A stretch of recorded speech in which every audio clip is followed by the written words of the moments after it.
I hope you guys are ready. Zero stalling. We're gonna go straight into the chapter. You guys know who I am. You know who you guys are. We know what we're reading, and we know what we are going to attempt to finish today in one sitting. There's like 30 chapters or so. If not, buy a monocle instead. Never. We will never buy that. You guys always told me it's like some bad voodoo stuff. We can never touch that. We never will touch that. Okay. It's very dangerous. You guys have told me from the very beginning to beware monocle. 27 chapters roughly. The most I read during volume 1 was like 20. I think that's reasonable. Yeah, never ever, never ever. Yeah, never never. All right, but we'll see about that.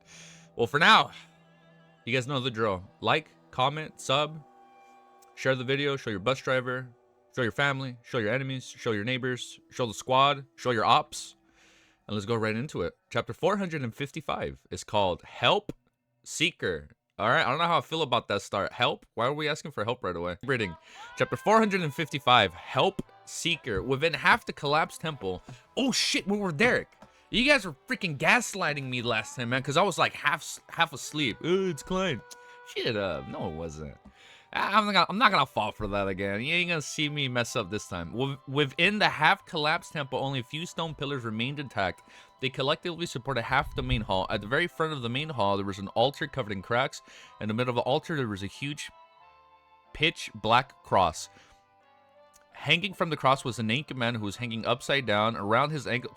Okay, it's already ramping up. Around his ankle, thighs, and torso, there were obvious rusty metal spikes protruding outwards. They were accompanied by bright red bloodstains. Derek knew that this was a statue of the fallen creator, but he couldn't help but look down to the size. What's down there? But he couldn't help look down to size up the statue's face. He saw the face of the statue. The nose, mouth, and ears were all blurry, except for the eyes, which were carved with abnormal clarity. The fallen creator's eyes were tightly shut, as though he was suffering from guilt and pain. Guilt and pain. Look away, don't study the statue of an evil god, Demon Hunter Colin warned in a low voice. Yes, Your Excellency. The few members of the exploratory team immediately retracted their gaze. Before today, although the City of Silver had discovered many destroyed cities and written records pointing to evil gods during their exploration, most of the residents have never seen the statue of the so-called gods. The remaining... gods. Why did I say like that? The remaining area of the temple wasn't very wide, so the exploratory team quickly split up into groups of 2 to 3 and completed the investigations without finding anything abnormal. Upon seeing this, Colin, the chief of his 6-member council, said after a few seconds of deliberation, "Let's head underground."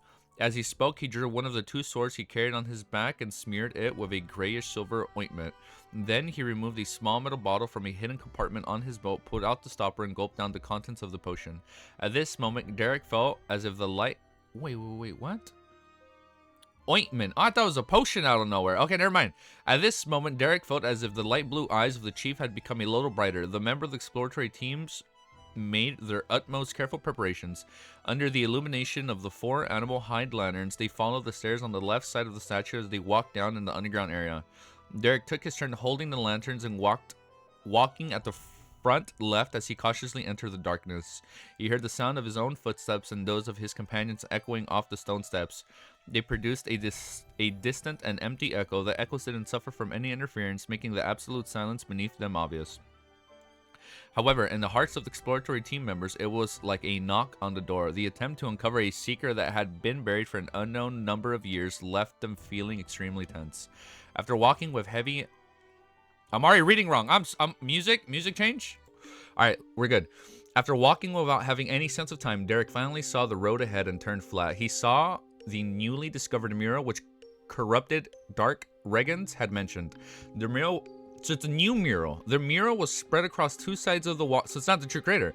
It was simply colored and gloomy, looking ancient and as if it had seen the I've never read this word in my life. As if it had seen the vicissitudes of life. Okay, maybe I have said it before. Derek took a casual glance and was immediately attracted by one of the murals. On the wall to the left up ahead, a pure white cross was depicted in the middle. It was surrounded by seawater-like blackness, drowning all the humans who were struggling as they stretched out their arms. Pure white cross. The true creator was a black cross, right? Hanging upside down from the cross was the fallen creator. Oh, no. Never mind. was a fallen crater. The rusted nails and blood-red stains were no different from the statue in the outside world. But in the mural, the fallen crater was suffering from a black erosion, so much so that of the white of the cross had become pitch black. So the true creator went mad.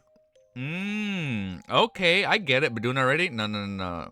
Not anymore. On the full. We are not going to mess up anymore. In addition, the cross supported a hazy piece of land and countless humans were kneeling and praying to the fallen crater. Around the mural, in the deepest parts of the darkness, there were 6 figures akin to evil gods. In the upper left corner was a woman wearing a black Evernight? In the upper left corner was a woman wearing a black classical dress. Her clothes were layered but not complicated, as if it were embedded with a stray sheen. Her body was relatively ethereal with a sign of rippling outwards. Her face was blurry, as though she was wearing a mask without any facial features. Wasn't there a marble statue where she was holding like a scythe in one of the catacombs, like 100 or so chapters ago? The darkness around her surged as one strange eye after another faintly became discernible. Directly above was a young man wearing a pure white robe. This is literally the... What the fuck? Wait. So the City of Silver and the catacombs under Tengen are linked in some way, because there's no way we're just gonna bring up the same marble statues that like depict evil gods, but like they're also depicting the orthodoxes. Whoa, wait, hold up. This is getting really interesting. This is a good chapter to start off with. Directly above was a young man wearing a pure white robe. His face was painted with pure gold color, as there were... Oh, hell no, never mind. And there were tentacles in the form of light growing out of its skin. In his hand was a protruded green book and a radiant spear, and his chest and back were inverted. In the upper right corner was a trident-wielding monster with an octopus-like head, white eyes, and a body wrapped in lightning. The feathers of countless birds formed his cloak, and the darkness turned into the waves that supported the bottom of his feet. At the bottom right was a supple and beautiful woman. Her chest bulged, protruding her clothes up. In her arms was a rotting baby, and at her feet were black ears of wheat, spring water squirming with flesh, herbs dripping with pus, and wildly mating animals. Okay. Direct Mother Earth? Maybe? Directly below was an old man wearing a hood that revealed his mouth, wrinkles, and a white beard. The old man held an open book, and on top of it was an eye that was a symbol of omniscience. An eye? Omniscience. At first glance, this old man looked like the most normal, but the smile of his face was indescribably evil. At the bottom left was a giant warrior in tattered armor. He had a long sword and was sitting on a throne with bleak dusk in his backdrop. What this mural means is that when the cataclysm struck, the evil gods climbed out of the abyss. In order to save the people of the world, the fallen creator had suffered the vast majority of the sins and pain, and as a result showed signs of being corrupted and having image... Wait. Is this alluding to the fact that the current Orthodox gods came out of the abyss and are pretending, and they're pretending to be like just and whatnot? Hold up. I'm getting lost. Hold up. Oh my, it's so early. Hold up. It's been a while since we've streamed this early. In order to save the people of the world, the fallen creator had suffered the vast majority of sins and pain, and as a result showed signs of being corrupted and having his image changed. But I think he is the worst evil god. Carrying an animal hide lantern in his hand, Derek looked at the mirror on the wall as he walked. He realized that the description was identical to the Dark Dragon's description, with the core theme being the place where they had not been abandoned by the gods. Instead, it was blessed by the creator and had maintained civilization through the apocalypse. Of course, Dark Rengerance had only briefly mentioned it, and the details were far what the murals depicted. Through the entire process, Derek didn't let his guard down. He prepared himself in case any accidents were to happen so that he could respond immediately. Under the dim yellow light of the candle, the exploratory team went through many corridors, halls, and rooms, one by one, delivering deep into the temple's basement. Suddenly, a semi-open gray stone door appeared in front of them. Outside the door, a cluster of beautiful... mushrooms? Outside the door, a cluster of beautiful mushroom-shaped objects grew. They were palm-sized with white stems and bright red hands, sparkling with dark golden specks. Upon seeing these mushrooms, the member of the exploratory team had their appetites whet. All they wanted to do was rush over, pull out a stalk, and stuff them into their mouths. Gulp. Quite a few of them swallowed their saliva. However, most of the people who were able to enter the exploratory team had rich experience and were a relatively high sequence. Having received a warning beforehand, someone immediately stood up and said in a low voice, "Those are rotten flesh and hairy scalps." Derek knew this teammate, and his name was Joshua. He had... Oh, Joshua. Okay. He had successfully traded for a mystical item for a particularly exploratory expedition. Joshua stretched out his left scarlet glove and handed at the door.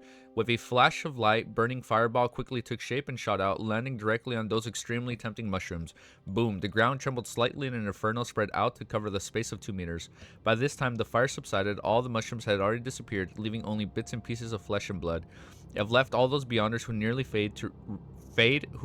failed to resist the temptation disgusted. Demon Hunter Colin didn't interfere with their actions of the team. He quietly watched from the side, nodding from time to time. Why would there be mushrooms made from flesh and hair? Where did the flesh and hair come from? From the we knew the shepherd can make them, right? Unless there's somebody else, because she's currently locked up. Why would there be mushrooms made from flesh and hair? Where did the flesh and hair come from? Joshua withdrew his left palm and muttered to himself in confusion. Another member of the team made a bold guess. The original inhabitants of this city. It's possible. Perhaps their deaths were a result of turning into pure flesh and hair. Derek agreed inwardly. Ew. After a brief discussion, the exploratory team split into several groups and cleaned up the hall outside the Greystone door. After doing all this, they regrouped and slowly passed through the door, ready to engage in combat at any moment. Behind the door was a place that looked like an altar. The surrounding lights could hardly dispel the darkness of the region, which seemed to hide something unknown. Dude, thank you. There's over 50 guys already. Thank you. Above the altar, a similar pitch-black cross and upside-down fallen crater was erected there. Carrying an animal hide lantern, Derek stood the closest as he instinctively swept a glance. His gaze suddenly froze because he discovered that the fallen crater statue here was different from the one outside.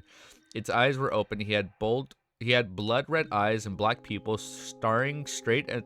Wait, you know what's weird? No, I'll save it. Hold up. He had blood red eyes and black pupils staring straight at intruders like it was possessed by life. Tat, tat, tat. Derek heard a chattering of teeth. Like that. He originally imagined that it came from a team member, but soon he realized that he was the one trembling. Although he didn't understand much about the evil god's danger, his teeth were instinctively chattering at an instant. Like that, right?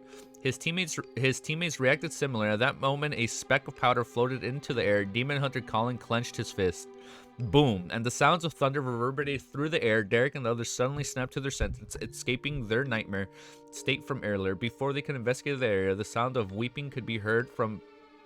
Weeping? Could be heard? This is such a cool series, dude. From behind the altar, sob, sob, sob. In the chilling silence, Demon Hunter Colin calmly ordered Derek and Joseph to go around and take a look. As the chill went through his body, Derek held the animal hide lantern and the axe of Hurricane in his hand. Together with Joshua, he slowly walked around to the back of the altar. As the darkness was gradually dispersed by the light, he saw a black figure curled up behind the altar. After taking 2 steps forward, the shadow revealed its original form. It was a 7 or 8 year old child with... Fuck you, it's Adam. It was a 7 or 8 year old child with a soft yellow hair. Dude, I'm getting kind of hyped up. Look at my eyes, dude. This is so hype. He closed his eyes as though he wasn't used to the light as he shouted in excitement, "Save me, save me." Derek people shrank, and when he thought of the cry for help he heard in the pure darkness earlier, he subconsciously lifted his axe. No way he's gonna kill him. He subconsciously lifted his axe at Hurricane. At that moment, Demon Hunter Colin took a step forward and solemnly asked, "Who are you?" The child stopped pleading for help and said reminiscently, my name is Jack." After dinner, Klein put... Why are we going back? Come on, no, one more.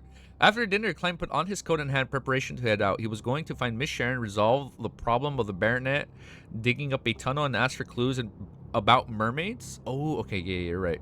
He wanted to complete these matters before Detective Sherlock Moriarty headed south for a vacation. There's no way we cleanse it and then we go... No, never mind. I'm maybe he advances before, but no, we already know this volume is called Faceless, so that's not gonna happen.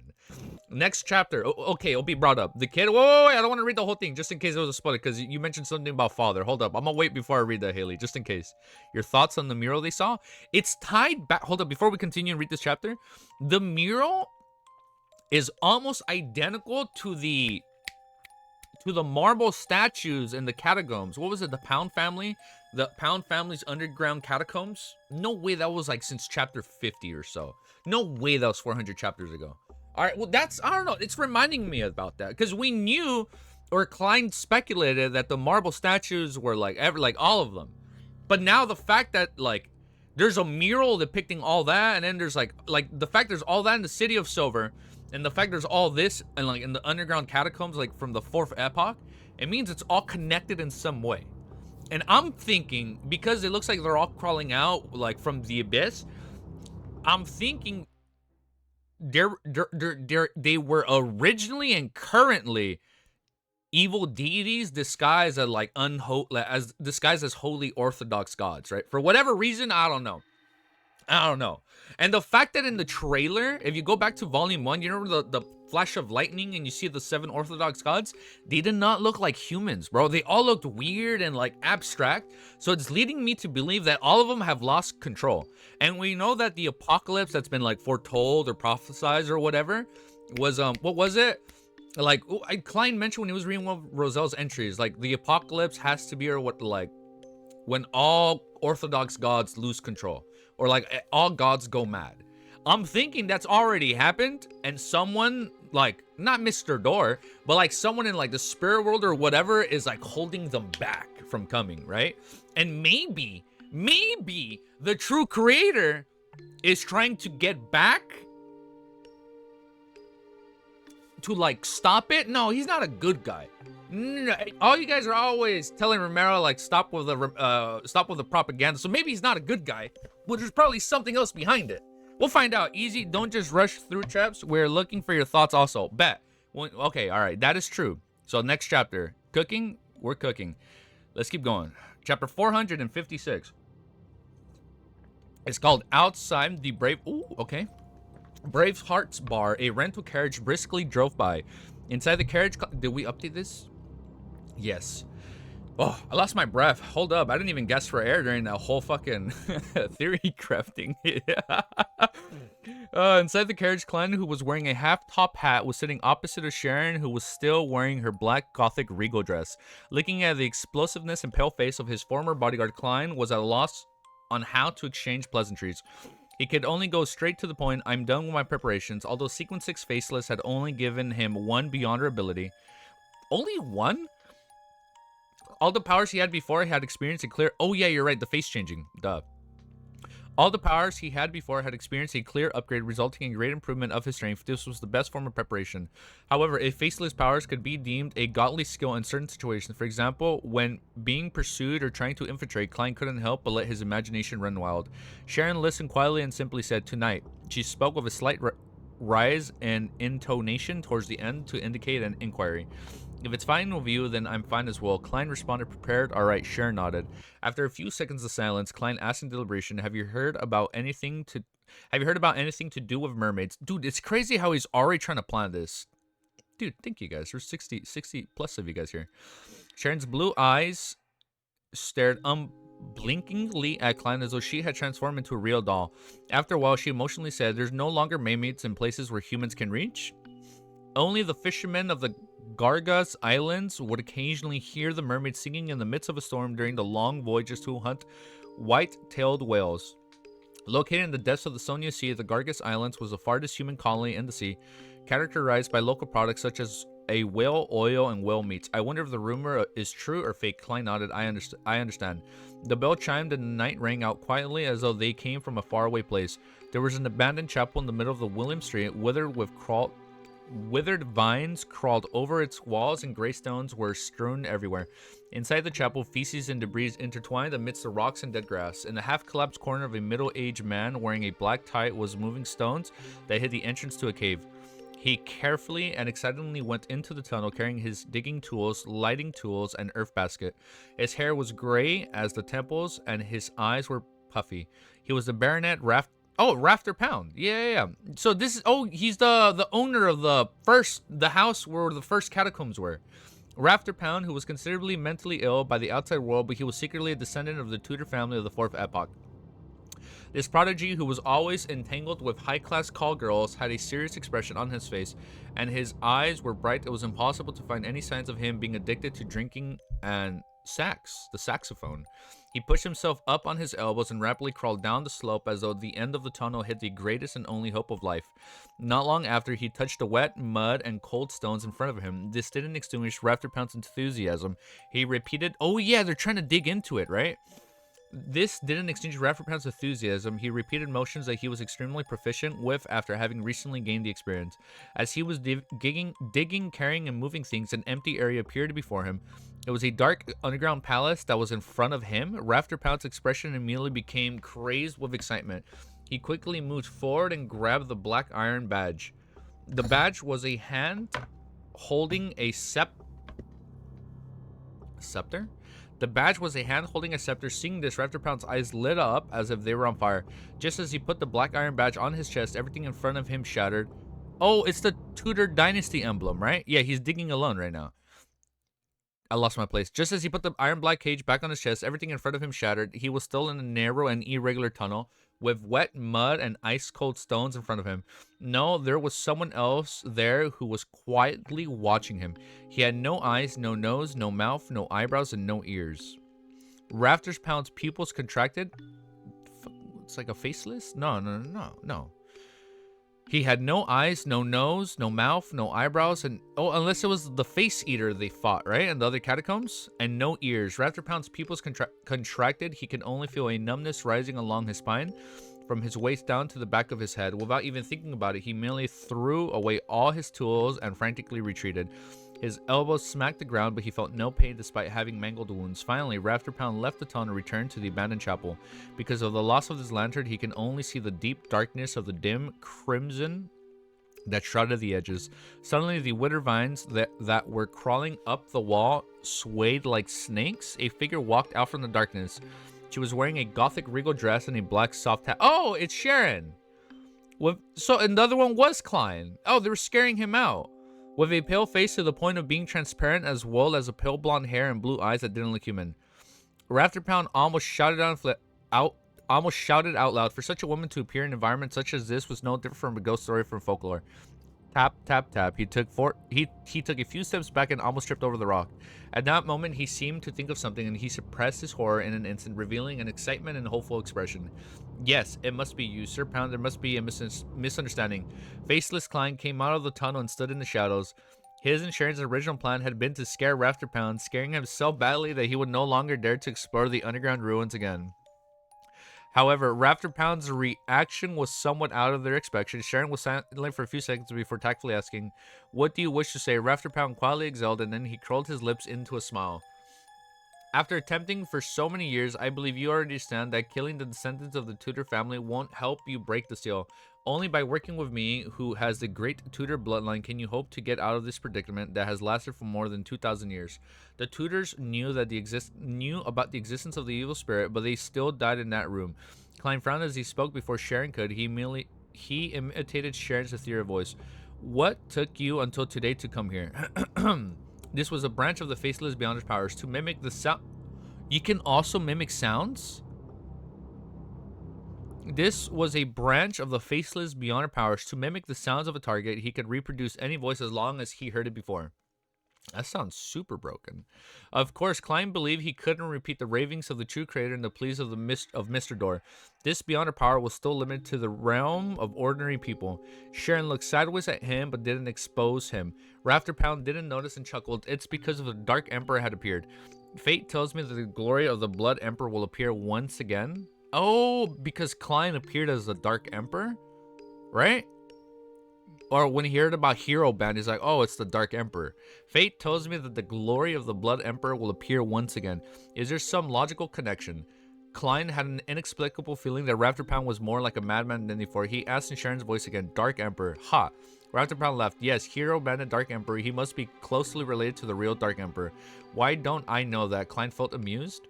He thought for a moment, then he stopped asking, give up the right to ask questions. Sharon, for some reason, remained silent. Upon seeing this, Rafterpound was overjoyed and he quickly asked, so what's your answer? I refuse. Sharon replied emotionlessly. Rafter suppressed his anxiety and tried to persuade her again. At this moment, his eyes suddenly glazed over as he abruptly took a few steps to the side, arriving at a relatively intact stone wall.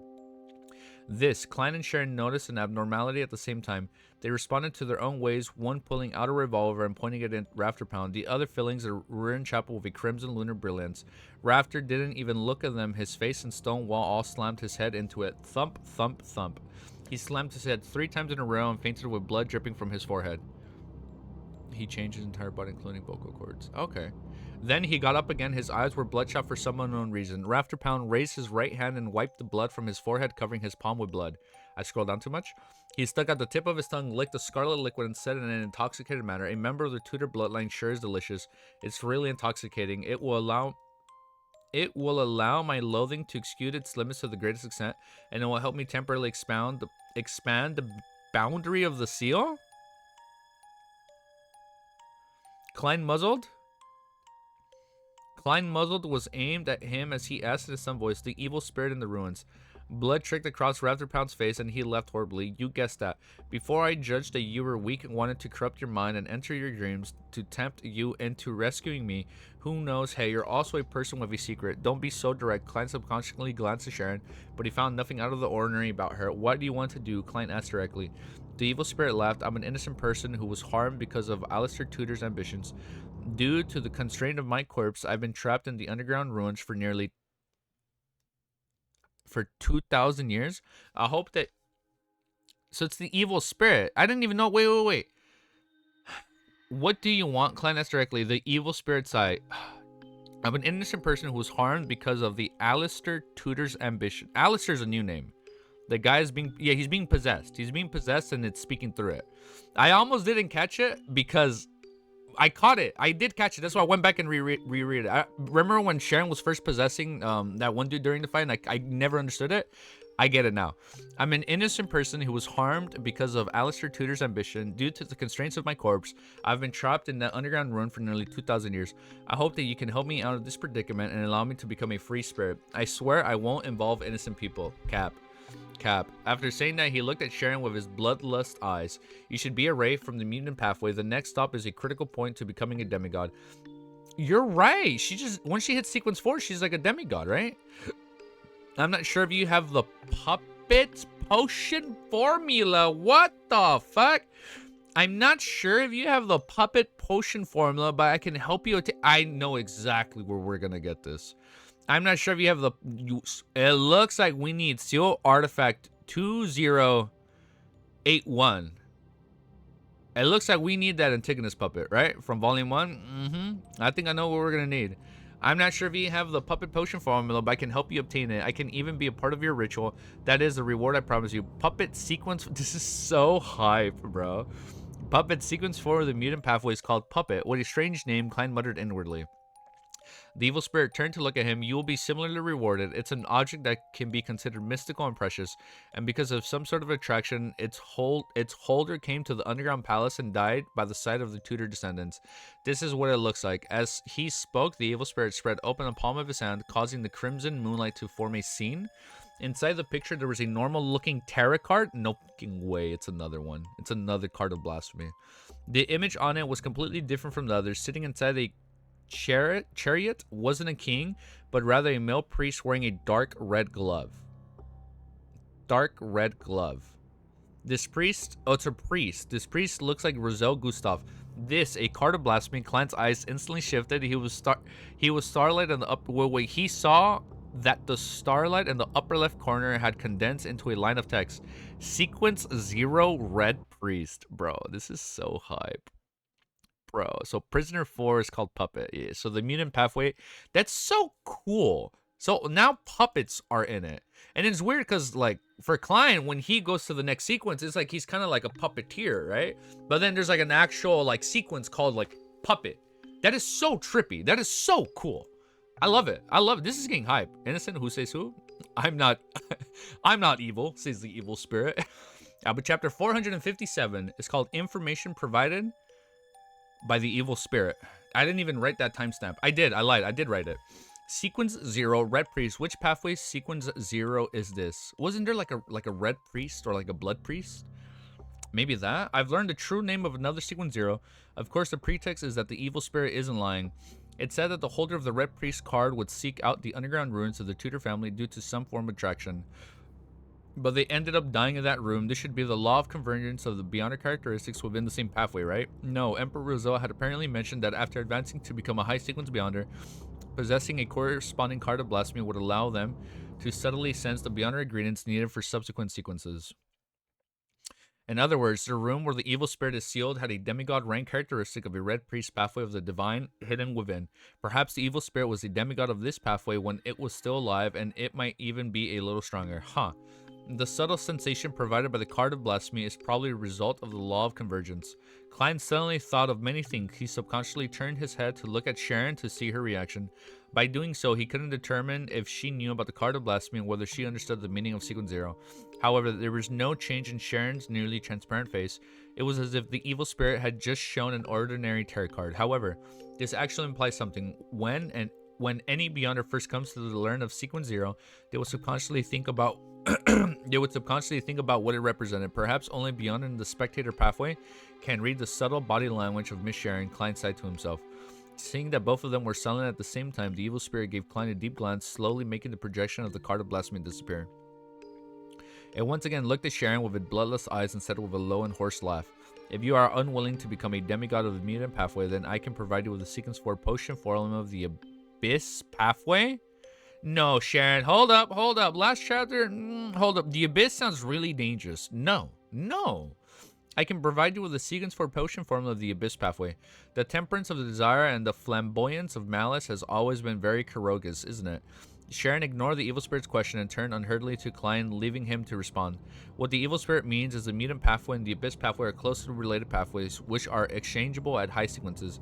How the Rose School of Thought and the Blood Sanctifies sect act on the surface doesn't seem very familiar. Klein thought for 2 seconds and looked at the bloodied rafter pound. Then how can your seal be removed? The evil spirit laughed and said, "Very simple. Find a direct descendant of the Sauron, Einhorn, and Medici family and obtain 10 milliliters of their blood each.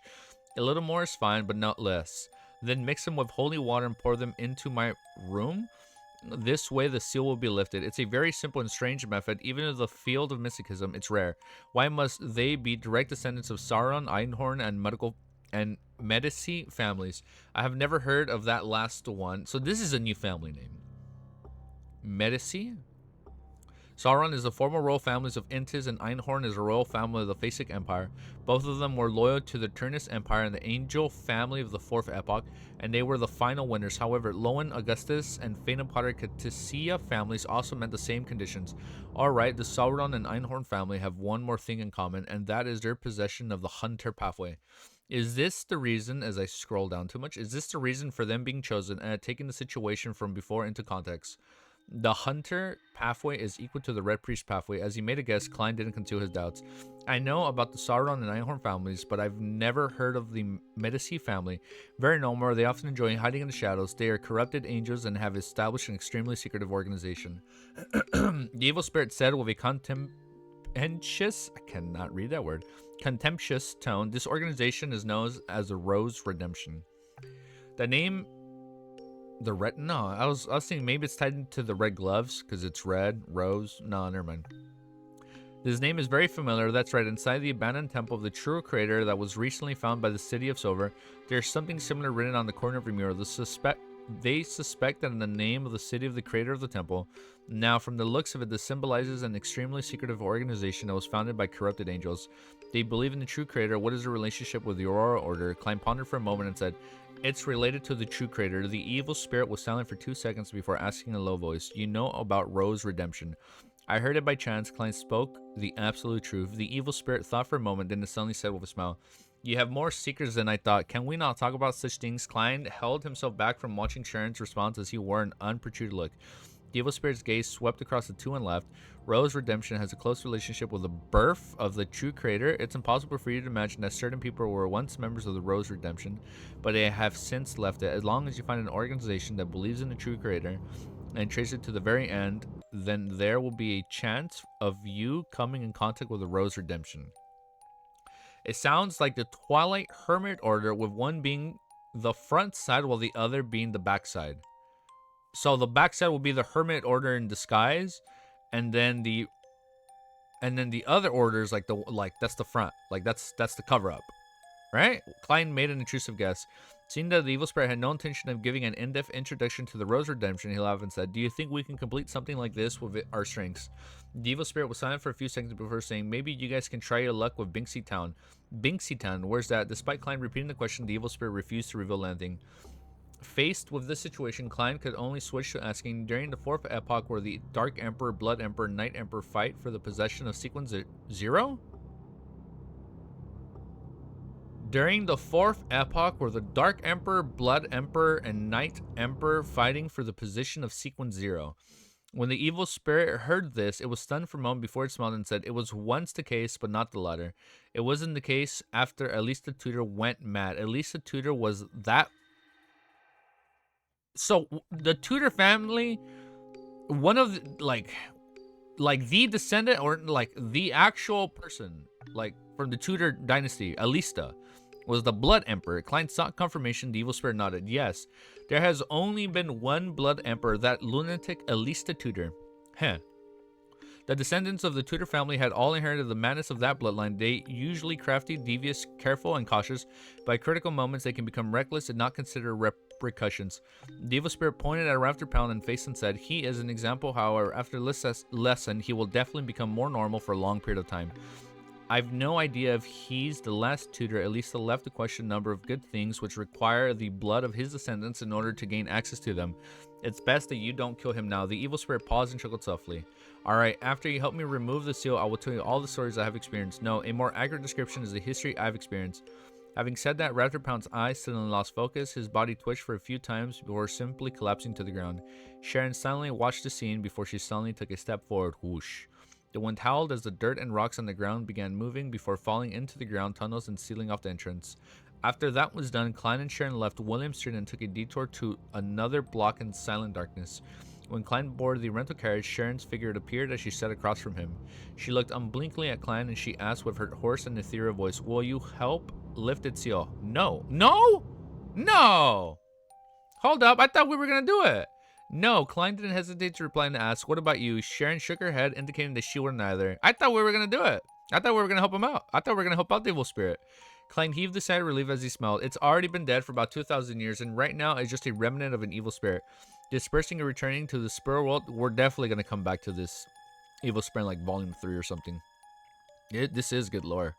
It's already been dead for about 2,000 years, and right now it's just a remnant of an evil spirit. Dispersing and returning to the spirit world is supposed to be its end. My plan is, once we become high sequence beyonders, let me reread from right here. In his mind, he would always recall the scene of the evil spirit's corpse sitting on a high back chair with its head lowered. It was also, oh my god, he would also remember how the other party's face would be covered in traces of decay when he raised his head. Sharon tearfully acknowledged, giving the necessary response. "Aren't you supposed to ask me why I'm so confident becoming a high sequence beyonder?" Klein couldn't help but lampoon. And the answer to that question was that people needed to have dreams. Klein no longer bothered with the topic, switching to asking, "Is the Wraith's corresponding sequence 4 really puppet?" Sharon nodded. "Do you have the potion formula or beyonder ingredients?" Klein asked in thought. Sharon shook her head. Klein left out a soft chuckle. "I'll help you keep an eye out for it in my circle." Without changing her tone, Sharon said without changing her tone, "Thank you." What if she joins the Terror Club? No, maybe. We'll find out. Klein looked out the window and muttered to himself, "I'm going to the south for a holiday?"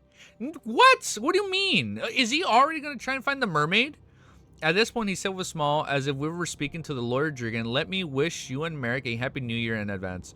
Sharon was silent for 2 seconds, then she pursed her lips and replied in a fleeting voice, "Happy New Year." Oh, that's so sweet of her. Her figure gradually faded and dispersed from the carriage. I can see why people like her. She was very quiet in the beginning and to the point, but now she's kind of like interacting with Klein. I like that. It's sweet. I like it. I like that they're like slowly building like a relationship. It's cool. Looking at the little boy. Ooh, wait. Are we Derek? Looking at the little boy behind the altar and hearing his slightly hoarse and tender voice, Derek felt as if he was facing the most terrifying monster. He also performed a downward cleave with the axe of a hurricane in his hand. From what he knew, a person could survive in the pure darkness for so long was definitely not human. Even if he was before, it definitely wouldn't be one that long. Demon Hunter Colin's eyes seemed to brighten a little. He tightened his grip on his sword and asked in a calm voice, "What are you doing here?" The yellow-haired boy who called himself Jack had a pained expression as he replied, "We're looking for the holy residence of the Lord." Holy... So the Forsaken Land, of gods, was originally called the Holy Residence of the Lord. So it was originally known as the Holy Residence of the Lord. And then when all these evil gods came out of the abyss, it was later known as the Forsaken Land of Gods. When the creator fell, or when the true creator fell. Hold up. Lord Almighty, there's so much going on. This Sora is so big brain, I cannot keep up. I'm falling behind. The Holy Residence of the Lord, Colin replied. Right. The little boy Jack turned his head and looked at the pitch black cross and the statue of the overturned man. They told me that as long as I got in the direction of the Lord's eyes to look in, then I will be able to reach his holy residence. Day. You still have companions. Colin's eyes were moved one full revolution as if it were a monster taking in the surroundings. Where are they? Don't ask that, dude. Suddenly, hearing this question, the little boy Jack was stunned for a moment. Suddenly, he held his throat with a twisted, blank look on his face. He said, "I'm so hungry." Bro, what is going on, bro? What is going on, bro? Oh man, this fucking keep reading. This is getting trippy. Why is it not going to the next chapter? Oh no.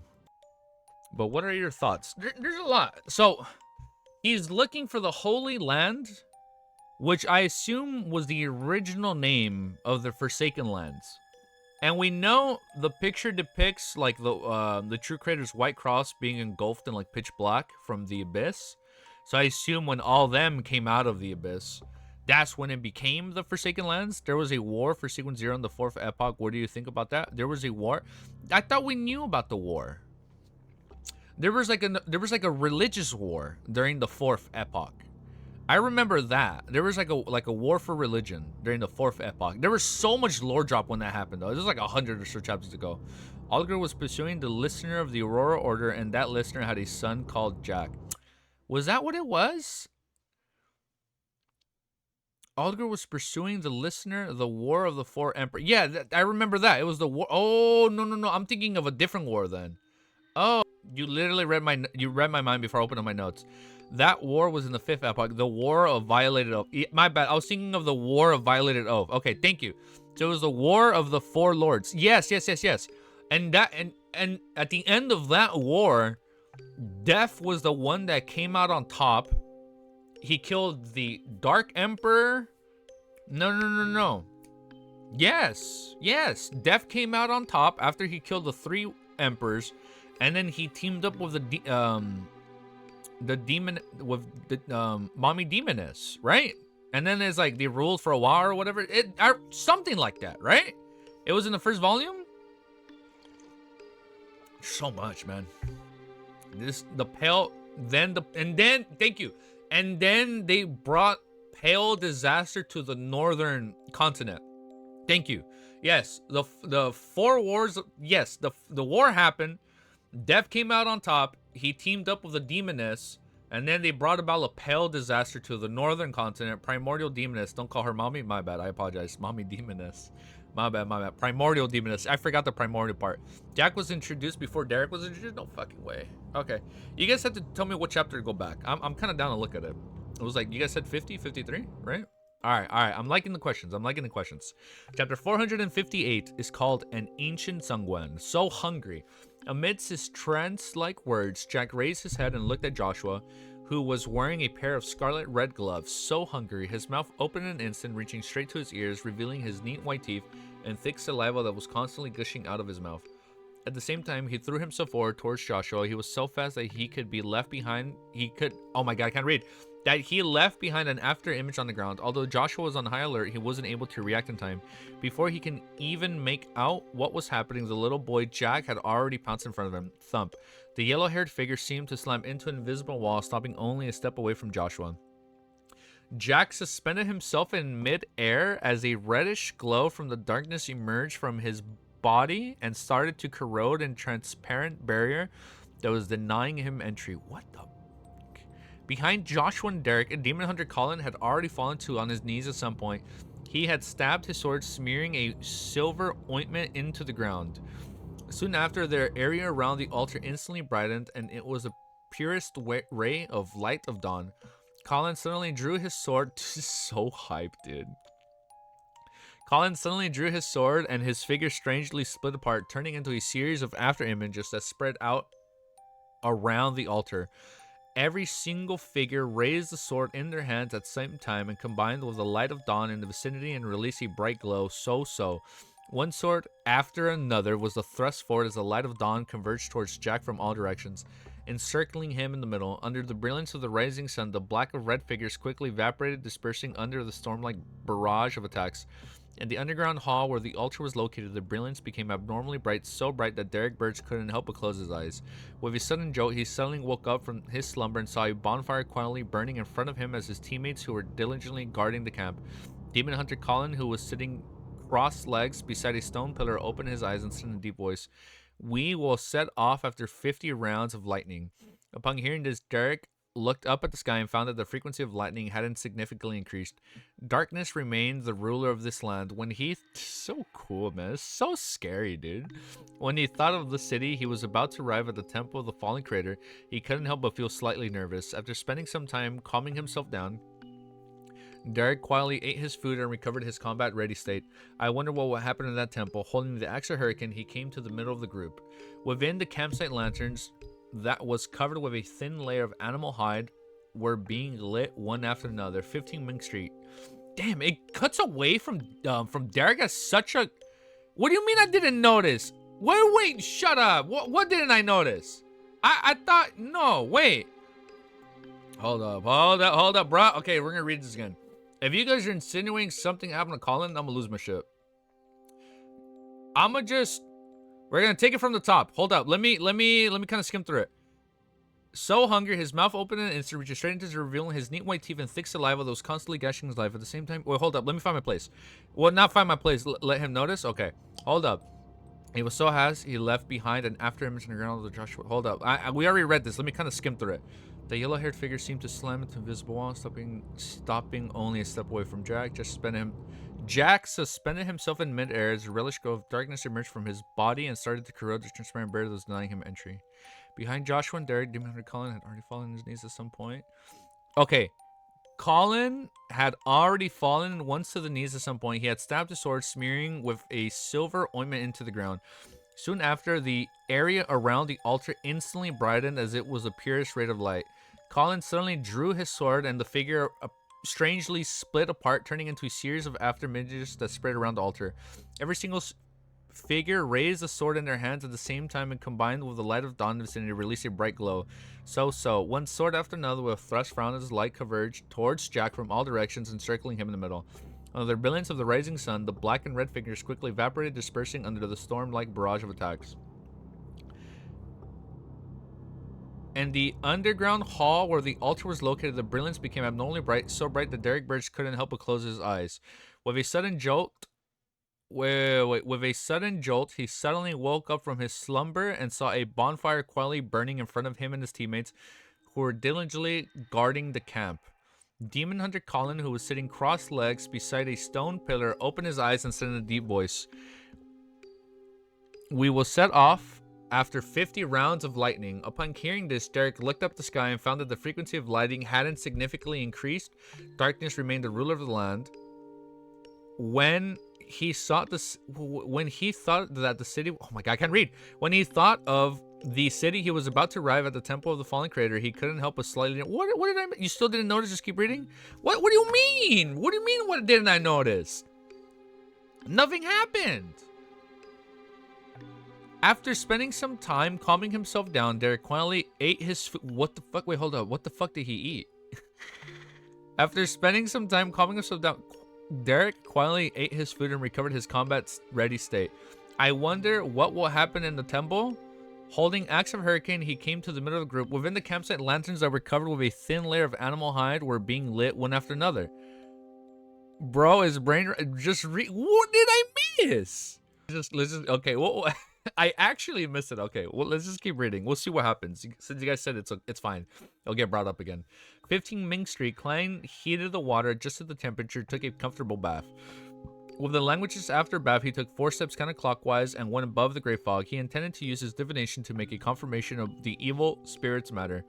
In the silence of the ancient palace, Klein leaned back in his chair and began to seriously consider which divination method to choose and how to design the divination statement. It had to confirm the principles of mysticism, it shouldn't involve subvision or elimination, and it had to contain significant information. After a short period of silence, Klein leaned forward and wrote down what he wanted to confirm. The evil spirit in the ruins harbors strong malice towards Sharon and me. He undid the spirit pendulum on his left wrist, gripped it. Dude, thank you. Thank you for following. Thank you, man. He undid the spirit pendulum on his left wrist, gripped it with one hand, and began entering the cognition. After muttering to himself for a while, he opened his eyes and looked forward. This time, the topaz pendant was wildly rotating clockwise. This meant that the evil spirit's malice was stronger than Klein had imagined. So it really was an evil spirit. I'm not an evil spirit. At that time, there was nothing abnormal about the spirit's intuition we had. The evil spirit is also a powerhouse that's good at interfering with the divination and prophecy. He definitely wouldn't have imagined that one of us had the temperance to resist desire, preventing her from being blinded by greed, while the others had experienced too many things to not know what it means to ask a tiger for its skin. With a sigh, Klein returned to the real world and lay down on his bed. Unfortunately, the head brought by the sun brooch is only psychological feeling and can't warm the bed. Before he fell asleep, he closed his eyes and thought with regret. South of Bridge, Rose Street, Harvest Church. After Emlyn White wiped the last chair, he straightened up and eagerly said to Father Wachowski, "I finished doing today's chores. Damn old man, don't you suddenly get ideas of getting me to copy the Holy Bible?" Emlyn prayed inwardly. The object of his prayer had unwittingly changed from the moon to earth. Father Wachowski stood there making the vampire look like a child. He smiled and said, "Recently, you've been able to experience the joy and relaxation of work with dedication and gratitude. Go back and quietly feel the pulse of life and pure joy that comes from it." "I haven't," Emlyn denied on reflex. Without saying anything, Father Wachowski looked at him with a kind smile, turned and took a seat, and then began his nightly prayer. Emlyn White's lips quivered as he wanted to refute, but in the end, he failed to say anything. He silently left the Harvest Church and habitually closed the door. When he returned to his current residence, he found that the house was empty, but his parents had disappeared without a trace. It was only after witnessing this scene that he remembered that he was going to be a Sanguine gathering in Backland area tonight. Those fellows are really disgraceful. As a noble Sanguine, they should sleep in coffins or stay in their own rooms. Why are they mimicking humans and holding all kinds of gatherings? They're even dancing, Emlyn muttered contemptuously. As he spoke, he touched his belly and swallowed a mouthful of saliva before deciding to change into some clothes to attend the gathering. The Adora family sure is notable. They actually have a pure human partner who runs several hospitals and has flesh blood every day. They can drink as much as they want, anytime they want. Emlyn put on the black top hat and quickly walked out of the house, Westboro, in a brightly lit villa. Emlyn picked up a glass with a scarlet liquid and hungrily took a gulp of it. It really has been pre-selected. He half closed his eyes, sighed in praise from the bottom of his heart. At this moment, on the dance floor, handsome men and beautiful women were dancing, twirling, and taking slow steps with each other under the romantic music. What's the point of all this? Emlyn stood at the edge of the railings on the second floor, looked down at his kinsman. As the largest city in the world, Backland had many Dude, this is literally reminding me of the movie Sinners. Just vampires, and then there's people dancing, dude. As the largest city in the world, Backland had many vampires living in it. They hid in all walks of life and had completely integrated into human society. As for those who were unable to control their own destructive urges and bloodlust, they were either sent to castles in the deep in the mountains or were dealt with in advance to prevent the Nighthawks or other official beyond organizations from finding clues. As he looked at his fellow kinsmen who were growing more spirit and night went on, Emily increasingly felt like there was nothing in common between him and them. At that moment, the host of the banquet tonight, Cosmia Order, walked over with a wine cup and I scrolled down too much. With a wine cup in hand, smiling, he asked, "Do you like tonight's wine?" Of course, its owner is young enough and possesses great vitality. Emlyn straightened his back and assumed a noble posture. Based on appearance, Cosmi Odora was a very gracious middle-aged gentleman, but Emlyn knew that he was over 200 years old. He had once seen Intis under the rule of Emperor Roselle, and then he moved to Loam because he had lived for too long and feared that his neighbors would discover something was wrong about him. Upon hearing Emlyn's praise, he smiled and said, "Yes, its owner is a young lady who was stabbed by a thief and nearly lost her life. Fortunately, she met me, and this is the price she needs to pay for her recovery. You can have a taste of wine over there as well as the wines over there. The owners are from Balam, the Phaenopotter respectively. They have different flowers. Phaenopotter, mother of goddess. The humans there love chili so much that their blood has has a spiciness that I can't stand. Mother Goddess, as he spoke, Emlyn suddenly paused, his expression instantly turning black. The corner of Cosmo's mouth twitched, and he pretended not to hear anything. In the awkward silence, he cleared his throat and said, Emlyn, that's your imagination. By the way, my grandfather wishes to meet you. Your grandfather, Emlyn, was startled for a moment, but he immediately widened his eyes. Lord Nibs Odora was a powerful Sanguine who had been active in the Fourth Epoch. By the time had corroded his life and forced him to lie in a cold coffin for extended periods of time. Cosmo nodded solemnly. Yes. Yes. With that, he turned and walked to another staircase on the second floor, not considering the possible. And also, the reason I've been kind of not. The reason I haven't been able to recall too much, I haven't been updating my notes for Volume 2. So I'm forgetting so much stuff that I shouldn't be forgetting. Like in Volume 1, I was a little bit better at recalling things. I think I was. But in this one, I've been so behind. My notes right now are like chapter like 270 or something like that. I'm like 150 behind now by the time we're done with this. We'll take a week off. We're going to surmise all our notes so we can be tip top and like on top of it for Volume 3. How long has Lord Nibs lived? Like a couple hundred years, like 200 years. He was there during Roselle's time. There's some things I miss, and there's some things some things I miss, and some things I catch. Yes, with that, he turned and walked to another staircase on the second floor, not considering the possibility that Emlyn might refuse. Emlyn followed, a little nervous and uneasy. Early lore so confusing. Testing your reading? No, not Nibs' grandson. Fourth Epoch, bro. Wait, which one? Well, no, that's not. I didn't mean he was 200 years. He was around 200 years ago during Roselle's time. That's what they said right now, right? His grandson is 200. That was during Roselle's time.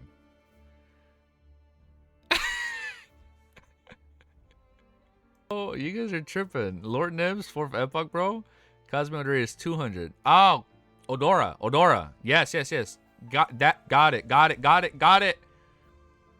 Your grandfather, Emlyn, will start for a moment, but then he immediately widened his eyes. Lord Nibs.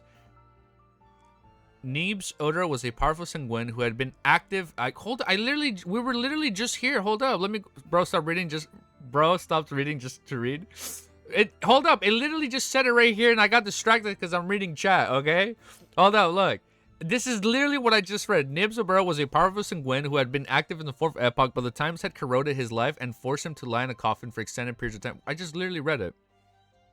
Right here, yeah.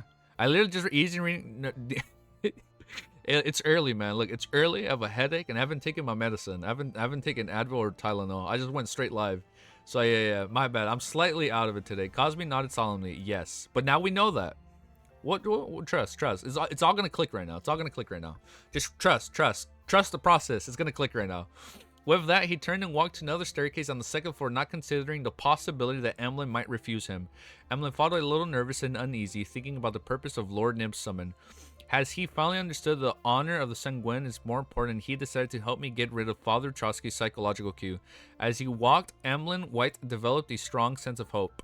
Following the staircase to the underground era, Emlyn White passed through a few secret doors and entered a large gray hall. In the center of the hall was a heavy coffin made of black iron engraved with symbols of magical labels. After Cosme Odora reported Emlyn's arrival, a heavy and aged voice slowly came out from the coffin. That's so trippy. Emlyn White, do you know why I summoned you? Honorable Lord Nibs, I imagine that you are planning on helping me remove the psychological cue. Emlyn responded without hesitation. Silence reigned in the underground hall for a few seconds. Then Nibs Odora, who was lying in a coffin, chuckled and said, that's one of the purposes, but it won't be me helping you. I just woke up from a long dream because I received a revelation from the ancestor. She has awoken. It wasn't Emlyn who exclaimed in surprise, but Cosme Odora. After the cataclysm, that was a long time ago. After the cataclysm, doesn't the ancestor only respond to important matters? Emlyn listened in bewilderment. No, not yet. Nib said in a heavy voice, the ancestor told me that the apocalypse is near and we must prepare for it. And you, Emlyn White, are one of the key elements in the ancestor's revelation. Apocalypse? Cosme asked in surprise, but Emlyn only had one thought. I, Emlyn White, was actually mentioned by the ancestor. I am a key element for the Sanguine survival of the apocalypse. Nibs ignored his grandson's question and continued. Emlyn White, I'll hand you a task now. Please speak. Emlyn felt that he was being too modest, even after hearing what what had just been said, he didn't show any arrogance in front of Lord Nibs. Nibs, Odora solemnly said, find a chance to pray to the fool? Ah, Emlyn suspected he had heard wrongly. Nibs lowered his voice and added, the fool whose honorific name has only recently been spread. So they technically, they're not, the ancestor wasn't bringing up Emlyn. The reason he's important because he's in contact with Klein. That's it. Like, he's not directly gonna be involved. It more or less said like, like this Sanguine has to get in contact with the fool. Okay, hold up. The chosen one? Nah, he's not the chosen one. It like the ancestor is clearly referring to Klein, but they're using him as like, you know, the bridge. Kind of like how in Star Wars they said like, oh, Anakin's the chosen one, but it was like really his children, Luke. It's kind of like that. Yo, just jumped to 73. Thank you guys. There's like 70 of you guys here. He is the chosen one. Nah. It's not that. It's not that. I think the ancestor was like talking about Klein, but it knew he's in contact. No, I didn't say he's the ancestor. I'm saying the ancestor mentioned Emlyn because Emlyn is in contact with Klein. Just like in Star Wars. No, Anakin. True, but like it said he would bring about order or like he would stop the Sith, right? But the whole time, even though it was prophesizing him, in a way, it's like the prophecy was talking about Luke in a way. Not necessarily Anakin, right? Even though Anakin would bring about peace and whatnot, at the end of the day, it was Luke that brought about peace in the original. Next chapter speak. Let's keep reading, bro. I feel like that's kind of like what the ancestor was doing. Like, it's bringing up Emlyn, but in like reality, it might be talking about Klein. Because the fool. Emlyn the chosen, the man who is chosen to communicate with the chosen one. All right, let's keep reading, dude. All right. Chapter 459. Wait, I lied. I don't have my timestamp. Chapter 459 is called Letting a Chance Slip, okay? Although I have always had the urge to pray to the fool to get rid of the psychological cues that Father Wachowski gave me, I also know very clearly that it's dangerous to recite the honorific name of an unknown being. Not all hidden existences will start with bait and slowly provide guidance. In such matters, they are often like sharks in the sea who would go mad and lunge forward once they smell blood. But now, Lord Nibs, no, what does the ancestor want? Emlyn White said, finding it rather ridiculous, it will be very, very dangerous. Inside the black iron coffin, Nibs Dora replied with an aged voice, yes, under normal circumstances, but not all hidden existences are filled with malice among them. It will similarly abide to the rules, enjoy the transaction, for example, the 7 pure lights of the spirit world. Since the ancestor have given such a revelation, it means that the danger that the fool can bring is not serious or even none. And during this entire process, I will always be by your side to protect you. Don't you want to get rid of the psychological cue? Have you already become a believer of Earth and abandoned the moon? No, I haven't, Emlyn frantically denied. After a moment of silence, he gritted his teeth and said, I wish you have a few days to think it over. Okay. Alright, no problem. I believe that you will make a choice that suits your noble identity as a member of the Sanguine. Inside the coffin, Nib's voice turned soft as he smiled and comforted him. After sending Emlyn White back to the second floor, Cosme Odora once again returned to the dark and gloomy underground hall, and he asked with a confusion and doubt, Grandfather, how could the revelation given by the ancestor involve Emlyn White? He's just a weak member of Sanguine who'd only recently reached adulthood. Nib's voice came through the thick black metal coffin lid and reverberated in the air. No, the revelation provided by the ancestor never included Emlyn White. What the heck did I just say?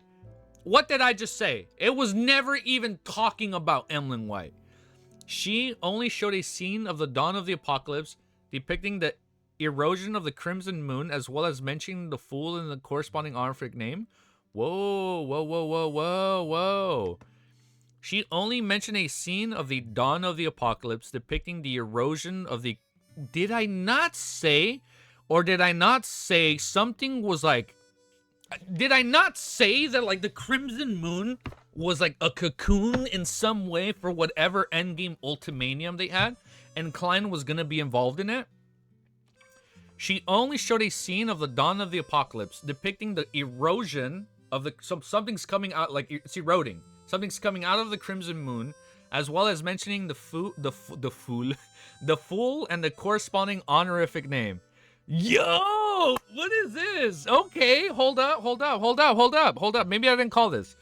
Hold up, we don't know yet exactly. I lost my place. However, how did I lose my place, bro? I'm getting too excited. During this process, no Sanguine appeared. The mention of the key element was just my way of convincing Emlyn White.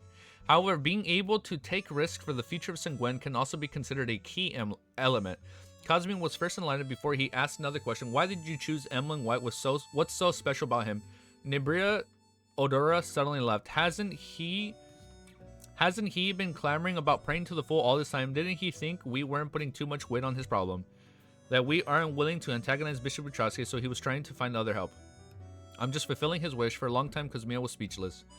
Emlyn White stood at the railing of the second floor looking down at his tireless kinsman and nervously took a sip of his wine. Up to this day, I haven't heard of any terrible outcome for people who prayed to the fool.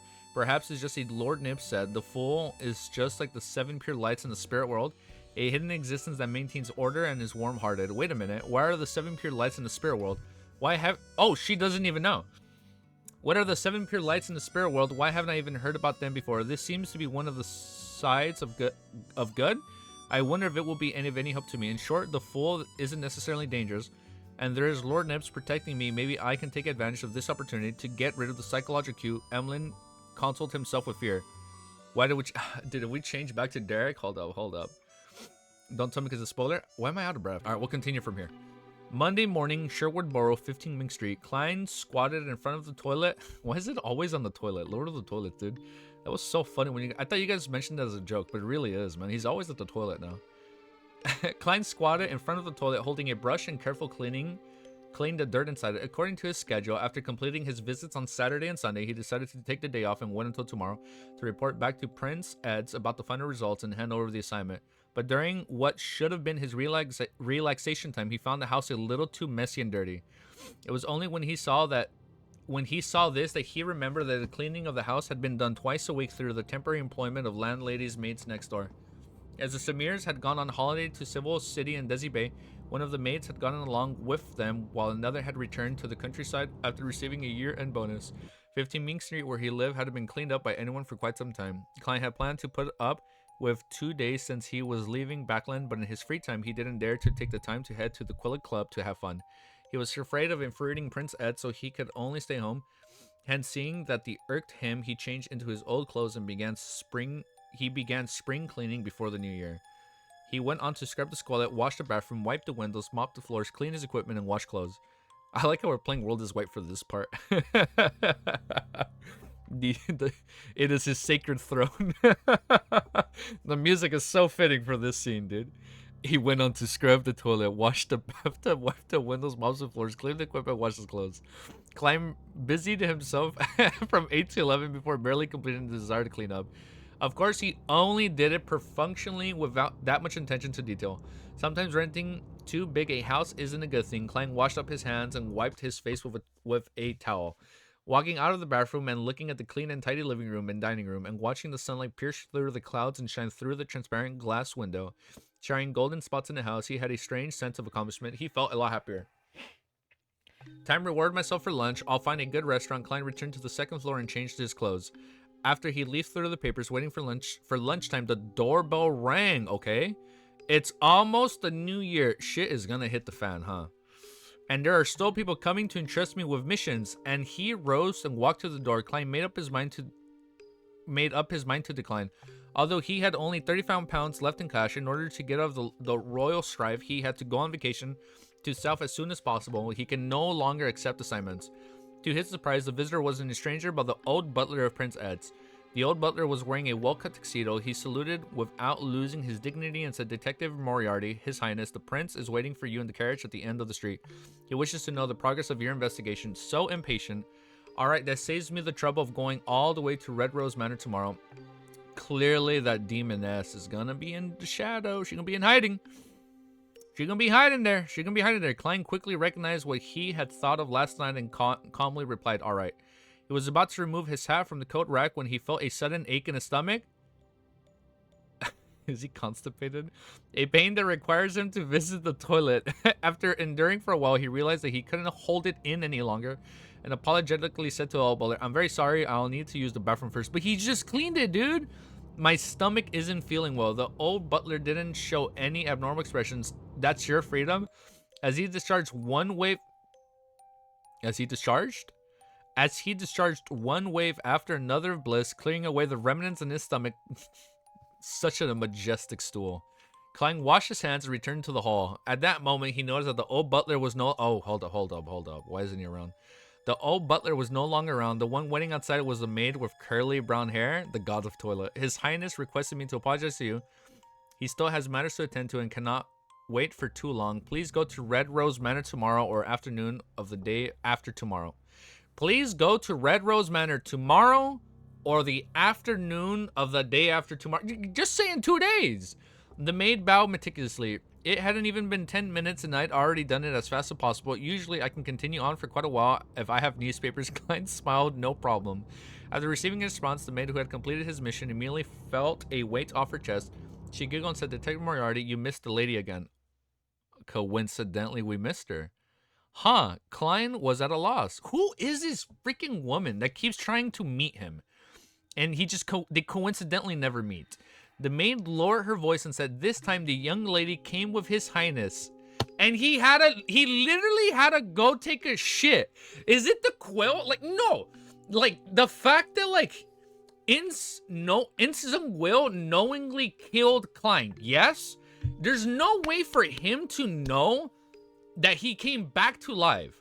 Unless there's more to it. This has to be the freaking quill into play, trying to keep them from meeting into each other. Which leads me to believe that Will might not be the big mastermind. I'm gonna call it right now. Will, like, he only just hit sequence 4, right? He hit sequence 4 with Selena Slashes, so he barely became a high sequence beyonder.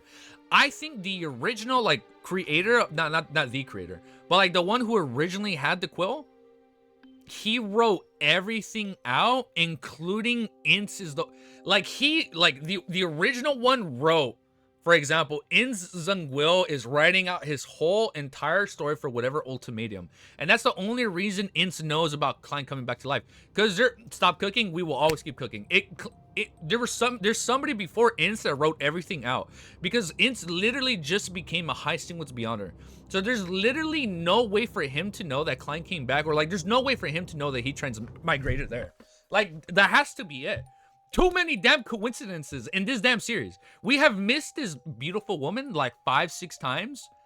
I don't think it's Trissy. It's probably so. I originally thought maybe it's just Trissy, like part of the demoness sect, trying to get with one of the princes, cooking his fire. Bro, fucking Gordon Ramsay will be like, it's beautiful, Easy Geeky, instead of him screaming, it's fucking raw. All right, but let's keep reading.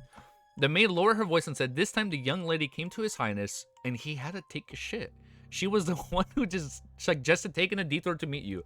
In the end, I missed her because of my stomach ache. Something isn't right. It's the quill, dude. In a room. Oh my god, my room is getting a little squeaky now. Hold up. You guys are telling me to lock in now. Hold up. In a room better with a thick and soft carpet, Wait, I read a quill. Hold up. Hold up. Hold the fuck up. Wait a minute. It's been a long time since we've read the word quill. Hold up. I'm getting it's too early to like see everything being written out. Hold up.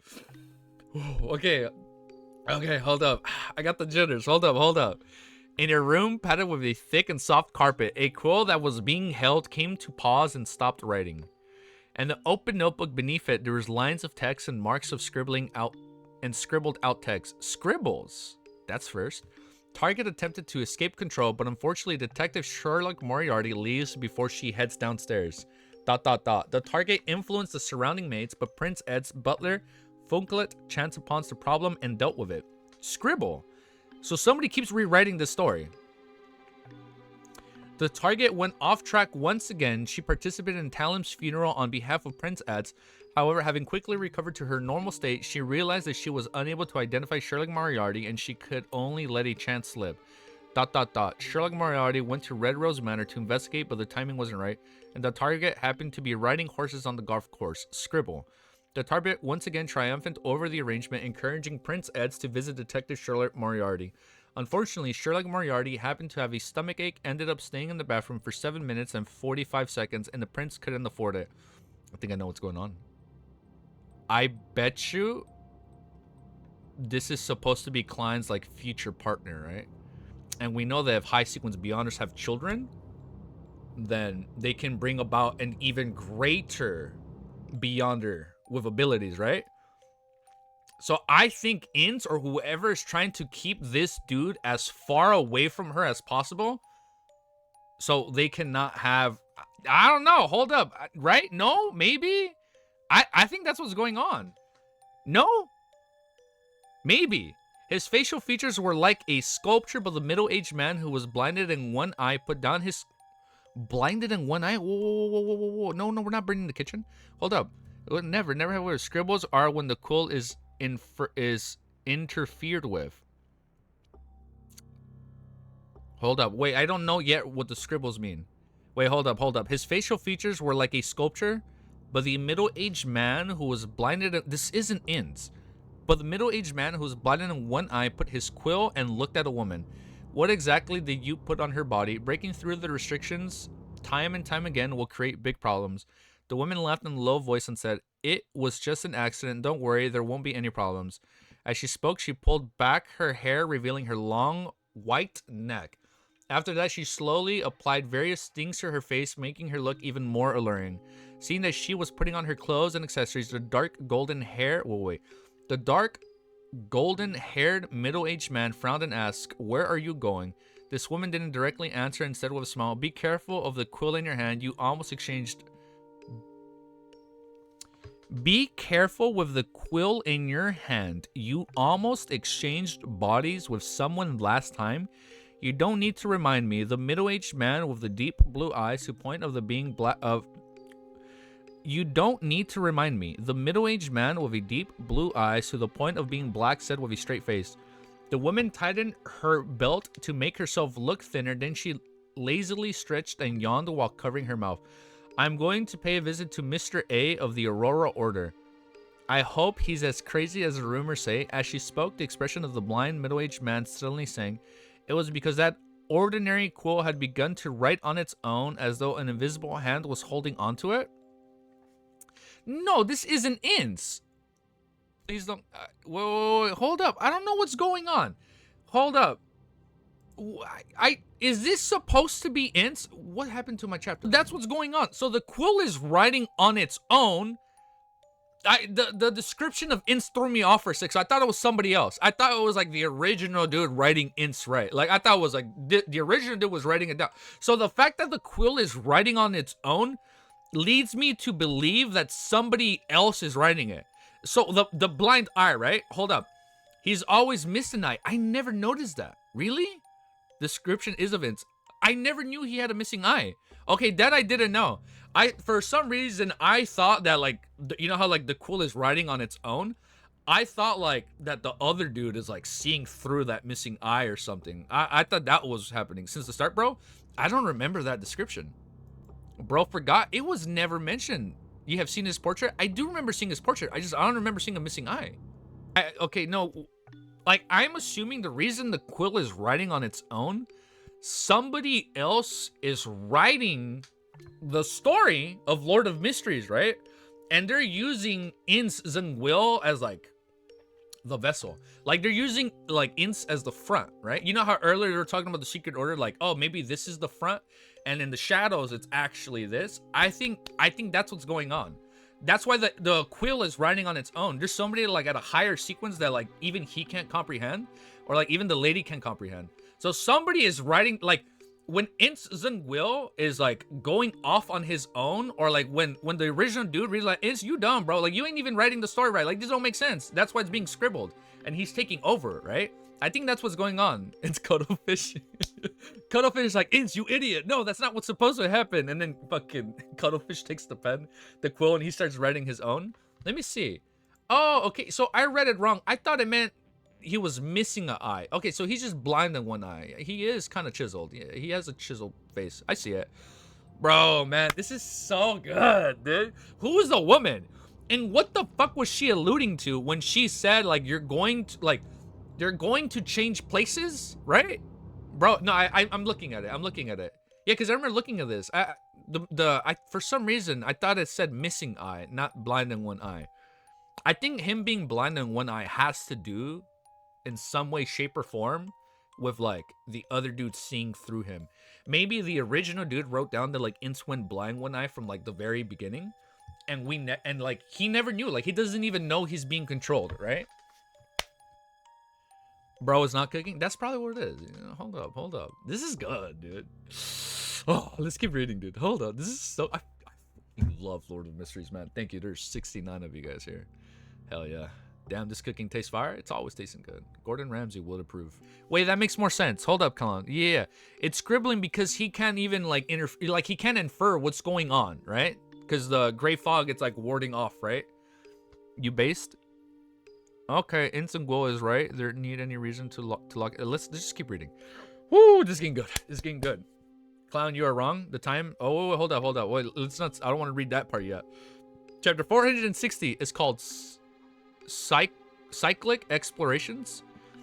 Above the gray fog, ancient temple-like building stood quietly. After noticing some abnormalities in the series of coincidences, Klein entered the mysterious space above the mysterious space after lunch, in an attempt to confirm a guess in his mind. He picked up a fountain pen he conjured, paused for 2 seconds, and then wrote, "I am involved in a series of coincidences created by sealed artifact 008.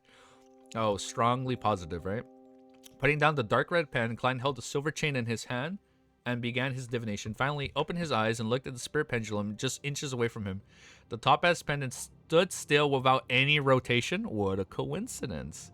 This meant that the divination had failed. So that means there's interference. Divination cannot be completed, possibly due to not fulfilling sufficient conditions, or it could be that 008 is resisting it. Oh, so it's not specific enough. What was a spoiler? I won't read just in case. In both cases, a similar result would occur. Klein changed his statement and tried to direct it in different targets, but all of them failed. He tapped the edge of the long modeled table with his finger, hesitating on whether he should go to Red Rose Manor the day after tomorrow and meet her, right?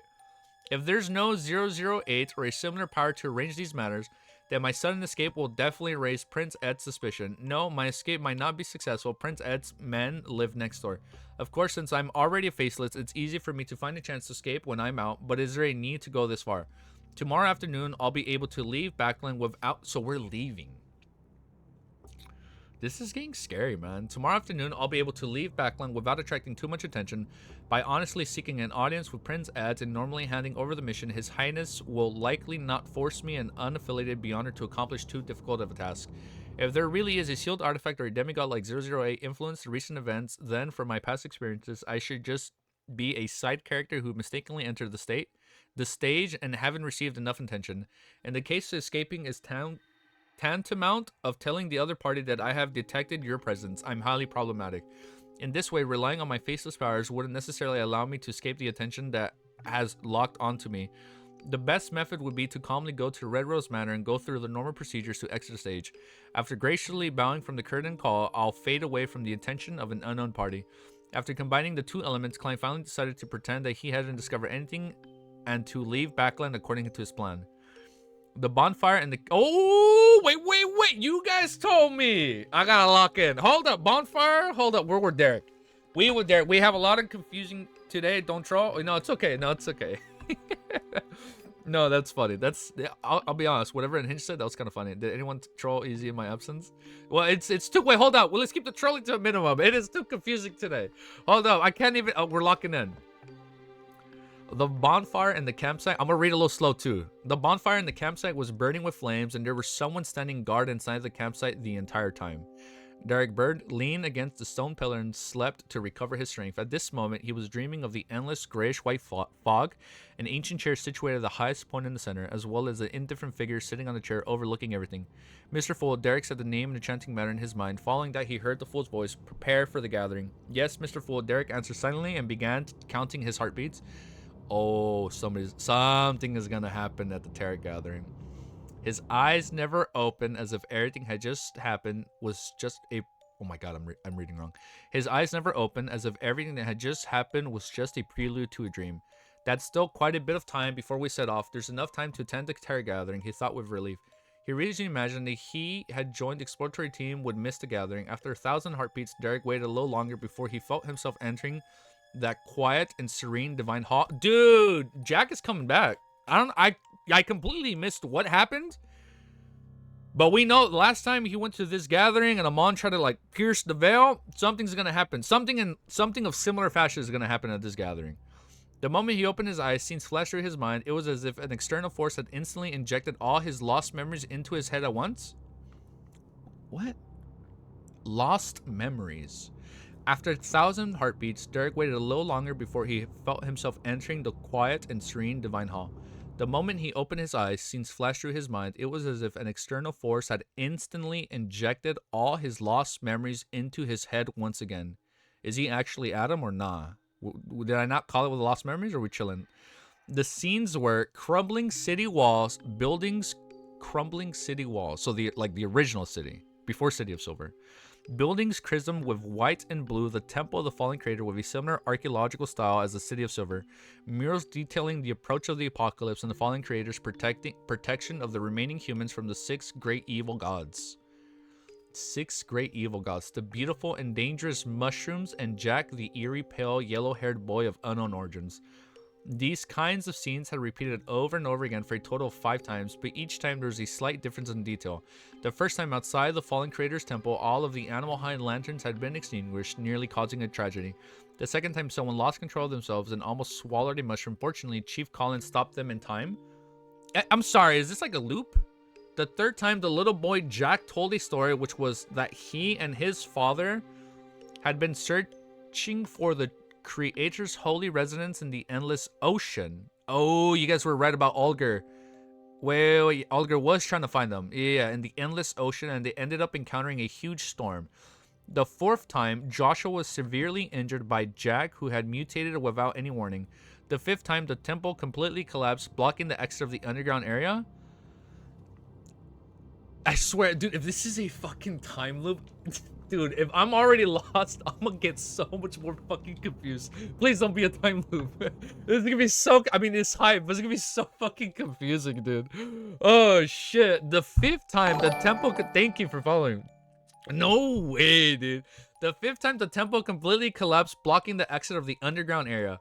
And all of these occurrences ended with Demon Hunter Colin killing the little boy Jack, and then started off with their rest in camp, preparing to enter the ruined city. They began and end were connecting as it repeated in the cycle. We're exploring the temple 5 times. We've been living through this experience all this time, and there's no way to truly end it. The more Derek understood his sudden new memories, the more frightening and terrified he became. Audrey, who was, dude, this is so hype. Dude, I'm like kind of shaking. Why is Ellie barking? Ellie, are you excited? Audrey, who was sitting on the other side of the long bronze table, originally wanted to greet Mr. Full. Dude, I'm like shaking. I'm genuinely like shaking when I'm like speaking, dude. Audrey, I'm scared for Derek now. Hold up. If there's looping, that means eventually someone dies and then the cycle starts again. Audrey, who was sitting on the other side of the long bronze table, originally wanted to greet Mr. Fool and the others with a cheerful, light voice as usual. However, when she glanced over, she immediately noticed that Little Son's mood wasn't right. She immediately asked, Mr. Son, did something happen? Has the expiration of the truth of the Fallen Creator Temple not gone smoothly? Derek seemed to have grabbed onto hope as he hurriedly described the rough situation once. When he was done, he said, after that little boy was dealt with by His Excellency, we all closed our eyes and woke up on the campsite ground. The city in preparation began a brand new exploration. Rest in peace, Izugeki. Your low memory bitrate will go down. No, it's not. It's not. It's gonna go up. It's gonna go up. Just like how review count went up to 81. Thank you guys. We no longer had any memories from before. This process has been repeated 5 times with only the details being slightly different. If it wasn't for Mr. Fool's altering me this time, then I wouldn't have even known that I've been living a recurring life all this time. What? If it wasn't for Mr. Fool's alerting me this time, then I wouldn't have even known that I've been living a recurring life all this time. This is so weird. He took it for granted that an extra memories from his arrival above the gray fog were the result of Mr. Fool's reminder. He stood up and gave a solemn salute to the blurry figure seated at the head of a long bronze table. I only understood the situation after listening to your description. Clang was still in a daze. He maintained his original posture and lightly nodded his head in response. In a situation where the reasons are unknown, a superior wouldn't so easily express his own opinion, so I can't rashly open my mouth. Clang secretly reviewed what he had learned from his past life as a keyboard warrior.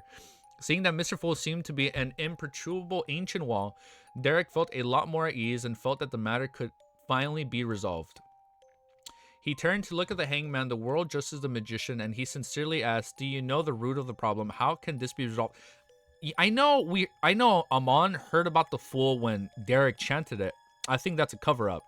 I think since Amon directly came within Derek's vicinity, leads me to believe that he's also involved in this loop for some reason.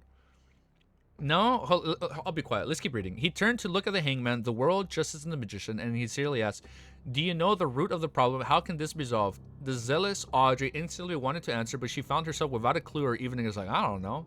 Forrest was in a similar state as she was, filled with a rich knowledge from Earth, and having read many novels of being stuck in the same day. I've watched Groundhog Day. Yeah, easy. Filled with rich knowledge from Earth and having read many novels of being stuck in the same day, Klein originally wanted to control the world, to give out ideas, to give everybody some inspiration to consider regarding the matter. But after thinking about it carefully, he chose to stay low key he stayed low key. He stayed low key and prepared to observe first. After listening to the son's description, Olga remained silent for a long time. At this moment, he said in a measured note, "I can only think of."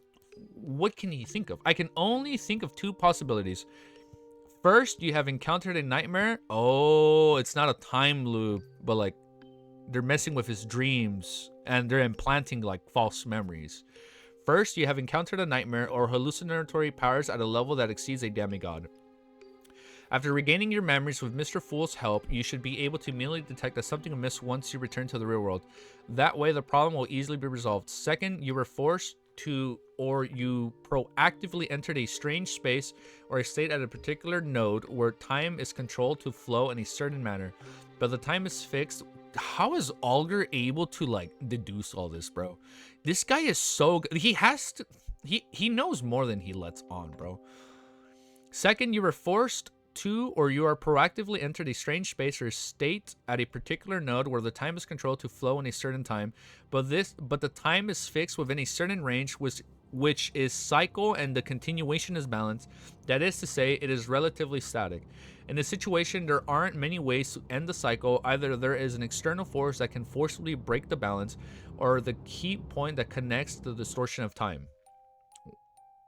The key point that connects the distortion of... What would that be?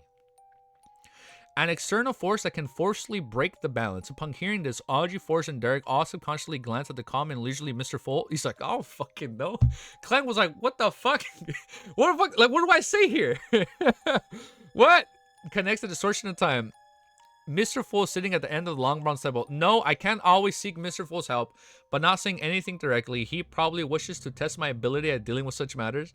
After a moment of thought, he said, "Mr. Hangman, let's assume the second situation. In your opinion, what do you think is the key point that connects the distortion?" Yeah, like, what? Without waiting for the hangman to respond, Audrey guessed with interest. "That little boy Jack. You can't kill him when you're facing him." Olger nodded. "That's a possibility." He hesitated for a moment before saying, "The son's description of Jack and his father reminds me of a particular incident." Hold up. Before I read that unhinged, we're almost done with the chapter. Wait, we're almost done. Let's finish the chapter and then we can talk about it. He hesitated for a moment before saying, "The son's description of Jack and his father reminded me of a particular incident." He turned to look at Miss Justice. "Didn't I once mention that I was pursuing a listener of the Aurora Order at sea? The goal for his voyage was to seek the true creator's holy residence." Oh, look, it brings it up right here.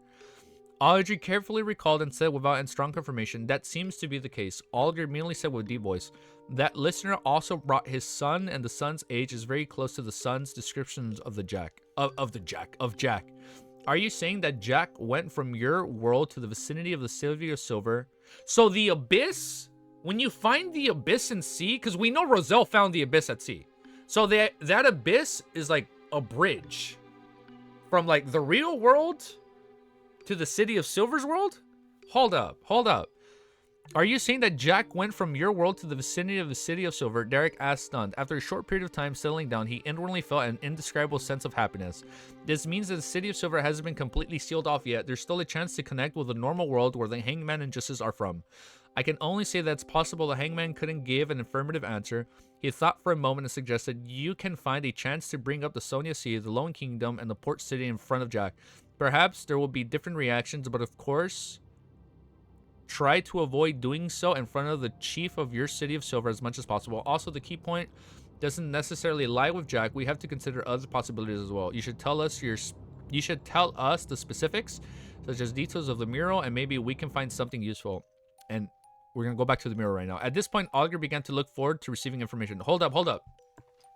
So, when they were out at sea, they found the abyss. They went through the abyss, and coincidentally, this Jack became like some crazy ass demonic entity. That ties back to the when the gods came out of the abyss, right? In the mural depiction, right? So whatever passes through the abyss eventually goes mad and they lose control. Just like what happened with the deities towards the creator, because right, it depicts them coming out of the abyss, and then like the white cross ended up being engulfed in like a black mist or miasma or whatever it was, and then they went mad and like I think that's what it is. So I think the abyss. Oh, and then what was it? The abyss of darkness, or I forget what it was. But let's see, what was that, Romero? It was a loop. Every time he killed Jack, the exploration restarted. When Klein summoned him, he gained his memories back. Romero is stuck in a loop telling Easy the same thing. I'm sorry I wasn't reading it. I know, I got my tunnel vision was a little bad right there. Thank you, Dark Side. I don't know. I keep mixing up Dark Side of the Universe with the Abyss. I give up. No, don't give up. We never give up. I see it. Augur's he was in his own time loop. I had crazy tunnel vision right there. I'm sorry. I didn't even read chat. Crazy tunnel vision. But so he's in a time loop, and whenever he kills Jack, it resets. But if we're under the assumption that Jack and his dad went into the abyss, maybe Jack isn't necessarily like the root cause, but like the abyss in and of itself that's causing the time loop. Like, because he went through the abyss, he was affected by like whatever the abyss is. And maybe because we're killing Jack, which is connected to the abyss, that's why it resets. So is that what was mentioned back in the... Oh, so the whole thing with Derek waking up, that was the loop. He woke up again. Read that. Read what he said. Wait. Bro, Abyss was in west. Sonia Sea was where Jack was in the east. Ah, but if you go far east, you eventually end up west. What's farther east? West. Huh? Like once you do a full loop, technically you end up in the west.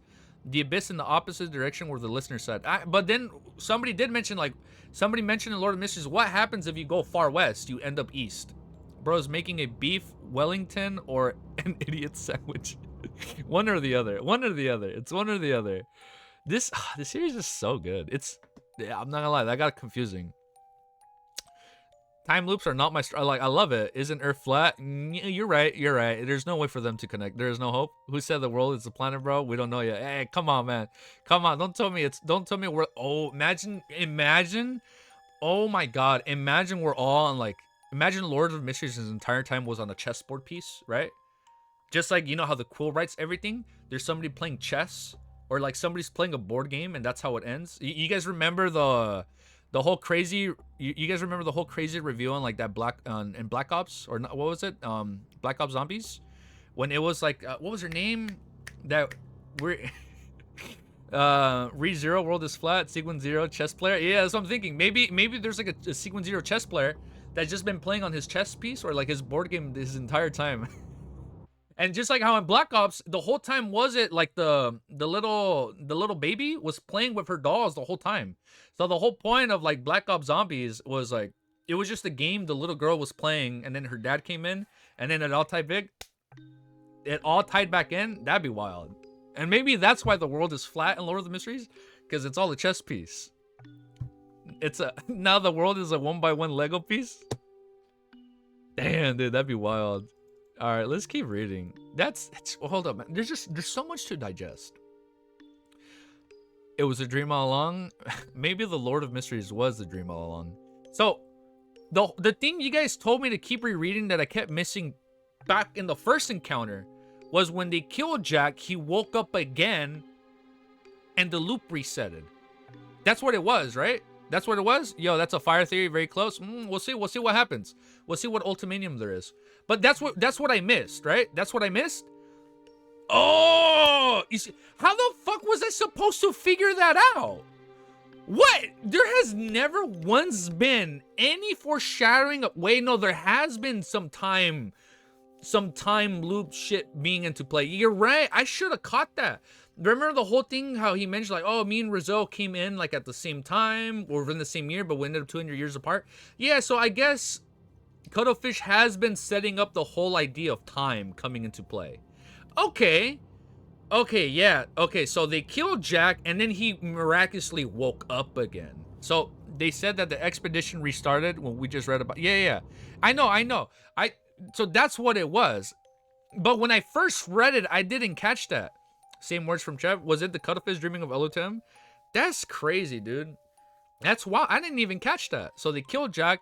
They woke up and reset. And that's why Colin said, like, Colin Iliad, we're going to head out.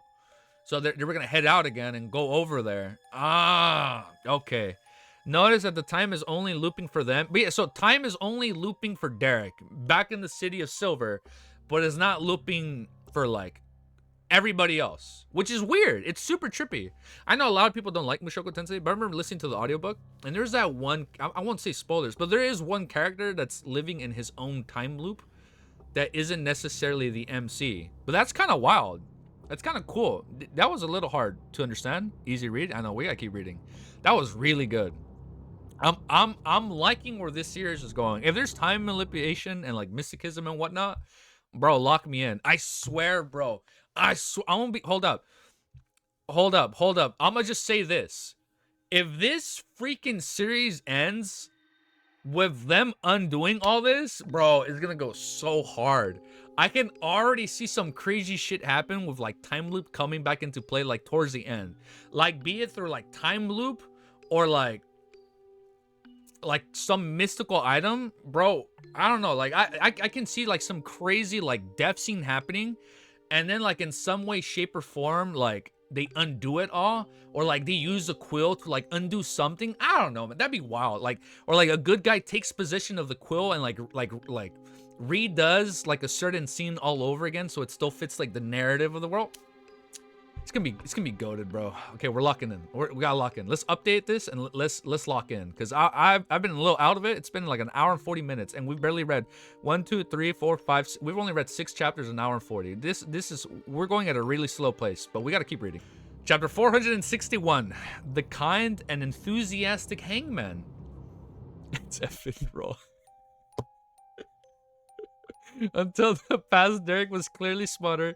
He didn't clumsily rely on the words to provide a description. After receiving Mr. Fool's permission, he conjured a series of scenes from the memories that he could recall. He showed the exploratory process that the points he found important to the hangman just as the magician in the world in a fragmented fashion.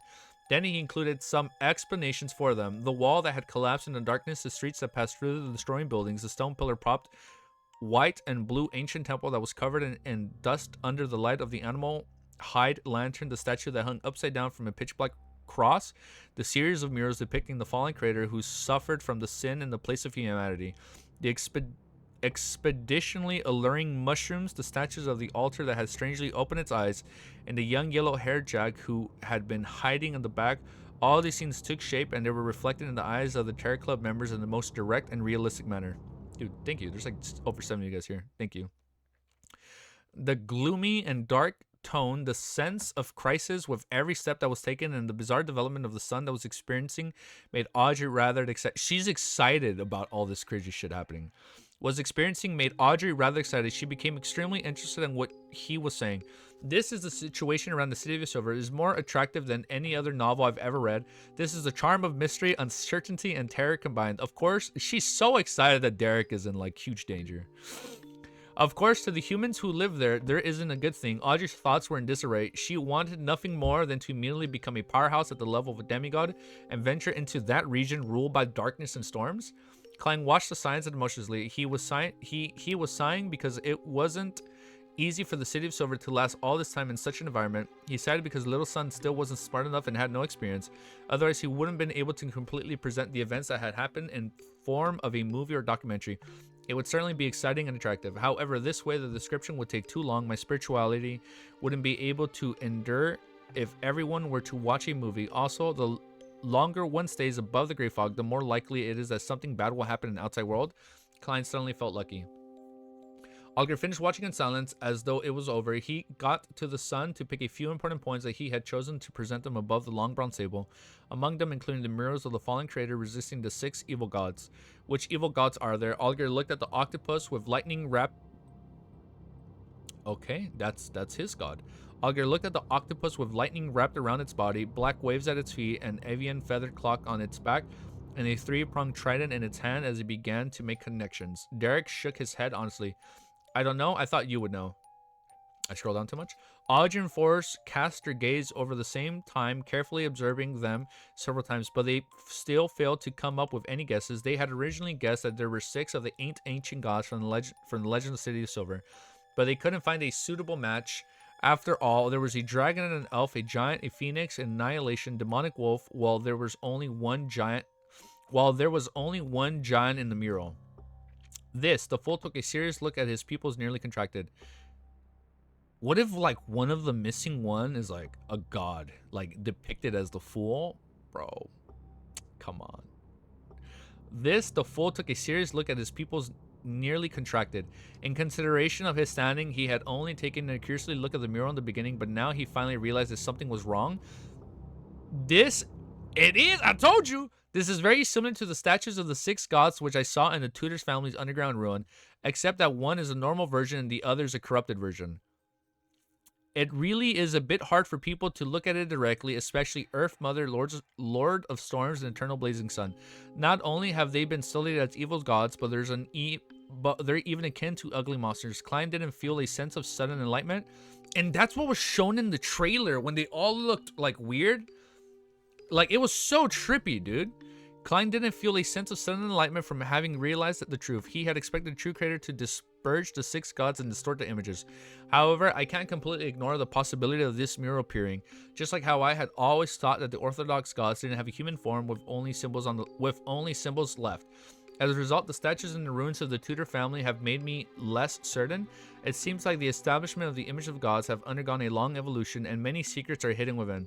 Klein was relieved when he saw Miss Justice was focusing on examining the murals and didn't pay attention to Mr. Fool's attitude, because it involved whether or not Little Sun couldn't get out of strange predicaments of repeating the short period of time.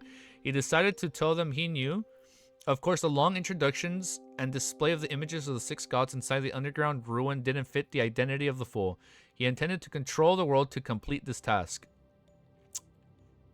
And this was in line with his goal of making the world and Sherlock Moriarty equivalent. The Fool should have enigmatically say, Evernight, Sun, Storm, Wisdom, Earth, Giant, and then give no explanation. With superficial descriptions, Klein thought for 2 seconds and let the world say in a hoarse voice. Wait, that's not what he said. I've seen similar statues. After attracting everyone's gaze, he paused and added, an adventure to the 4th epoch. Aja was very interested, but she maintained her basic level of... So he's tying Mr. World to Sherlock? What kind of statues were they? Can you show it to us? Of course, if you aren't willing to review required compensation, it's negotiable. There's no need, as time is able to resolve some of my doubts. The world smiled darkly. He acted by making a request to Mr. Fool, and when he got permission, he conjured the statue of the 6 gods and their corresponding sacred emblems. You guys are going crazy. What's going on? Hold up. With her head against the full moon, the lady who wore layers upon layers of hazy dresses gave off an exceptionally beautiful feeling. On her long black skirt, there was also specks of starlight as if it was a night sky. On top of that, the iconic Evernight sacred emblem. Audrey immediately recognized her to the Evernight goddess she worshipped. Wait, hold up. Hold up. What is going on? I thought... And this is like the goal... With his goal of making the world and Sherlock Moriarty equivalent, the Fool should enigmatically say, Evernight, Sunlight, Storm, Wisdom was superfluous. Oh, hold up. Let's keep reading.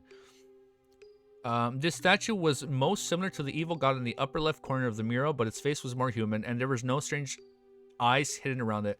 What sacrilege? This is a sacrilege to the gods. Audrey was a little angry, but she quietly calmed down. As most infamous evil gods, it's expected that the true creator will let his followers disguise the goddess, but why would there be a humanoid sculpture of the goddess in the underground ruins? It isn't said that the orthodox gods only have symbols. Audrey frowned slightly, lost in thought. Odger felt somewhat enlightened as he had said with a sigh. So the murals depict the distorted images of the 6 gods. They really have humanoid images in the past. Perhaps this is the reason why the churches have always been trying to find the forsaken land of gods. As for the forsaken land of gods, it's most likely hidden in the depths of the Sonia Sea. Yes, it definitely doesn't exist in a normal state, otherwise it would be impossible for the deities to not notice, Alger said silently and inwardly. Missing one is the youngest god that recently appeared after the fog got exiled. Wait. Missing one is the youngest god that recently appeared. Yeah, it appeared after, or like towards the tail end of the 4th epoch. After the fog got exiled. Hold up. Let's have faith. Okay, we're gonna talk about all this right now.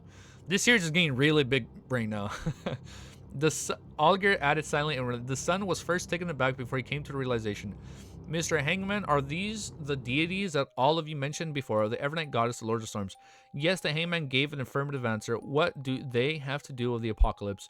What does this have to do with our lands being forsaken by the Lord? Derek subconsciously pressed. I scrolled down too much.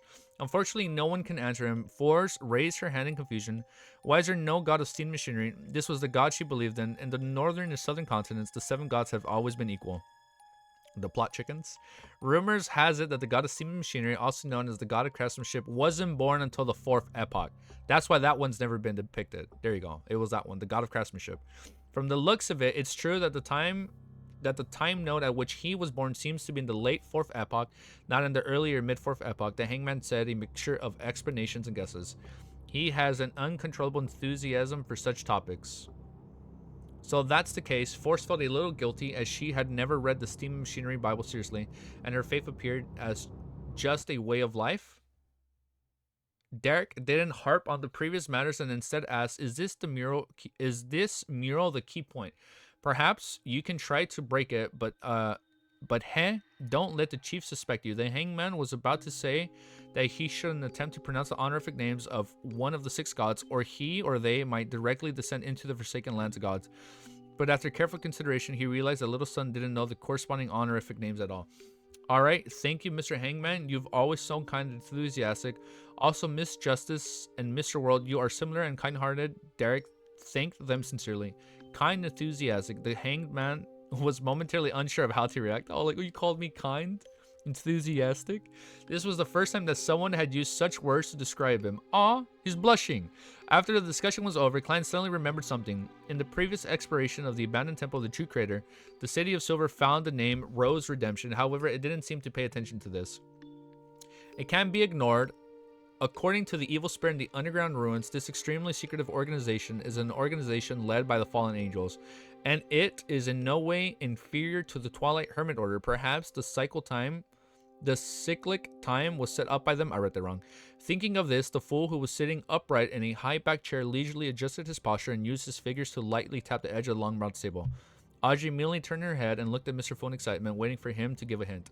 The Hangman, the Sun, the magician in the world also looked expectantly at Mr. Fool. Amid the fog, Klein chuckled and said, Rose Redemption. Rose Redemption, what is that? The key point I can't read. The key point to getting out of this predicament. That's right, there's such a name in the corner of a mural near the top of the temple. Derek seemed to understand something. Alger, Audrey, and Forrest also recalled and gave the name Rose Redemption high importance, but they didn't fully understand the true meaning Mr. World was trying to convey. Honorable Mr. Fool, what does the Rose Redemption represent? Audrey raised her hand and took the initiative to ask. This time, Klein didn't respond other than giving a short laugh. His idea was very simple. The organization, the Rose Redemption, was intricately tied to the True Creator. No matter what happened in the temple, it would always point to them in some way. As for whether this name was so-called key point, Klein wasn't sure or worried. After all, he held the right to interpretation. If the Sun and the others misunderstood the real meaning, how could it be Mr. Fool's fault? Okay. Alright. Wait, you guys were going crazy with, you guys were all going crazy right now with, the world? What was going on? I think I got... Wait, hold up. So what I thought what was going on when you guys were going crazy with, the world, I thought the world for a second because for a second I thought the world became like an entity on its own. Like, because I've told you guys before, I assume when he became like a higher sequence, Mr. Fool would have like a consciousness in and of itself. Like he'd be like independent from Klein. So I thought that was going on. That's why I scrolled back up because when Klein said, "Oh, I thought I was just gonna give like a little hint," but then when he kept talking, I was like, "Wait, what the?" Like he's saying more than Klein wanted him to say. I thought that's what was going on. But they're just glazers. That is true. You guys are ever. I have noticed that people are a world glazer. Yes, that is true. 30 more. Let's keep reading, dude. Chapter 462 is called What is a Miracle? Seeing the fool chuckle silently, Audrey and the others had no choice but to withdraw their gaze and stop asking questions. In a situation like this, where they were only given hints and no explanations, they didn't find it problematic. Existences at the level of deities typically had similar habits, and sometimes what they gave weren't even hints, but revelations. In the eyes of a powerful figure like Mr. Fool, just providing a single name is enough. Our failure to comprehend things is because we are lacking. We need to work together, figuring out and attempting things. Audrey was increasingly looking forward to her future as a psychiatrist. I remember that there was something related to Rose Redemption, that semi-abandoned temple. Augur tilted his head and looked at the sun. Without any hesitation, Derek nodded and said, "Yes, it was a text derived from Jotun in the corner of the murals. We used quite some time to decipher those words." Text derived from Jotun. Augur hadn't paid much attention to this detail before, but he couldn't help but make connections at that moment. That little boy Jack seems to have gone from the Sonia Sea. Text derived from Jotun. Augur deliberated before making a request to conjure a line of text. Those words were in ancient Phasic, the origins of the North Continent's language, and they meant Rose Redemption. Derek took a close look and was stunned. It's very close, but the way that the words end is handled differently. Mr. Hangman, is this the language from where you come from? As he spoke, Derek conjured the text of the mirror again. Yes, all gave an affirmative answer. This language itself has evolved. The one you found should be of an earlier type. In the words of linguistics, this type of language, which is similar to ancient Phasic, is widely regarded as a characteristic of the Solomon Empire. Thank you for following, dude. Thank you. In the world of linguistics, this type of language, which is similar to ancient Phasic, is widely regarded as a characteristic of the Solomon Empire. Historian Klein gave the most accurate answer in his mind. Augur paused. What about the contents of the corresponding mural? I wasn't in charge of that area, and I didn't take a careful look before departing. Derek instantly felt ashamed. Augur nodded without a change in expression. Find a chance to clarify this. This might be a crucial point hidden within. Alright, Derek was increasingly convinced that things weren't so bad after all. Seeing that he had relaxed quite a bit, Audrey was a little curious and a little puzzled as she asked, Mr. Hangman, if the young boy named Jack is a child of the listener you described, why would he be able to communicate with the sun and the others? After discussing the corresponding terms of Rose Redemption, she was completely certain that the City of Silver used a different language compared to the other countries. Wait, hold up. How the hell was Jack able to, like, communicate with Derek if it's a different language? Certain that the City of Silver uses a different language compared to the other countries' northern and southern continents like Lowen. And above the Grey Fog, everyone is able to communicate fluently without any gaps in communication. Wait. Just like the City of Silver is a bigger version of the Grey Fog. And above the Grey Fog, everyone is able to communicate fluently without any gaps in communication. It's all thanks to Mr. Fool's powers. Audrey prays in her heart. Bro, wait. I think the Grey Fog is related. Or like it's... Oh, I know they're not in the City of Silver right now. But like the fact that Jack went to the City of Silver and was able to communicate with Derek, like it's weird, right? Like how the fuck was somebody from like the real world able to communicate with Derek and the other? I'm thinking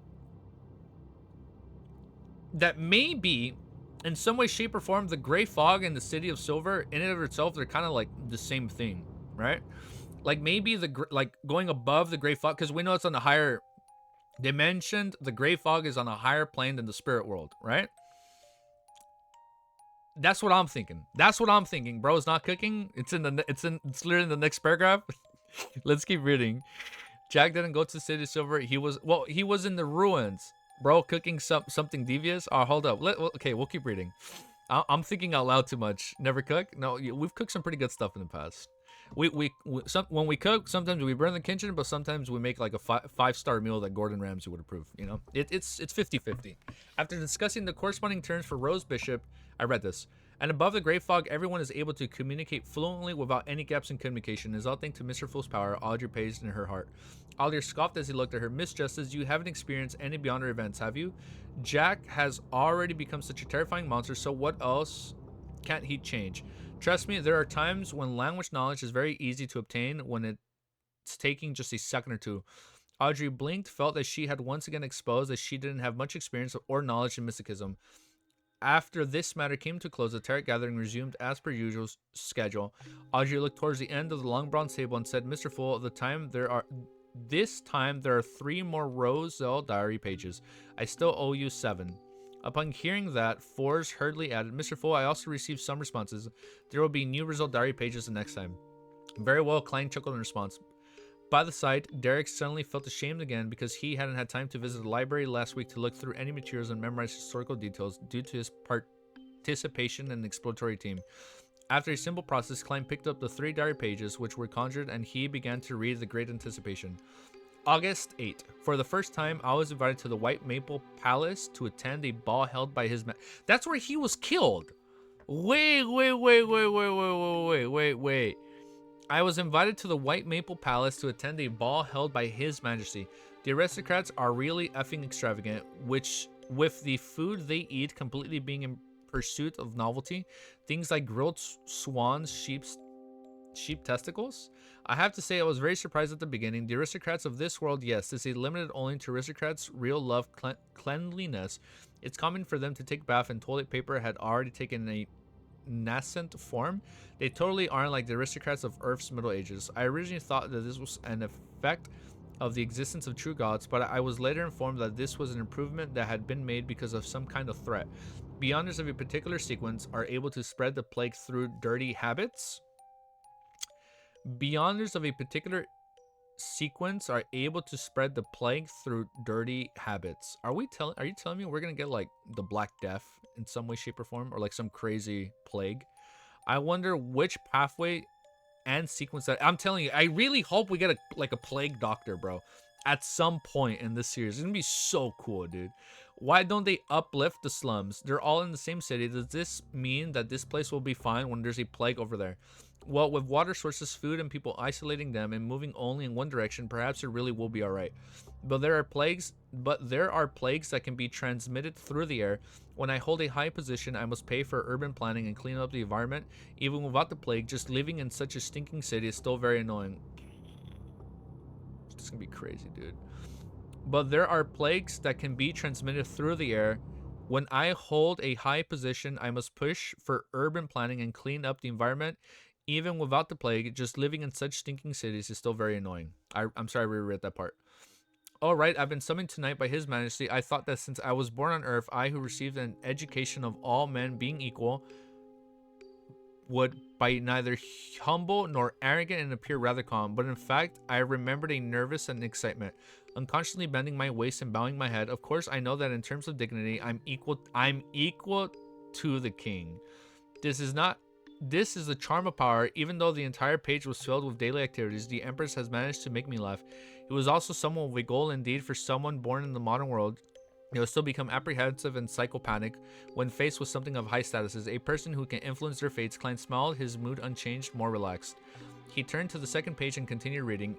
November 11th, about to advance the second forward to become a demigod. After this, as long as I don't lose control, then my life's natural order will experience a qualitative change.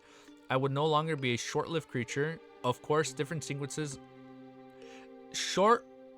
It's going pretty good so far. Short-lived creature. So once you hit high sequence, you can enhance your longevity, right? Because we know high sequence Beyonders can technically live for a long time. So I assume that's when it happens, like when you reach demigod. After this, as long as I don't lose control, then my life's natural order will experience a qualitative change. I will no longer be a short-lived creature. Of course, different sequences of different pathways will be in different states. I face 2 choices. One is Alchemist of the Savin pathway, and the other is These are new pathways.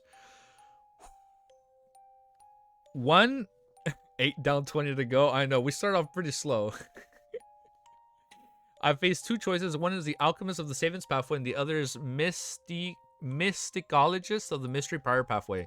So those are interchangeable. Even I choose not to change pathway since Hidden Sage is a very dangerous existence. However, I ultimately suspect that he isn't a real deity. Perhaps he is of a slightly lower level. After becoming an alchemist, I will be able to inject soul into items I create and give them life. Oh, the blasphemy cards. After becoming an alchemist, I will be able to inject soul into the items I create and give them life. This is the feeling of being a creator. It will definitely be excellent. It's also the reason why I continued choosing the Beyonder pathway. After obtaining this sequence of Beyonder's characteristics, I should be able to complete more of my concepts. There will come a day when the saying, it's not that we aren't working hard, it's just that the cheat has a Gundam.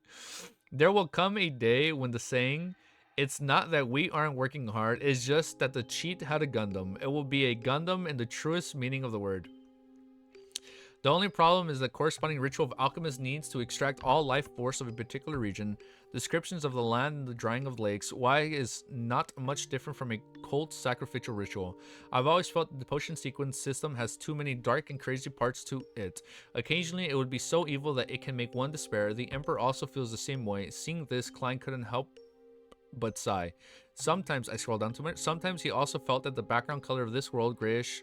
Sometimes he also felt that the background color of this world was grayish, black, and crazy.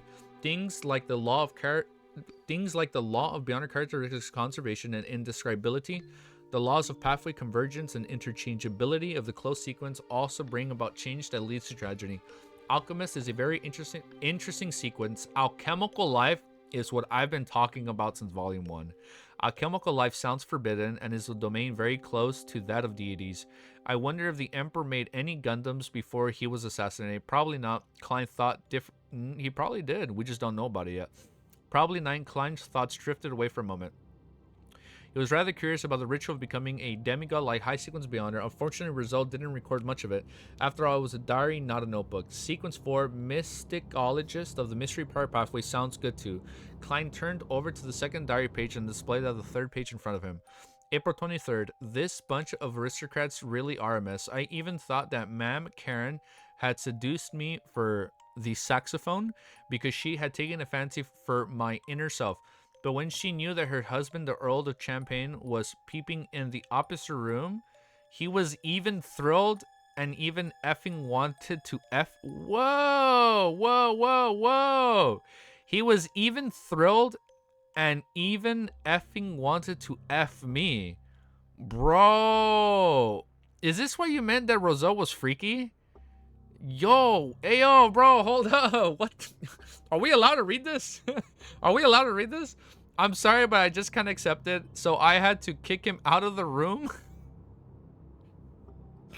Bro, what the fuck? Compared to their family, I'm just a pure child. Read it straight, read it right. Bro, Intus people are freaky, dude. He's like, yes, yeah, yes. Can I join? Least freaky LOTM moment? Bro, ain't no way. Klein was momentarily speechless. He felt that the private life of Emperor was really filled with excitement and that many of the Intis aristocracy were also sufficiently eccentric. If some aristocrat tries to seek novelty and find a curly-haired baboon, some kind of disease might even be born. Klein, what the fuck? If some aristocrat tries to seek novelty and finds a curly-haired baboon, some kind of disease might even be born. Whoa. Klein sighed and looked down. Maybe the beast tamer really was Intis, you know? That is... I want to know. Do not stay... You guys gotta stay away from Intis. Hey, yo, man, this shit is wild. This shit, it's like the Wild West out there in Intis. God damn, man. Maybe the plague really did come from Intis. Gosh, shit is wild, dude. Klein signed and looked down. April 25th. To cultivate many... Oh my god, this is so fun. That was like whiplash, bro. Reading those two scenes, that's fucking whiplash. April 25th. To cultivate my character and own my mind, I went fishing at Swan Lake. I hope that one day I can go fishing at sea for a mermaid. Just like Klein. Okay. Sai, I've been quite depraved recently. I have to invigorate my spirit and invent more things. I can't leave any gaps. Since that's why he was trying to invent so many things. Since I transmigrated to this world, I will brand this era with my name, Emperor. It's better if you had fallen into depravity. Client's mouth twitched without any intention of making comment. Then he calmly looked at the last diary entry on the last page. April 26, Zaratul came visiting. I deliberately asked him what a miracle was. He asked me in return about what I thought about it. What I think is, there's only one miracle in my heart, and that is the wonders of civilization. For example, the Great Twilight Hall and the Phasic Empire, the former residence of the former resident of the giant king of Mur. Zaratul finally gave a direct answer. He said, "What is a miracle? A miracle is to be resurrected from the dead." So the miracle is the alchemical life ritual.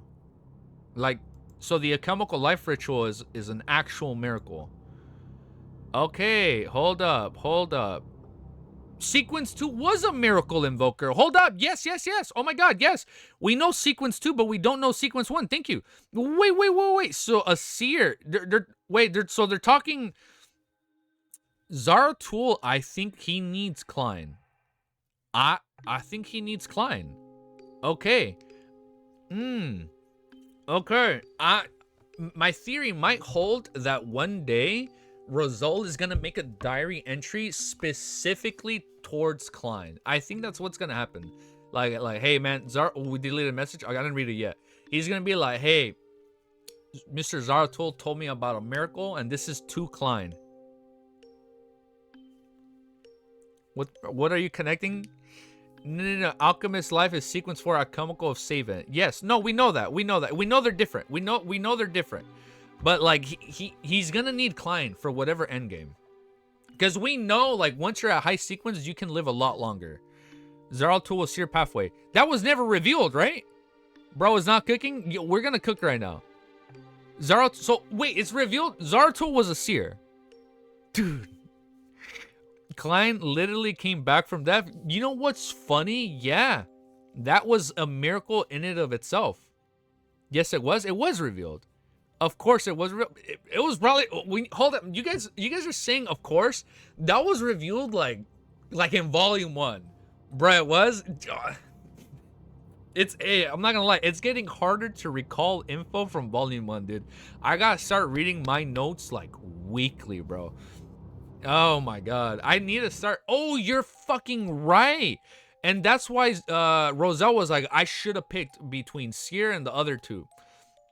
Yeah, no, we've known, yes. Miracle Invoker was sequence 2 because art. Oh shit, you're fucking right.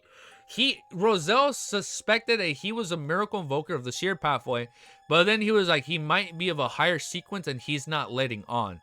Yes, okay, it's coming back. But at the end, he did say, he's probably of a higher sequence and he's hiding that. No. The reading comprehension demon did not strike ahead. That was the low bit memory bandwidth hit. Yeah, low bit memory. Hold up. That hit. It's been a while. I think after volume 2, guys, I'm reading my notes every week, bro. Every week, I'm gonna start glancing my notes so I can recall all this. Because it's getting hard. Yeah, the LMBR is starting to hit. I'm gonna start reading my notes every week, man. Because it's a little overwhelming. It's a little overwhelming trying to recall like something that happened like 400 chapters ago. But this is hype. This is so cool, dude. Results suspected he suspected he was a higher sequence. Yes, please.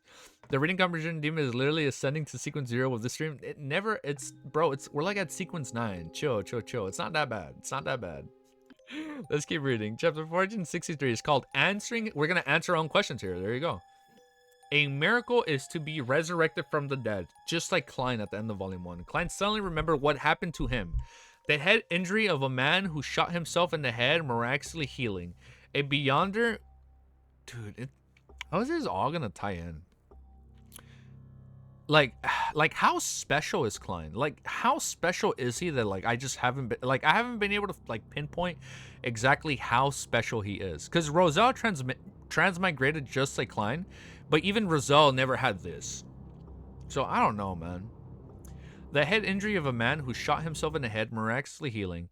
A beyonder who, having died from having his heart crushed, crawling out of his grave in the middle of the night. Are these considered miracles of being resurrected from the dead? Is the miracle the leader of a secret order Zaratul spoke of? And sequence 2 of the sheer pathway is called a miracle invoker. I feel like he'd already digested his miracle invoker potion because he's like resurrected twice, bro. At this moment, Klein felt like he had grasped something important, but he was unable to piece together all the clues to form the truth he wanted. As I had guessed before, these are the factors at work for my choice of having Seer as my being sequence. My greatest support is the mysterious space above the gray fog, which happens to eliminate all interference and provide Seers the most coveted environment. My characteristic of resurrection also seems to have come from the gray fog as well. So that's like his uniqueness. I spelled that wrong. No, it's okay. I don't know what spell it was. I didn't read. Hold up.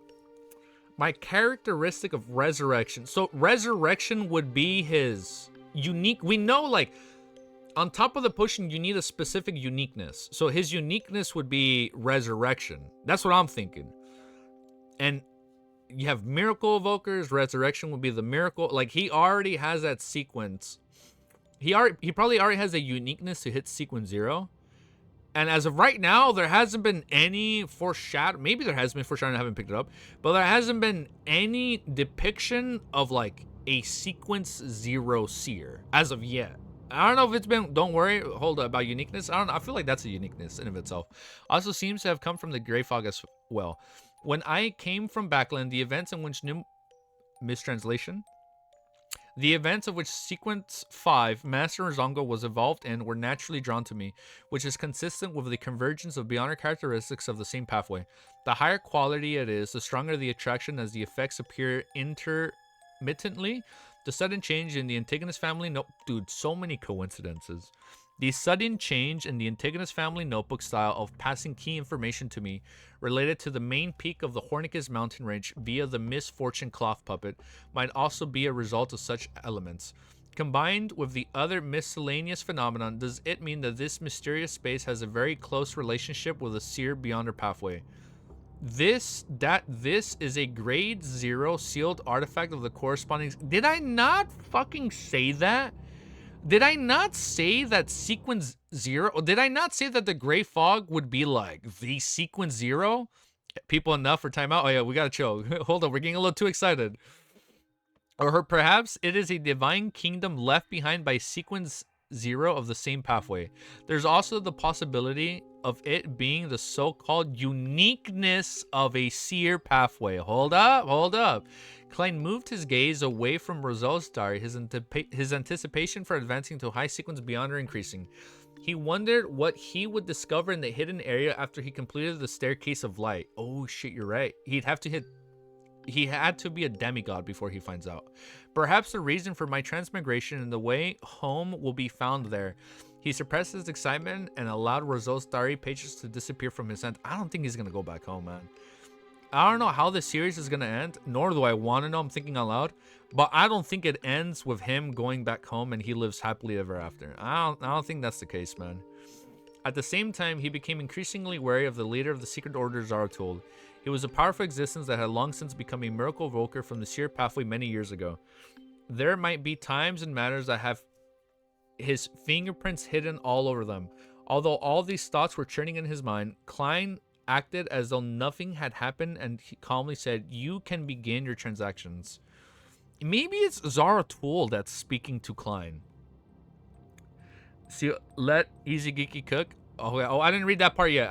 I read COI, but I stopped pretty quick. Hold up. So maybe Zaratul is the one that's communicating with Klein.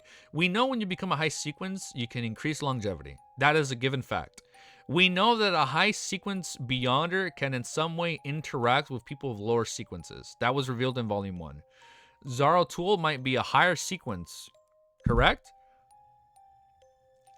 Maybe Zaratul wants Klein to hit sequence 1 so he can kill him and gain his characteristics, right? And we know the characteristics can't be either created nor destroyed. Bro, I can't wait. Oh, I unread this. I didn't. Thank you. You were so quick. Well, Wind Valley, hello, Wind Valley. So maybe Zoroark wants Klein to hit sequence 1 because there's no other sequence 1 Beyonders out there currently. But if he kills him and obtains his characteristic, he's going to come back, and now we have 2 sequence 1s. Maybe, and that's why he's like guiding him to like Hornicus Flagera. I don't know. Hold up. This is getting good. So many possibilities for this series, man. It was a power of existence that had long since become a miracle invoker from the sheer pathway many years ago. There might be times and matters that have fingerprints hidden all over them. Although all these thoughts were churning in his mind, Klein acted as though nothing had happened, and he calmly said, "You can begin your transactions." Force immediately turned to look at Miss Justice, who sat at the same side of the table, and she said with expectations, "I received a reply. My teacher had a pair of mirror dragon eyes. The price is 1,000 pounds. I'm gonna gather my thoughts right now then. Upon seeing that, Force felt a little uneasy. This is because Dorian Gray, Abraham's reserve price was 800 pounds, which was already a premium above 500 to 600 pounds. And of that foundation, she added another 200 pounds. After attending so many tarot gatherings and all kinds of Beyonder circles, I finally understand one thing. Just like Emperor Rizal said, money isn't omnipotent, but nothing can be done without money. Although I've already received the fixed payment for my new book and have savings reaching 350 pounds, there's still the Spirit Eater stomach pouch awaiting me. There's also the kinds of expenses needed for sequence 7, 6, 5, and even 4. The meaning before me, Mr. Fool's secret hints, is that I should be able to be freed from the curse of the full moon once I become a high sequence Beyonder. Even if I can find some of them through the teacher, I can fully rely on him and Abraham family. In this regard, saving up money on my own isn't enough. An effort must be made to make money. The price of 1,000 pounds is really expensive. If Miss Justice wishes to bargain, I'll later tell her that the teacher agreed to the lower price of 100 pounds after repeated negotiations. As Forrest waited for the reply, she consoled herself. 1,000 pounds. I'm thinking something right now as I'm reading this. Hold up. What's in the box? You know what I'm thinking about? What the fuck was Klein's characteristic when he died in Volume 1? If we know that they can't be created nor destroyed, and we know a true miracle is coming back from the dead, maybe a true miracle is actually creating characteristics or potions, right? I know he didn't drop it. It was never revealed if he dropped it or not. But maybe like in the future, Zoroark will like kill Klein, take his characteristic for like sequence 1 or sequence 0, and then he comes back, right? And then when Klein resurrects, he still has his characteristic. Wait, hold up. 1,000 pounds. Audrey never expected to receive news of the psychiatrist's potion ingredients so quickly. She subconsciously asked in confirming tone. Without waiting for a reply, she happily added, "Okay, deal." Although she still owed Viscount Glen a final installment and still owed the Fool of Zador 2,000 pounds, she would officially be declared an adult at the New Year's ball party. Not only would her control over her wealth be greater than ever before, but she would also receive many valuable gifts, such as the one promised by her father, Earl Hall, a few days earlier. He had promised to give her dear daughter a further 50,000 pounds in Backland bank shares and more than 2,000 pounds in cash. Hence, 1,000 pounds wasn't a number that she was bothered with. Audrey had originally asked Mr. Fool to extend the payment period of 2,000 pounds to February or March in order, on the one hand, to pay off her debt to Viscount Glen and to save up money and discreetly as possible without arousing suspicion. On the other hand, she had set aside an additional budget for the ingredients of the psychiatrist's potion. Now was the time to use the budget. At most, I'll have to tighten my belt like how I did in the past for a few months. I say belt? Oh yeah, belt. I thought I said budget. After March, there wouldn't be any problems. Audrey thought no trouble at all. She agreed. Forrest was both happy and confused. Forrest asked Mr. Fool to bear witness to the transaction and agreed that Miss Justice to make the payment first before she delivered the Beyonder ingredients on Wednesday. As Forrest decided to head for Pritz Harbor immediately upon receiving the cash, without wasting any time in mind, she looked at the 3 gentlemen, the sun, the hangman, and the world. Does anyone have any information in the Spirit Eater stomach pouch? Waiting for the day when we read to make an Excel spreadsheet for a fight just to understand it less. We probably will, man. We probably will, because I get lost in fights sometimes because I read too quickly and I start stuttering all over the place.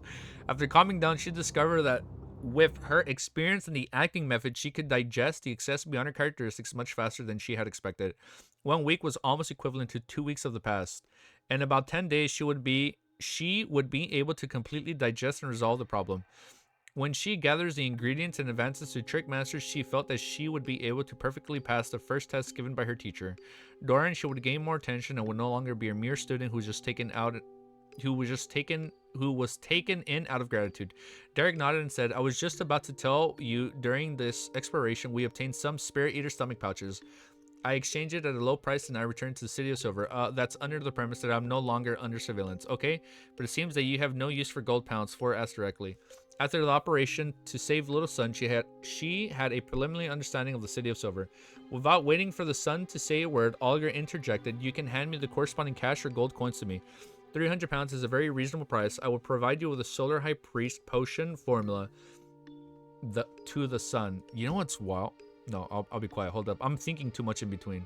I'm thinking there might be like a Time Lord, right? Like a pathway has to do something with time. If time is like slowly being introduced in this volume, maybe. Mr. Hangman, you have the formula to Solar High Priest, Derek asked in a pleasant surprise. During his previous patrols and his recent exploration, he had increasingly felt that the powers of the Sun Pathway were perfect for dealing with the dark.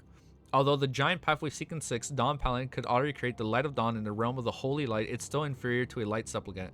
The Hangman nodded slightly and said, that's right, he had found the Solar High Priest potion form in the treasury of the Roasted Archipelago, but it was only recently that he had found an opportunity to provide sufficient justification and had the sufficient conditions to have the right to read at once. The reason that he gave was that people suspected that the priest of Church of the Eternal Blazing Sun had appeared on the Sonia Sea. And since he was temporarily unable to return to the Intis Republic, he could only search for the potion ingredients corresponding to the Solar High Priest. Moreover, the hatred for the Eternal Blazing Sun could turn mere rumors into the basis for action by the Church of the Lords of Storms. Derek was delighted at first, but he soon said with some awkwardness, the value of Sequence 7 potion formulas is higher than a Spirit Eater stomach pouch. I don't have the gold pounds all of you were talking about. You can repay it with ingredients of the same value. The Hangman gave a terse response, but I don't know what I can get from you. First, you should make a list of common monsters found around the city of Silver and their corresponding ingredients. I'll then choose from what list.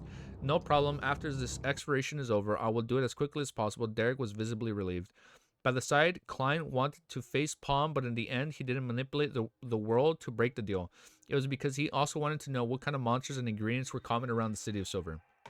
As Audrey secretly sighed, the man was looking around and raised his request. I need a pair of Dragon Eye Sea Condor eyes. I'll pay the necessary compensation. He only mentioned the Dragon Eye Sea Condor eyes. In other words, Mr. Hangman had clues regarding the Blue Shadow Falcon's crystalline feathers.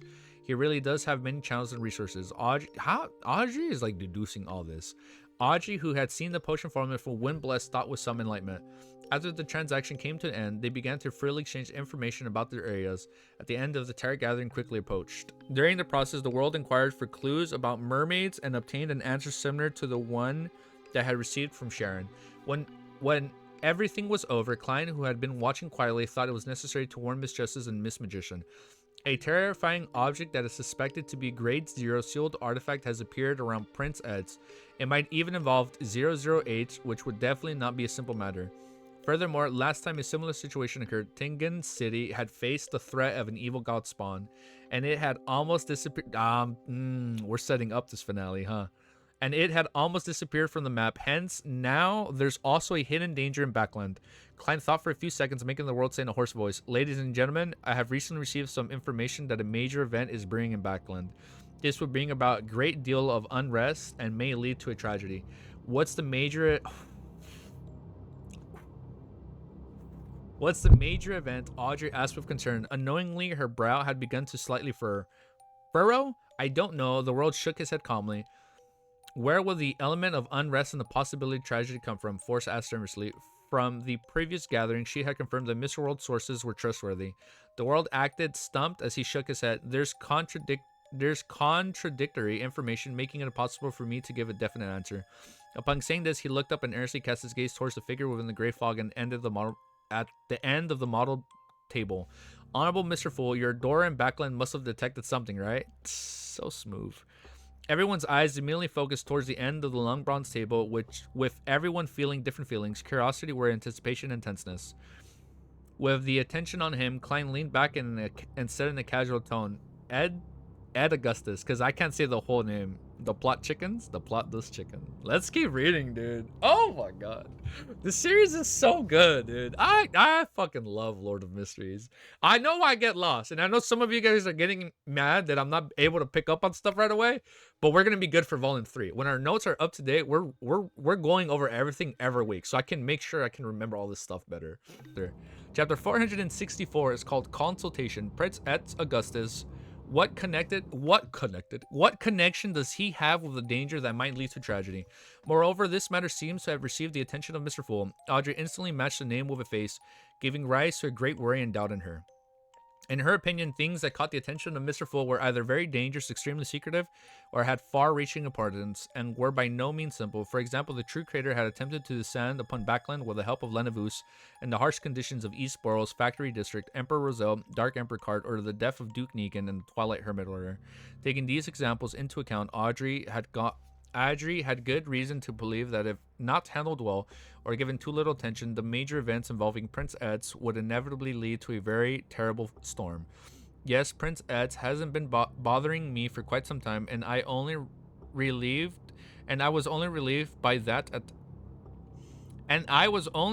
by that and didn't think too much about it. Now it doesn't seem a little problematic. At the previous ball, he still warmly kept me back to discuss some boring topics, trying his hand at pompous bad humor. But just 2 or 3 days after that, he turned rather cold and had even deliberately avoided me. I had to find a chance to ask father about him, but I couldn't show too much curiosity, or else it might be very possible that he would agree to royal family's marriage request. Audrey recalled some in details, and she suddenly felt like her shoulders sink from the weight. She had never liked Prince Ed's, including his 2 elder brothers, and she had no intentions of becoming a prince consort. As for the reason, it was very simple. The fathers of the Evernight goddess couldn't accept the Augustus family had believed in Lords of Storms for generations, which meant their arrogance, pomposity, contempt, and eccentricity against women had penetrated deep into their bones. It's hard to change them, which was the one thing Audrey couldn't tolerate the most. When she thought of strict, ancient, extremely conservative environments she would find herself in after becoming a prince consort, Audrey felt that she would surely go crazy and flee, disregarding everything else. So she wasn't moved at all by the rather solicitous flattering of the princess. She was even very repulsed. Edsic Augustus, the last name implies that he's a member of royal family. I vaguely remember that he's a prince. What dangerous matter is he going to? I have no way of coming into contact with him. Right? I can ask Miss Audrey and Viscount Glaint for help, but I have to think of a reason ahead of time to prevent any suspicions from him. Forrest frowned slightly as she interpreted Mr. Fool's words.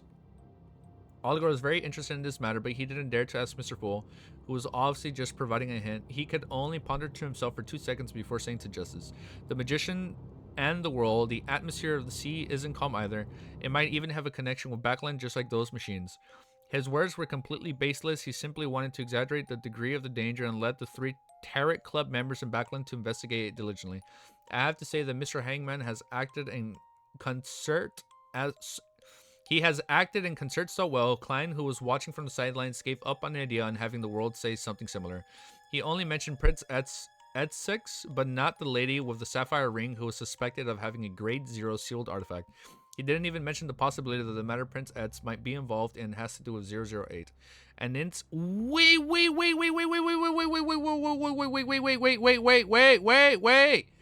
The lady that was with Instant Will was her. Hold up. Did it describe her wearing a ring or not? Hold up. I think it was her. The lady that was talking to Instant Will was probably her. Hold up. Yes, right? Yes, no, yeah, it was the same description. I didn't even catch that. Wait, why are we talking about whey protein? Nah, I mean, some of you are saying yes, some of you are saying nah. No, she didn't have a ring. She didn't have a ring. Okay, hold up. So it's somebody else. He didn't even mention the possibility that the matter Prince Eds might get involved in had to do with 008 and Instant Will, because he didn't know the circumstances of the top sealed artifact that could even destroy a country.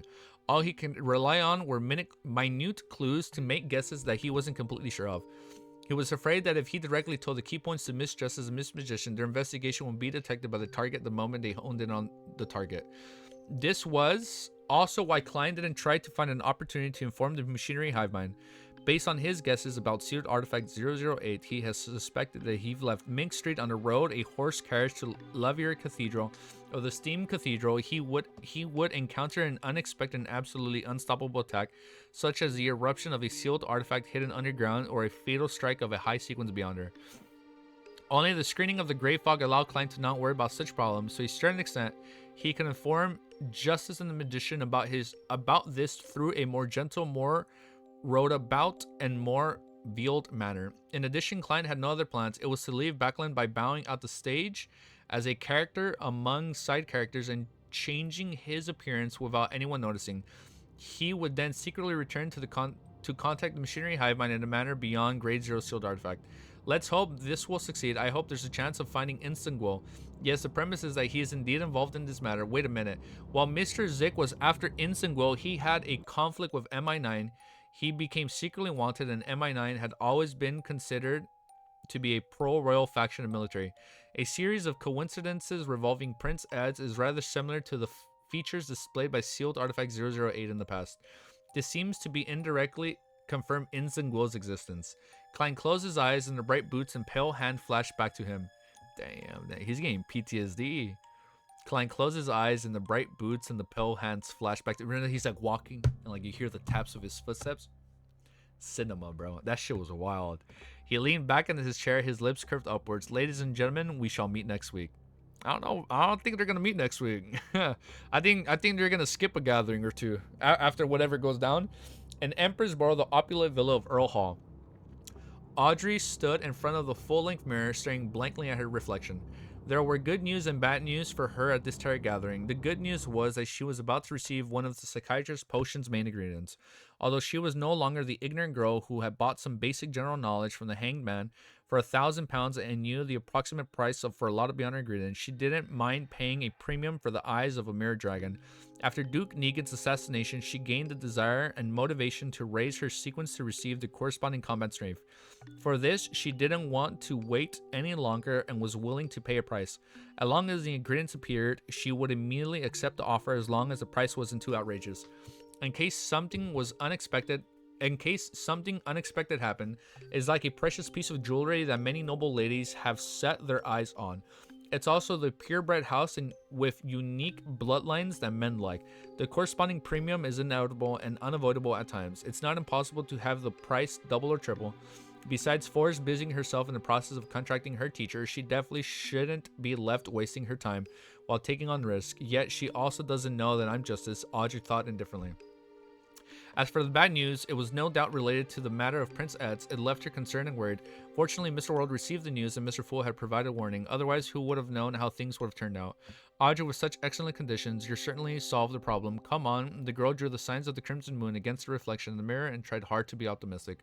Then she restrained her emotions and headed out of the piano room, preparing to participate in her scheduled piano lessons as if nothing had happened.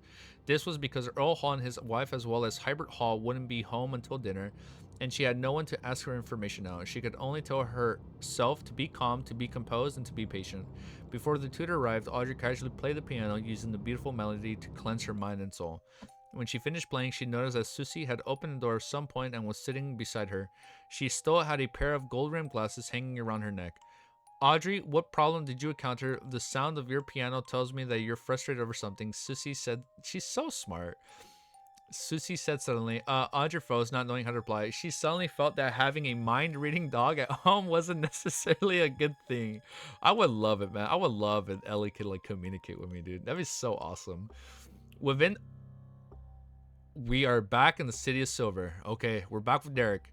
Within the campsite that had a lit bonfire, with his eyes closed, Derek thought back quietly to what had happened at the tarot gathering, and made sure that he hadn't forgotten the memories that his repeated experiences. After an unknown period of time, he opened his eyes, which were brimming with anticipation, and looked around. However, what entered into his eyes were Flames and his teammates, who were exactly the same as in his memories. At that moment, the cross-legged demon hunter Colin, who was leaning against the stone pillar, said, "We will set off after 50 rounds of lightning." That's wild. Same thing again. Damn, man. Don't kid yourself. Ellie would probably lose control on the spot. Probably. Nah, no, she wouldn't. She's too humble for that to happen. We will set off in 50 rounds of lightning. At this moment, Derek was sure that everything that had happened before wasn't a dream or a hallucination. Sherwood Borough, 15 Ming Street. Clank went down the first floor and sat in the activity room feeling the warmth of the fireplace. He quietly rocked in the reclining chair without reading the newspapers, magazines, or even books. It was also so peaceful and silent until he heard the ringing of the doorbell. Who is at the doorbell again? I lost my place. Ringing of the doorbell. Ringing of the doorbell. Klein, who was wearing a house shirt and a cashmere vest, got up and walked towards the door. The visitor took him by surprise. He opened the door and chuckled. "Good afternoon, Emlyn. Aren't you supposed to be helping at Harvest Church at this hour?" It was the handsome, somewhat effeminate vampire. I can't even pronounce that word. Vampire Emlyn White, whose hair was combed back at an angle. The arrogant man's expression froze when he heard Klein's greetings. It took him a bit of effort to recover his composure. "I have something to consult with you." Detective Sherlock Moriarty, Emlyn enunciated one word at a time. After inviting him into the activity room, Klein returned to the reclining chair and asked with a smile, "What is it? The fee for a consultation is £1, but the consultation cannot exceed an hour." Emlyn White didn't pay attention to his words, and he said while in deep thought, "A big shot wants me to do something. Although the matter can help me solve the problem indirectly, it also contains a great amount of risk. I don't have any friends." That is so sad. "I don't have any friends, and I'm afraid my parents will be worried. And you're very knowledgeable beyond a detective. What do you suggest? Reject or accept?" "Solve your problem, clearing the psychological cues," Klein said thoughtfully. "I can give you advice with just the word something." Emlyn White fell silent for a few seconds before he clenched his teeth and said in a low voice, "It has something to do with a fool." Huh? Klein almost lifted his hand to his ear. Okay. Man, I feel bad for Emlyn. I feel bad for him. Yeah, he said he has no friends. It's sad. And that's probably why he has all those life-size dolls. Hold up. I thought that was originally freaky, but that's actually, he's just sad and alone. And that's probably why he has this like fascination with dolls. Because if he can have real friends, then like he can make his own friends through those dolls, right? That's sad. What the fuck? That's so deep, dude. All right, next chapter, chapter 465. After a second of confirmation, Klein clasped his hands together and leaned forward. "What exactly is this something?" "No, I can't say any further." Emlyn White shook his head firmly. Afraid of being probed, Klein didn't pursue the matter. He simply analyzed the situation based on the information the vampire had just revealed. Something to do with a fool. It can help Emlyn White resolve his problem, contains a high risk. Combined with his previous ideas, this seems to indicate that he intended to hold an appropriate ritual to pray to the fool, which is also me, so as to eliminate psychological use and gain his long-awaited freedom. However, this is no longer a ritual that Emlyn will be holding himself. It's a result of a particular big shot's instructions, and with this vampire's pride, for him to address the person that way, it most likely means that the person is a powerhouse among the Sanguines. Why would a Sanguine big shot send a descendant to pray to the fool? Have they started working with the Aurora Order? Confused, Klein looked up and expected Emlyn and scoffed to himself. Try guessing if all respond to your prayers." He hesitated for 2 seconds and didn't make a suggestion. Instead, he said, "Statistically speaking, when praying to a hidden existence without understanding the situation, 30 out of 100 cases would not receive any responses. 68 cases would end up encountering all sorts of terrible things and cause them to lose their lives. Live a life worse than death? We don't want that. Only 2 cases have the possibility of success, allowing them to get what they want, but the price they pay might not be what they want." As a former keyboard warrior, Klein had always believed that when it came to proving something or reinforcing a point of view, anyone who has just an example, an exception, without mentioning the entire sample and overall statistics was being an asshole. It was merely a trick of concept, and in this case, there were usually similar companions, words such as "I have a friend," "a girl I know," or "someone I know." It'll be easier to know. Oh, I don't know how long ago they said that, but I see you on Twitch. Okay, yeah, it'll probably be easier to notice in the anime. Therefore, to convince Emlyn White, he deliberately fabricated some data. Of course, this wasn't entirely baseless. At least many of the files which Klein had read while as a member of the Nighthawks team had described similar situations. Only 2 cases of success. Problem happened to 68 cases.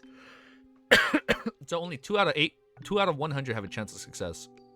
That's wild, bro. Well, that's a higher rate. That's a 2%, bro. When you play a gacha game, you don't even get a full percent. You don't even get a 0.1% at times. In the world of a gacha game, that's basically a guarantee. 2%, I'll take it. Only 2 cases of success. Problem happens to 6 to 8 cases. Startled Emlyn couldn't help but lift his hands to smooth his hair. Basically, this is the level of danger over the matter you're going to.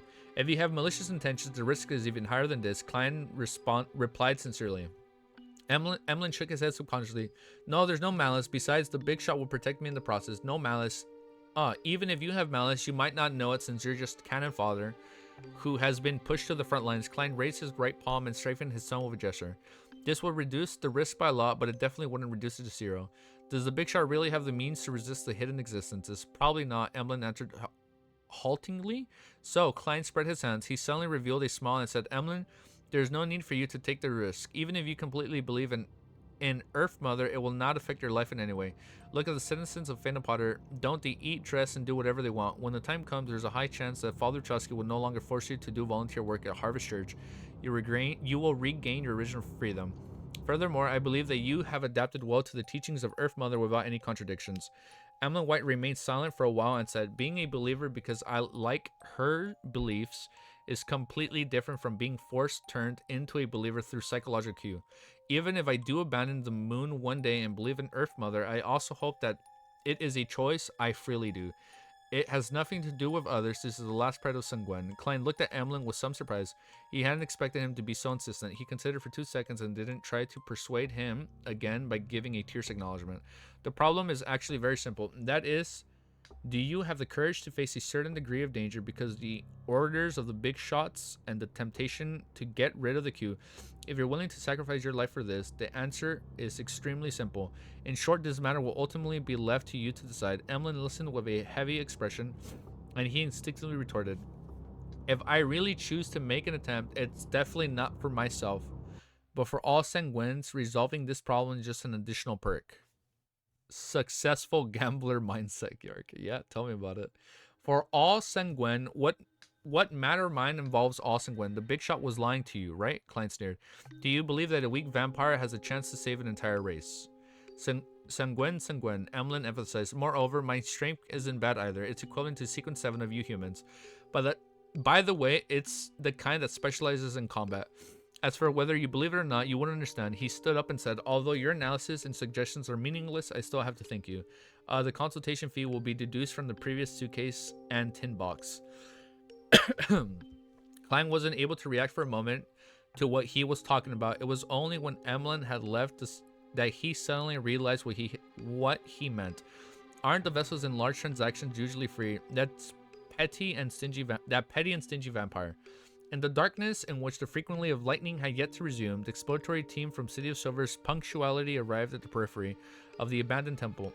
Derek remembered that during their first operation all the animal hidden lanterns had been extinguished here. The entire team fell into pure darkness, and he also heard the creepy cry for help coming from the depths of the temples.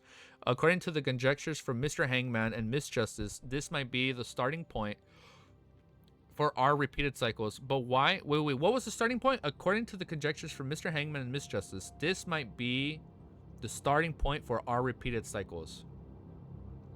But why would we wake up in the campsite outside the city and not directly here? Yeah, why outside and not inside there? Remembering the discussion of the tarot mirroring, Derek raised his arm and prayed secretly and suggested.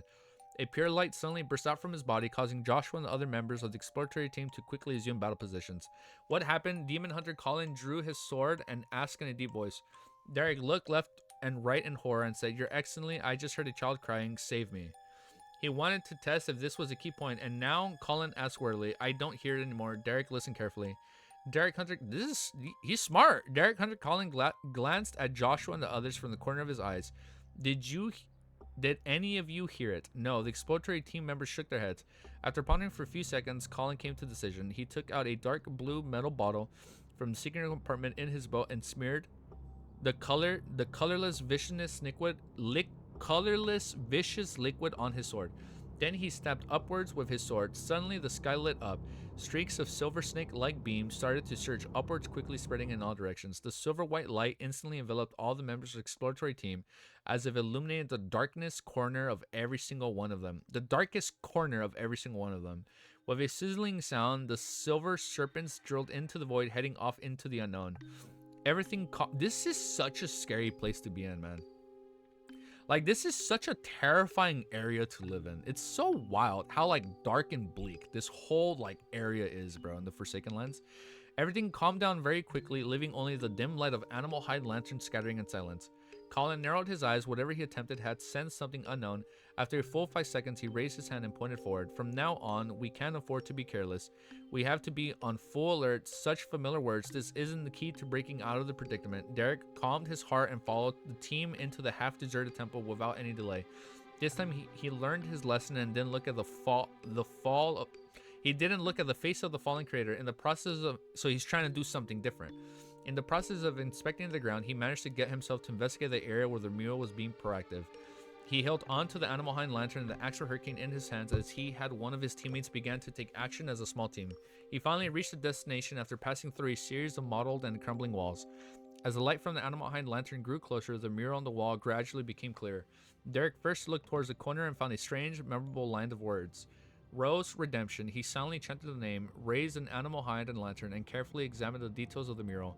On the highest area of the modelized wall, a huge, blurry, pitch-black cross, a shadow that was difficult to discern, was hanging upside down on it. Against such a backdrop, there was a desolate plain. In the plain, there was a long line of people. Their destination was a distant mountain. A mountain? One would say a Hornicus Flagera mountain? No, maybe not. The cross on the top of the mountain. Oh, no, never mind. It's the mountain where the cross. Yes, the cross on top of the mountain and the figure hanging upside down. Never mind. With this line, some of the people were kneeling on the ground, praying devoutly. Others had already stood up and were walking forward while facing a raging wind. Their faces were simple sketches, as though it was trying to highlight their tattered clothes. Only the leader at the front was relatively clearer. It was a tall and thin man with long silver hair reaching his back. The man had soft facial features, his head was lowered, and his eyes were tightly shut. There were layers upon layers of wings of light on his back. Angel, a legendary angel. Derek observed the situation around the leader with excitement. Soon he discovered a meandering, rippling river beneath the feet of the seemingly angelic man. The river kept twisting and turning, and it led back into itself, becoming the source. A crystal. This creates... Oh, a cycle. Not crystal. A cycle. This creates a cycle. Derek felt that he had caught on to something important. The river kept twisting and turning, and it led back to itself. So it's like a river of time. Okay? This creates a cycle. Derek felt that he had caught onto something important. In all the cycles of experiences, this was actually a circular river in the mirror of the wall. The latter was obviously hinting or revealing something. Derek looked up and saw the silver-haired angel with an uncountable number of wings. There's a touch of indifference in the gentleness of his face, as though he was looking down at the river, looking down at fate. Is this the true meaning behind Mr. Fool's hint? Derek thought for a moment and decided to give it a try. If he succeeded, he planned on blaming all his anomalies on the boy. Check. If he failed, no one would remember what he had done. Under the stunning gaze of his teammates, Derek raised the axe of hurricane and viciously slashed at the river in the mural. The lightning that had just flashed by the way triggered, and the silver light fell onto the axe. Bro, man, okay, this is getting good, bro. This is getting good. So this, I'm so interested by this whole like time loop thing that may or may not happen again, or like how it all like connects back into Lord of Mysteries, or like I don't know. It's I'm very curious to see where Cuttlefish goes with this whole time loop thing. But let's pause, update, and let's keep reading. Chapter 466 is called Tail-devourer. Bam. Derek's wrap in streaks of silver struck the river in the mural, causing the wall to cave in and stone chips to fly everywhere. With one strike, the river that had its source connected to its mouth completely disintegrated. Just as he was looking forward to having the cycle broken, resulting in the members of the exploratory team escaping the temple, Demon Hunter Colin's figure phased away and appeared before his face again. What were you doing? The tip of the demigod's sword was still pointing downward, but the grip of his hilt was clearly tighter than before. Thinking back to the collective wisdom of the Tarek Club members, Derek said half doubtfully and half fearfully, "Your Excellency, a black shadow flashed past here just now. It's true. It looked like the figure of a child." Without looking away, Colin Ilya asked another team member, "Haim, did you see it?" The exploratory team member said named him subconsciously moved closer to the chief, firmly shook his head and said, "No, I didn't see anything." Colin's light blue eyes immediately glowed, revealing two complex dark green symbols. He watched Derek and his stayed for 4 to 5 seconds. Finally, he withdrew his gaze and said in a normal tone, "This is your first time. This is your first exploration mission. Hallucinations due to being nervousness is normal. Subsequently, you are to stay by my side. I think you'll be calmer this way." "Yes, Your Excellency," Derek agreed without any hesitation.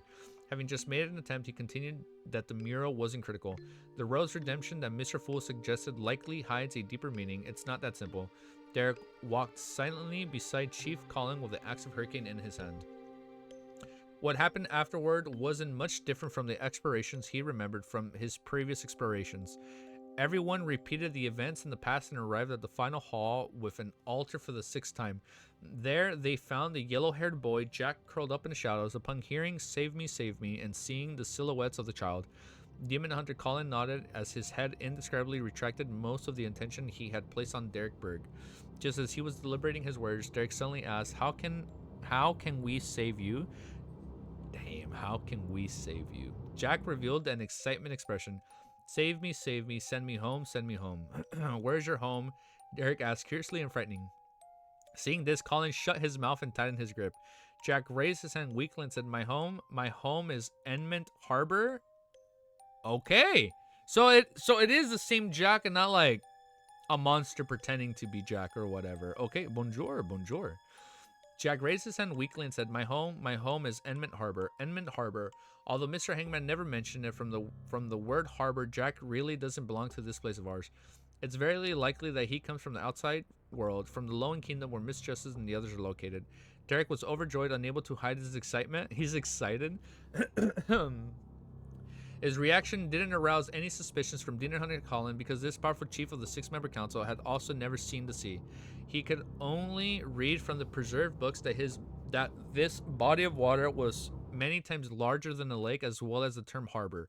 The words that came out of the strange boy's mouth presented itself like a painting of a new world in front of Colin. This made him, who was desperately searching for the future of the city of Silver, forget about anything else that he's blurted out. "How did you or your other companions get here?" Jack showed a reminiscing expression. "My father and I first traveled by boat, then we met up with his companions and continued on the voyage. After a huge storm, the rest of us touched the ground and followed the direction of the Lord's gaze and came all the way here." So there was a huge storm. Followed the direction of the Lord's gaze. Demon Hunter Collins and the others looked at the deity statue in unison, trying to determine where he was staring at. Soon Colin was able to determine some general information. They had proceeded in the direction of where the statue was looking at. That is to say, as soon as we reverse the process, we can find the shore and the place where they landed. The opposite direction of his gaze is the map around the city of Silver, which was gradually being perfected through continuous explorations, appeared in Colin's mind, allowing him to come up with a preliminary sketch of the route of the boy's journey. If there are no other temples in the middle of the middle and no corresponding statues, extrapolating and all the way would pass through the ruins of the Giant King's court, calling people suddenly contracted. That was the palace that once housed the ancient god Giant King Armir. It wasn't too far away from the city of Silver. So this is like the Giant King's Amir domain. Like, oh, the Giant King's court. Okay. All right, let's keep reading. I swear, man, if we go to his court and there's like 22 seats, come on, man. Come on. The descendants of the Kingdom of Silver, who has been ruled by the giants for generations, knew exactly where the ruins were located, but they were still unable to complete their exploration of the area because it was extremely dangerous, even more dangerous than the pure darkness. According to Colin's extrapolations, the unfamiliar boy and his party had passed through the ruins of the Giant King's court before arriving here. How did they do it? Perhaps they didn't take a completely direct approach and they circled around the Giant King's court. Regardless, there's a path that leads to the sea behind the Giant King's court, and on the other end of the sea might be a human kingdom. Is that the hope of the city of Silver? Colin couldn't help but resisting the thought. At this moment, Derek acutely noticed that the clothes on the boy's chest and abdomen were dyed dark red, as though some kind of liquid was slowly seeping out. Is he bleeding? Are you hurt? He cautiously asked. Jack lowered his head and replied in an erratic tone, something ugly is growing here.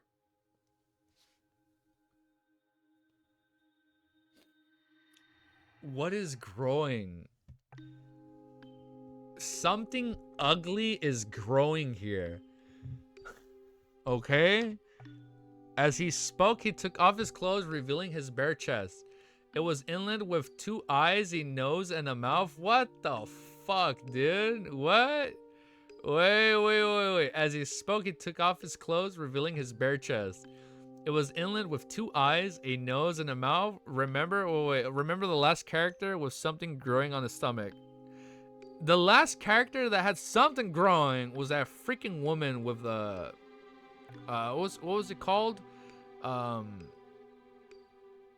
Ossipton? Did somebody say it earlier?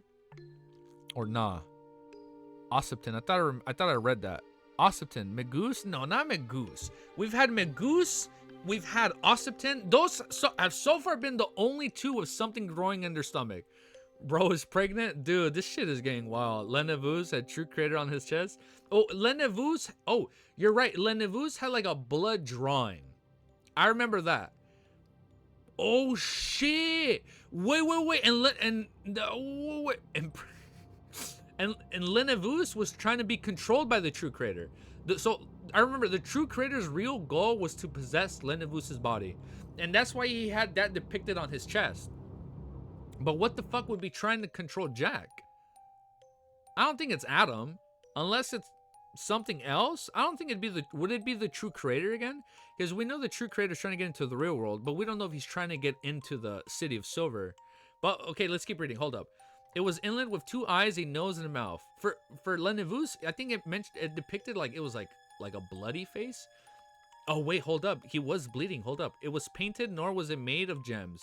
They were real eyes, a real nose, and a real mouth in the pure sense of the word. Ugh, that's fucking gross, man. Furthermore, they didn't seem to belong to one particular face, but that of 3 people?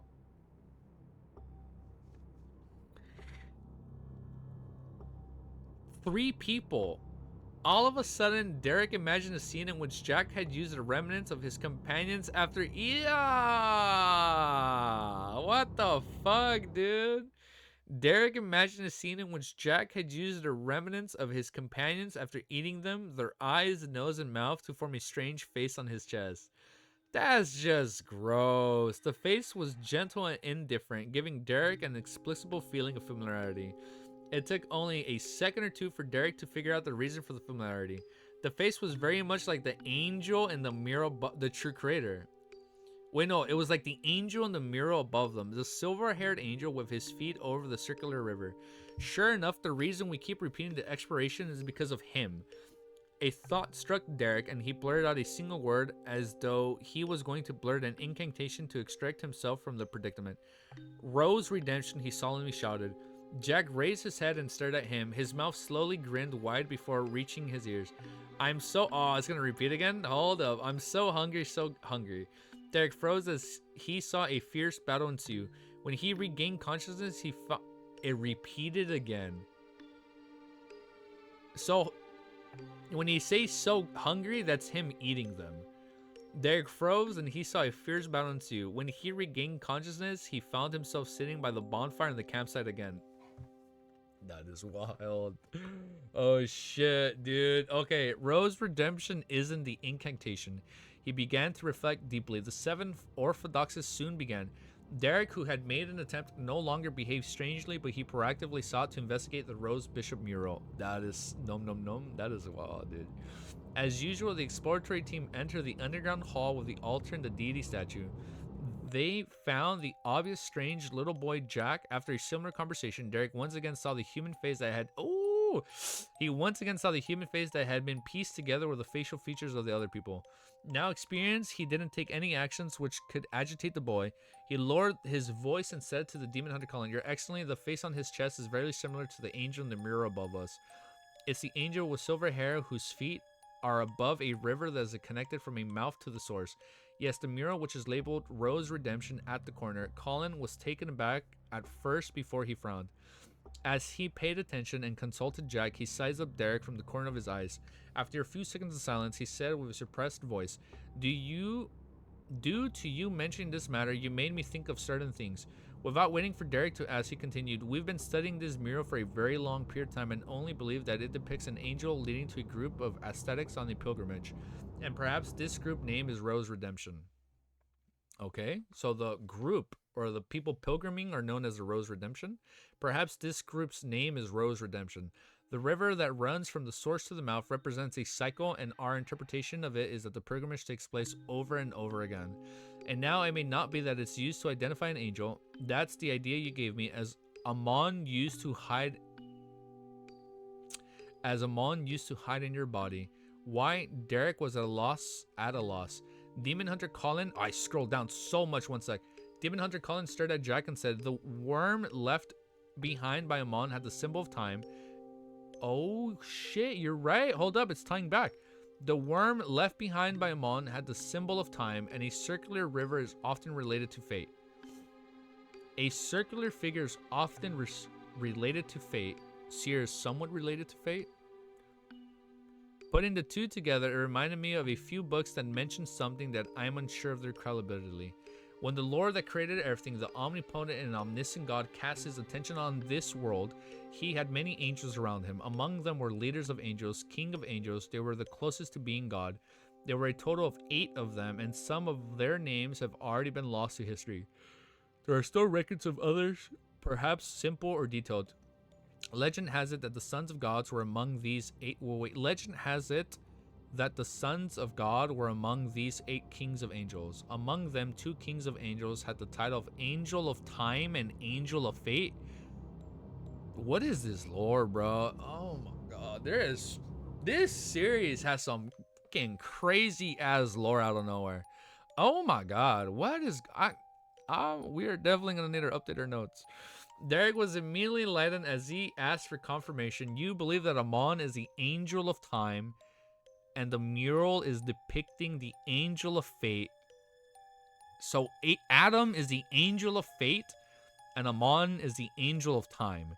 I can't be sure for now, only that the title Angel of Time has been passed down. As for the Angel of Fate, the records are relatively detailed. Colin suddenly took a deep breath. Immediately he solemnly said, "Angel of Fate, Tail-devourer, Ouroboros?" What? Immediately he solemnly said, "Angel of Fate, Tail-devourer, Ouroboros." In the evening, with the Odora family's underground structure, Emlyn White looked at the iron black coffin and said in the ancient Sanguine inside, "Lord Nibs, I accept the ancestor mission." Nibs replied in his aged voice, "Very good. When do you want to be? Let's do it right now. When do you want to begin? Do you have any wishes to remain? And do you have any remission? Oh my god, I can't read. Do you have any wishes that remain unfulfilled?" Upon hearing Lord Nibs asking for his last wishes, Emlyn, why is he saying like his last wishes, like if he's gonna die? Emlyn White's calves went limp and he almost regretted it. He stiffened his neck and said, "There's no need. We can begin now." Okay. Ouroboros. What have we learned recently? Okay, wait. Ouroboros is a snake of time. That tower with the snake, Klein mentioned it can almost coincidentally eat its own tail. We have the snake of Mercury. What was his name? Will Ossipton. He's being reborn right now, right? Wait. What if like Will Ossipton? No. I was like, maybe he's like the child of fate, or like the angel of fate. No, not snake of time. Well, I was like, maybe it all connects, right? Like Ouroboros is a snake. Why, bro? Why do you private the streams? I was only private the streams that I haven't uploaded yet. Yeah, I haven't unprivated the last one, just since I know they're kind of long. But here, let me quickly pause and update. Hold up, man. This is getting good. All right, next chapter. Chapter 467 is called The Delayed Response. The iron coffin with the strange patterns lay quietly in the center, and there seemed to be hidden shockwaves in the air that seemed to be silently collided. Emlyn White stood in the corner and lit the candles according to the normal ritual procedures, burning the essential oils and corresponding herbal powers. A dance of unsteady atmospheric emanated, and after recalling the requirements of the artificial sleepwalking, Emlyn lowered his head and began to enter cogitation and repeated the honorific name of the fool. The fool that doesn't belong to this era. That's good. The end is coming. The fool that doesn't belong to this era. The mysterious ruler above the great fog. The king of yellow and black who wields good luck. Amidst his monotone voice, Emlyn gradually entered a magical state. His body felt relaxed and reserved. It felt like he was in a deep sleep, but his spirituality was light and energetic as it constantly spread outwards. At that moment, he had a feeling that he was continually drifting upwards. What's happening? In the ancient palace above the Great Fog, Klein was sitting at the end of the long bronze table, tapping his fingers and rippling the light screen to his side. He was expressionally watching the prey figure in amusement. Although it was vague, Klein could tell at a glance that it was vampire Emlyn White. Very courageous, having the driven akin to buying a doll. Klein sighed and didn't respond. You know what? I think I am going to keep playing this one. I feel like this one is a little bit more fitting. He had previously tried to divine the purpose of the Sanguines, but he was unable to obtain any effective revelations. The only thing he was sure of was that it had nothing to do with the aura, or that this piqued Klein's curiosity, but he wouldn't take the risk of responding to Emlyn when with a soft Sanguine was beside him. He didn't know if he could grasp traces of mysterious space above the Great Fog and threaten it like the blasphemer Amon. He had no intention to confirm it since he was dealing with an avatar of Amon back then. Yet he was now facing a powerful Sanguine true body. There's no need to take the risk on matters of no importance, even if I want to know the real purpose of the Sanguines. And it's not like there's no other way. Klein looked at Emlyn when in the state of artificial sleepwalking. He said to himself with a smile, I can delay my response. Oh, he's going to respond when he leaves. He planned to wait until tomorrow, the day after. He would suddenly respond to Emlyn White was without protection and when Sanguine had given up. However, there was a premise, which was to first use divination to confirm the degree of danger. Tail-devourer, just like the river. Oh shit, and we changed right back to Derek. Tail-devourer, just like that river. Derek Burke suddenly thought of something. Demon Hunter Colin solemnly nodded. Yes. It means that we may have stepped into a river that runs from its mouth to the source, preventing our departure. Fortunately, this should only be remnants of the Angels of Fate power. He isn't hiding here. No, it's definitely certain, and it has long been since the case, Derek silently said to himself. At this moment, Colin took out a dark red metal tube. He unscrewed the cap and gulped it down. His light blue eyes quickly turned lighter, tinged with silver, and in the end, his pupils seemed to turn vertical, reflecting Jack's figure. A few sparks of silver light lit up in his eyes. They circled or collided at random in an extremely intense manner. Ding. Demon Hunter Colin first stabbed his sword into the ground, and with a flip of his hand, he pulled out his other sword and smearing of golden sunlight oil. Noticing this action, Jack's expression immediately changed as if he was shrouded in a thick shroud. Before he could open his mouth, Demon Hunter Colin moved. He pulled out his sword and from the ground, leaving behind a blurry figure. The ground in silver light shone brightly, illuminating the entire underground hall. The light before the little boy was the most intense. After a mournful scream, the darkness once again shrouded the altar. I read from here because I lost my place after we talked about that. After a mournful scream, the darkness once again shrouded the altar. Jack stood in his original spot without taking even a step. However, the face on his chest had disappeared, leaving behind only a hole where his pulsating internal organs could be seen. Leaving behind only a hole where his pulsating internal organs could be seen. A few meters to Jack's side, Demon Hunter Colin genuflected his two swords hanging down at an angle. In front of him, the face was torn apart, reducing to scattered eyes, a nose, and a mouth. These organs spasmed and bounced like electric shocks, and as soon as they still rotting rapidly like they were supposed to be. Wait. The organs spasmed and bounced like electric shocks. Fucking start bouncing in there. And soon they were still rotting rapidly like they were supposed to be. That's... Genfleck, kneel on one knee. Thank you. I've never said that word in my life. The primordial Badoon strikes again. In an instant, Derek felt invisible. Aqueous barrier around him suddenly shattered. Almost at that time, he seemed to have left the swift river and returned to the bank, looking at the gloomy underground hall and the upside-down deity statue, and Jack, who was distorted expression, had fainted due to the pain. Derek felt a sense of joy and relief.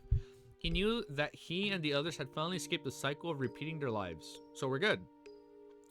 Derek was aware that although the final solution didn't seem complicated, it might have taken dozens of hundreds of repeated attempts to find the clues and solutions, without knowing any clues or the problem beforehand. In the process, the slightly carelessness could lead to death, and Derek had no way of knowing if life was lost. Oh my god, I can't read! Knowing that if life that was lost could experience a redo, or if they could still revive by the bonfire. but would end up dead after escaping this predicament. What's even more serious is that people would always repeat the same choice, which was the same that they wouldn't be able to discover the problem in the first place. Without the corresponding memories and experiences, they wouldn't detect any abnormalities, even if it was 1,000th time, and they would completely lose themselves in the circular river until they reached the end of their lives due to the normal flow of time in the outside world. That is so deep, bro. They would lose themselves in the circular river until they reach the end of their lives due to the normal flow of time in the outside world. That is such a deep sentence. At the thought of such a possibility, Derek thanked Mr. Full wholeheartedly for restoring his memories and giving him a hint. Turning his head to the side, he saw that Joshua and the other members of the exploratory team didn't show any abnormal reactions as they checked the surrounding areas in a way that was similar to the sixth exploration. Perhaps it will only be after returning to the City of Silver that they would realize they've lost a part of their lives from the differences in dates, Derek thought silently. At this moment, Demon Hunter Colin stood up, walking back to the boy's side, and took out another small metal bottle. He then poured the thick black liquid inside onto the boy's empty chest. The liquid quickly condensed into a translucent membrane sticking to the wound that stopped the flow of blood. Joshua. I scrolled down too much. I'm so sorry. Let me find my place. I literally lost my place. Joshua, and the buff, are you in charge of him? Colin suppressed his throbbing hand and ordered in a low voice. To him, this was the City of Silver's hope for righting the curse of defeating the prophecy of the apocalypse. Phew. Derek wanted to covertly thank the fool, but he realized that there was no corresponding prayer gesture. In Emperor's Borough, the opulent villa of Earl Hall, the sumptuous dinner glistened under the light of the candles in an alluring manner. Unlike what was imagined in newspapers and magazines, the dinner for a great aristocratic family wasn't serious, and there was no need for silence. This was a rare occasion for the family members to gather together. While eating, they would casually chat about a variety of relaxed topics in order to communicate and solidify their relationship. Audrey sliced a piece of steak which was produced from her ranch. Observing Earl Hall's expression and without hiding her curiosity, she asked, "Father, did something happen to Prince Edsig recently?" If nothing had happened, then her plan was to pretend that she had heard irresponsible rumors that didn't correspond to reality. It wasn't uncommon for this to happen among the aristocracy. Earl Hall paused and raised his eyebrows and asked, "What did you hear?" "There really is something," gleaming information from her father's reaction. Audrey replied with a faint smile, "Some rumors, but they seem to be true." Earl Hall rubbed his temples and said, "It's not a very serious matter. Audrey, I know what you're thinking, so I don't have to hide it from you. This involves a relatively ordinary scandal of the royal family. To put it simply, Prince Edsig has fallen in love with a common girl." Who? Who is it? This led to the death of the aristocratic descendant. The royal family has blocked the spread of this matter, not wanting to cause too much of a commotion. His wife took a sip of the champagne and said, "It seems like he isn't mature enough. Mother is being very tactful with her criticism. It does not sound suspicious. Has Prince Ed's really gotten himself involved in a dangerous situation that would bring about a terrible change to Backland?" Audrey put on a look of sudden understanding and said with a smile, "This makes me wonder why would the story of freedom and love involve the death of an aristocrat descendant?" Hybrid Hawk kept his head lowered while he was slicing the tender steak on. He guessed with, oh my god, I'm reading wrong. While slicing the tender steak and guessed with great interest. "It reminds me of the complicated love stories that are so common among the believers of Lord of Storms. It's very common to fight for honor and for a lady. It's a tradition that has been..." Oh, never mind. I thought we paused. To which page do we read today? Until we are done, shameless. We read until we finish Volume 2. Hopefully. I hope you guys have free time. Hybrid Hall kept his head lowered while slicing the tender steaks and guess what? I lost. Oh, wait. Earl Hall denied his oldest son's statement. Audrey seized the opportunity and thought and said, "I don't think Prince S is that kind of person, and rumors has already proliferated. Maybe that's not what they really want to cover. Perhaps not." Earl Hall ruminated over those words and constantly frowning. Knowing when to stop, Audrey didn't say anything else, and she naturally led the conversation in a different direction. She planned on probing her other noble friends about the matter. As a girl that Prince S had once courted, it was absolutely normal for her to want to know the details of this matter. Whatever's curiosity or indignation, they were enough to motivate people to make such an attempt.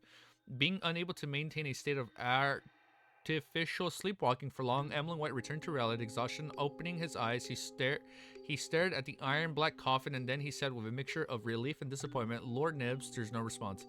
After a long moment of silence, Nibs finally said in a rather hoarse voice, "Okay, stay here tonight to prevent any accidents from happening." Alright, Emlyn didn't try to insist, otherwise he spent the night in worry and trepidation but the night was so serene and unremarkable, it silently faded only when backlit rare winter sunshine scattered across the windows. What bad weather. Emlyn left Odoro Villa, lowered his hat, and mumbled while he got onto a rental carriage. His destination was a harvest church south of the bridge. After the carriage continued steadily for some time, Emlyn's vision suddenly blurred out and he saw an endless gray fog. Then, to his amazement, he found himself in a spurious and majestic palace. Sitting in a long martelized bronze table, at the very end of the long table, there was a figure shrouded in a thick gray fog, looking down at him from above. Yeah, so that's him responding, right? The delayed response. All right, pause, update, next chapter.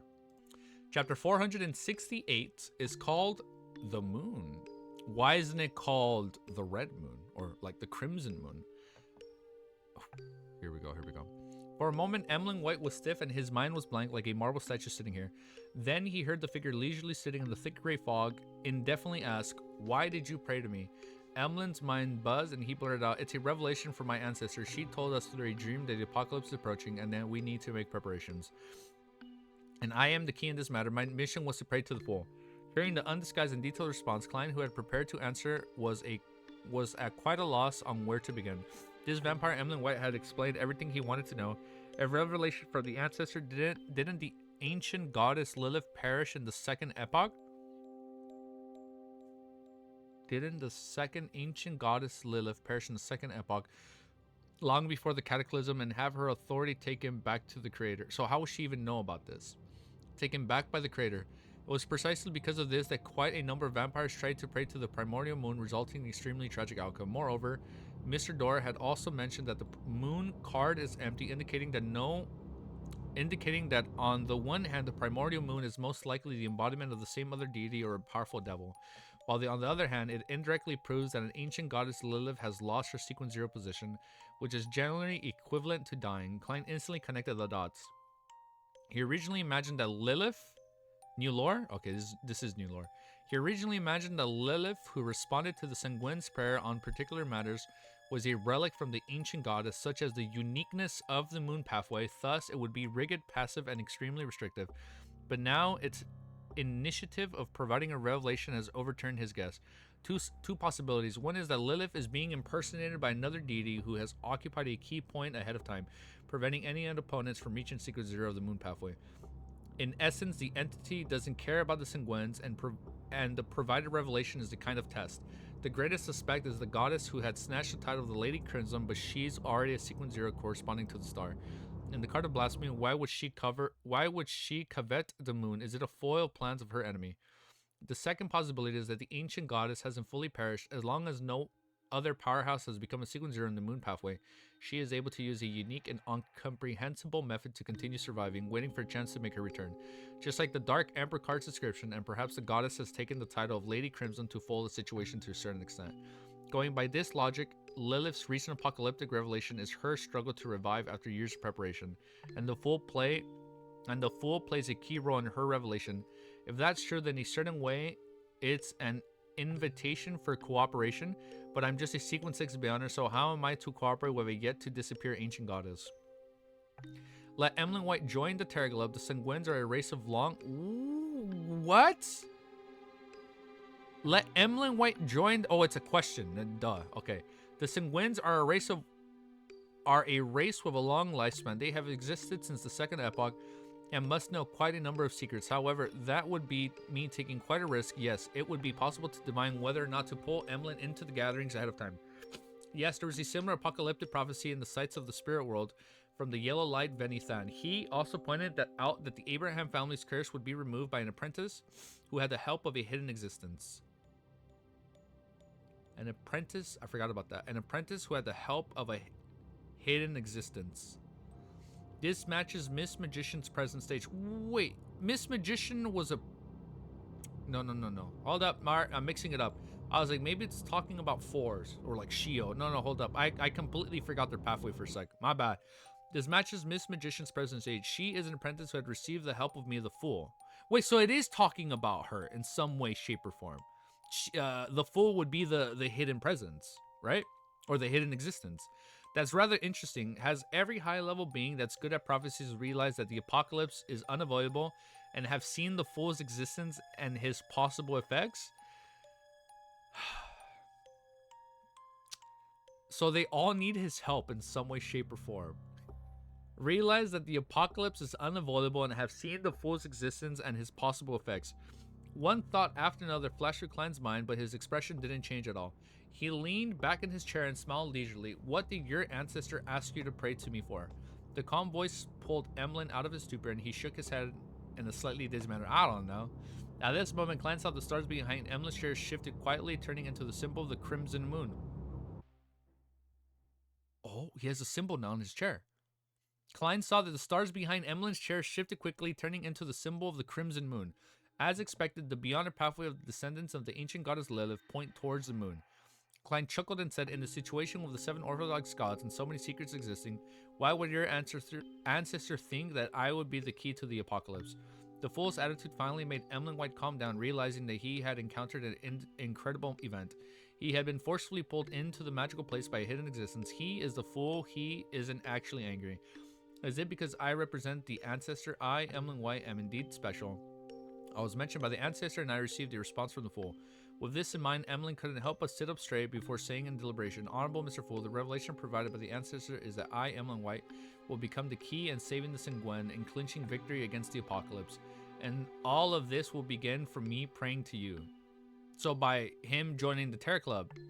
Hold up. The meaning behind his words was the key to the apocalypse isn't you, but me. That's literally what I'm saying. This fellow has such a 8th grader syndrome. This fellow has such an 8th grader syndrome side to him. That's right, he has always been very arrogant and feels self-important. Klein lampooned silently with a popular phrase from the past. Amused, he said, the same question, why me and not the 7 Orthodox gods or the hidden entities? I don't know. Emlyn shook his head honestly. Klein thought for a moment, then he deliberately said, actually, I think I understand your ancestors' intentions. She wishes that with my help, you're able to grow into a true high-level entity and save the Sanguines when the apocalypse happens. Grow?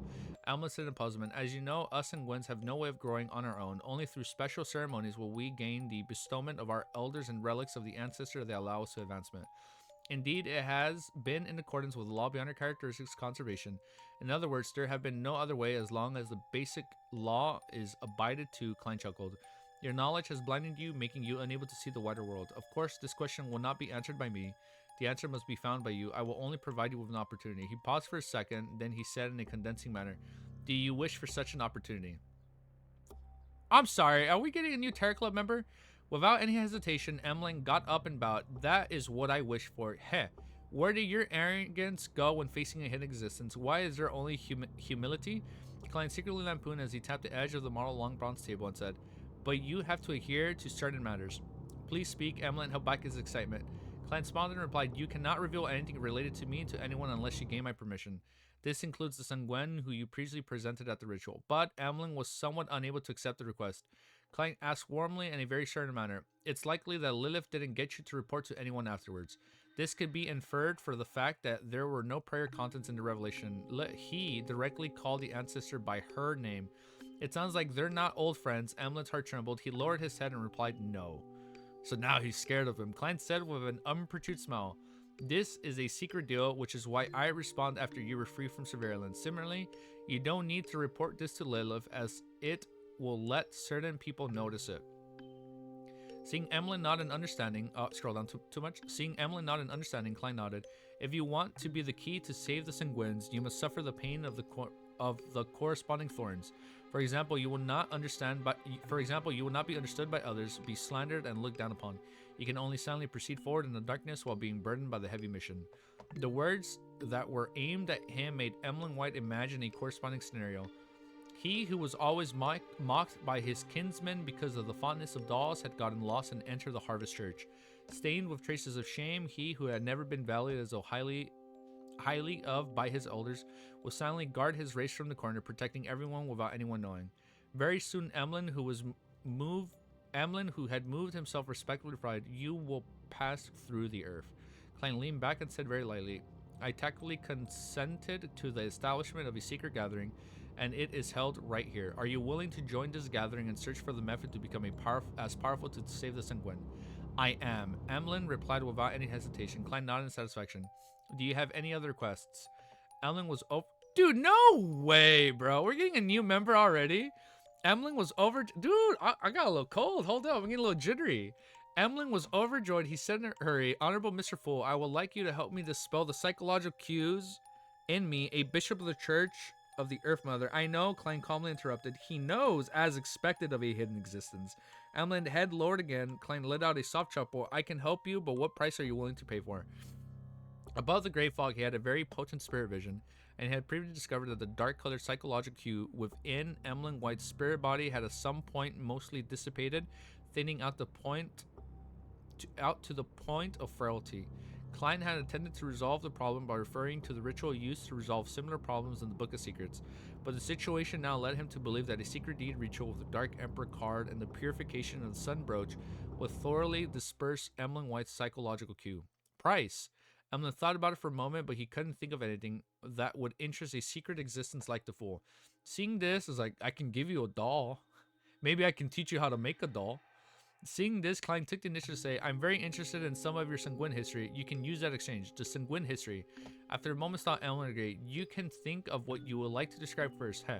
Before that, you need to choose a code name. What's his code name gonna be? What's related to like a doll, right? Or like, we know it's the moon. So either the moon, is the moon a tarot card? I feel like there's been a moon, right? Maybe. Let's keep reading. You can think about what you, I'm like, a doll. It wouldn't be a doll. You can think of what you would like to describe first. Hey, before that, yes, there isn't. No, there isn't. Yes. Wait, Unhinged, you said no. You threw me off. Yes, he's gonna pick the moon. He's gonna pick the moon. You can think about what you would like to describe first. Hey, before this, you need to choose a codename for them. Klein conjured the unselected major Kana tarot cards on the surface of the long bronze table. Emlyn White scrutinized the cards with interest and said, the moon.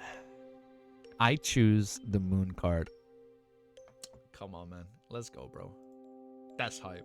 We got a new member. Oh my god, the chapter's literally called the moon. Complete tunnel vision. The chapter was literally called Moon, and the next chapter is called Vampire Queen. All right, so we're getting more lore on the Sanguines. Bet. Let's find out. Chapter 469 is called Vampire Queen. After the great fog inside the palace that looked like a giant residence, the Moon Emlyn thought hard about what part of the Sanguine history that he should tell the Fool. He and the ancestors are old friends, so he must know what happened before the cataclysm, so I don't need to repeat it. In the 4th and 5th epoch, the glory of the Sanguine wasn't rare, and there was a lot of history about to talk, but there was only one most important point. Emlyn quickly came up with an idea. From what he knew, the Fool was likely an ancient god before the cataclysm due to... Everybody assumes he's an ancient god before the cataclysm. The Fool was likely an ancient god before the cataclysm. Due to certain reasons, he didn't perish and he had slept till today, gradually in the process of recovering. This explained why no such secret existence had appeared in the Sanguine records, that had a history spanning millennia until his honorific name suddenly spread. After some deliberation, Emlyn straightened his back and said, after the cataclysm, the Sanguine left the center of his historical stage of the northern and southern continents and became nobles of different empires, dynasties, as individuals instead of as a race. They either governed a territory or guarded a castle in a key area. This continued until our queen, Blood Moon Queen, Aurena, who led us out of the era of darkness, became the wife of the Ternecid dynasty's Night Emperor. Okay, mouthful. Hold up, new lore. She gathered all of the Sanguines together, and the Sanguine became important supporter of the dynasty. At that time, the Lowen Augustus and the Facek Einhorn had to politely address our queen as Her Majesty. In that era, Queen Aurela was the symbol of beauty. If there was a magic mirror that could answer the questions, there was the answer to who is the most beautiful of them all, would be her. The more Emlyn spoke, the prouder he became. He went from being reserved and serious to becoming extremely talkative. A magic mirror, we do know a magic mirror from somewhere. A Rhodes. A magic mirror that can answer any questions. Isn't that a Rhodes? I wonder if there are any members of the machinery hive mind who were so bored out of their minds to ask the question, mirror, mirror on the wall, who is the fairest of them all? I wonder how Rhodes will answer. Klein sat in the same posture, smiling as his thoughts wandered. After droning on and on, Emlyn's expression turned serious. All of this shattered in the War of the Four Emperors. Oh, the Night Emperor perished along with the Queen. The Sanguine suffered a terrible blow while trying to reap the final fruits of the victory. The four noble families, Augustus, Einhorn, Sauron, Castilla was the other one that was mentioned earlier, right? When Klein's like, I've never heard of Castilla. And Castilla split the empire, destroying the... Oh, no, wait, no. I'm confusing it. Never mind. Split the empire, destroying the royal family, which was lacking in high-level beings. The Sanguine had no choice but to retreat to the uninhabited mountain to hide in the shadows so as to maintain a continuation of our race. Just as I expected, the seven gods were already the seven gods during the War of the Four Emperors. Klein thought of the statue of the six gods in the Tudor ruins. Fortunately, the seven gods were fractured back then and the four countries attacked each other. After paying a certain price, we finally escaped the disaster. At this moment, Emlyn was in a rare state of being roused. He looked at Klein and said, "Honorable Mr. Fool, do you have the time to listen to my description? Blood Queen's deeds and the glory of the Sanguine used to have. That will be a heavy tome formed by pages of glorious expositions. I can repeat everything in them. It looks like you can continue on indefinitely. I used to think that you were a vampire who liked puppets and didn't know much history. I didn't expect you to be a professional and academic. No wonder you've always believed the Sanguine to the noble or the proud are believed to some. Oh my god, I'm about to butcher every single fucking word. No wonder you always believe the Sanguine to be noble and are proud of it. This kind of guy who doesn't like going out really will delve into depth research into a topic he's interested in. Furthermore, vampires have a sufficiently long lifespan. Klein hesitantly prepared to decline Emlyn's offer in a euphemistic manner. Although he had no lack of interest in history, time didn't allow him to listen to them all. It's enough. Klein smiled and said, "I like a fair and equal exchange, so I won't let you say anything without reaping rewards. In the future, when you have a chance, you can use your relevant history to trade for what you want from me." Alright, Emlyn felt lost for a moment. This was the first time he had the opportunity to tell someone else about the glory of the Sanguines.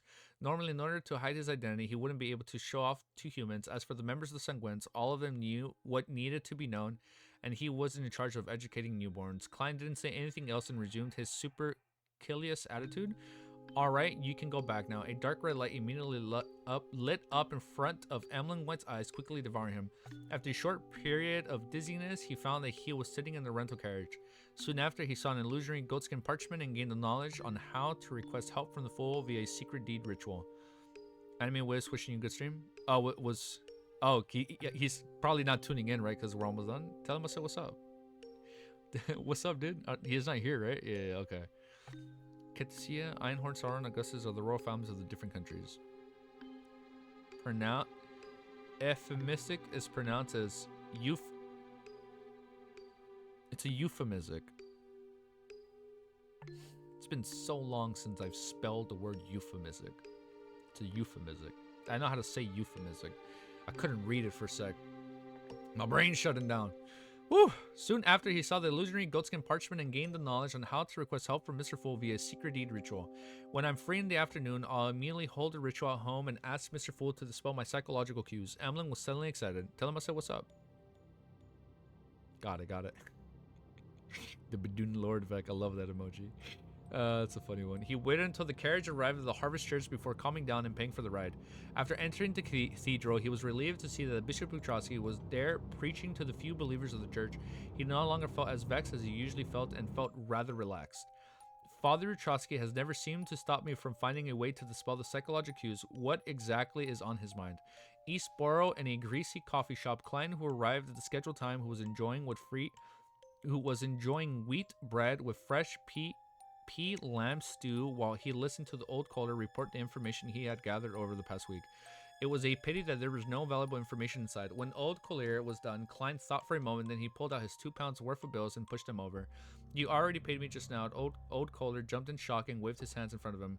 Klein chuckled and said, "With this week, I'll be heading south for a while holiday. After a year of hard work, it's time to rest for a while.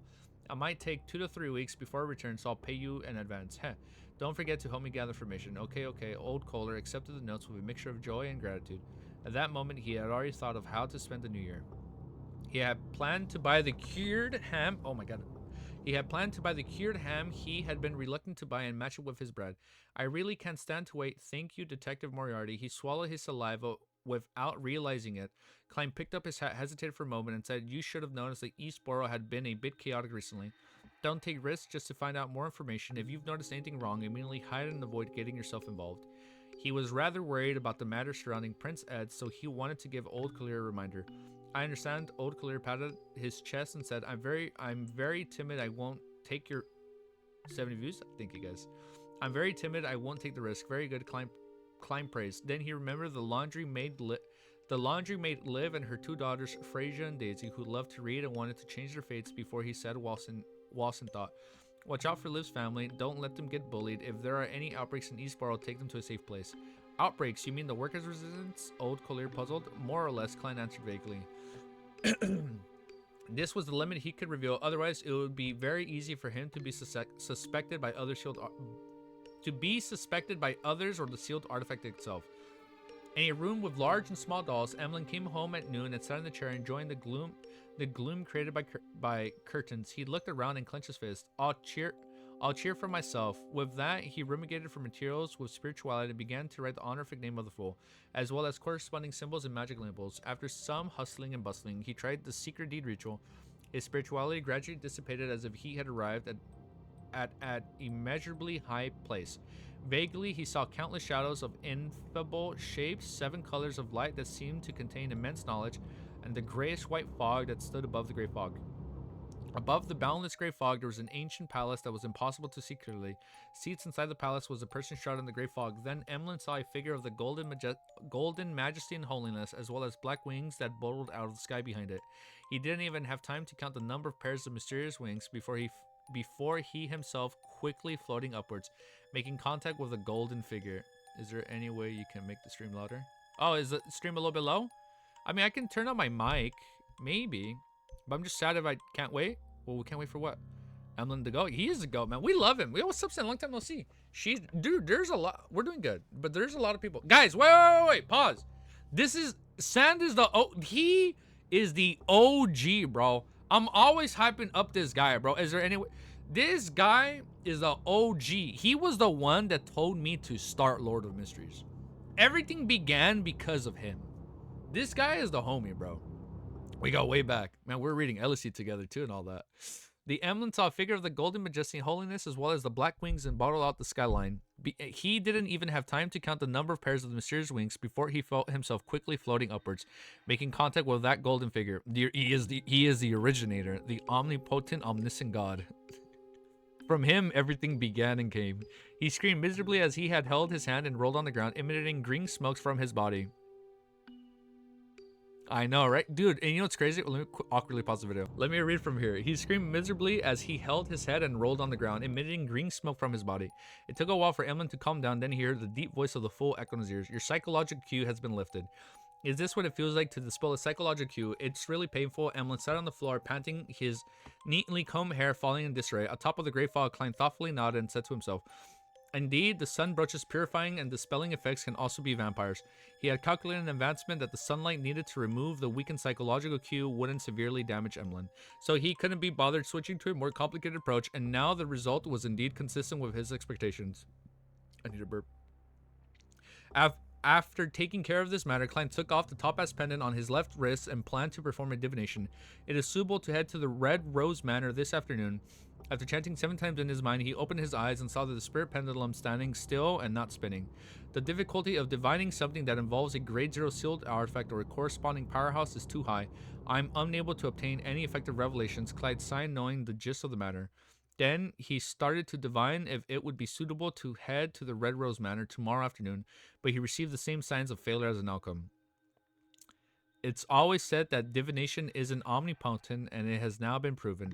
I have to decide on my own. I have to take this step. Otherwise, there's no way for me to leave the stage unannounced so as to go behind the scenes. The earlier, the better. I can't delay it. Otherwise, this matter might become complicated and impossible to recover from them.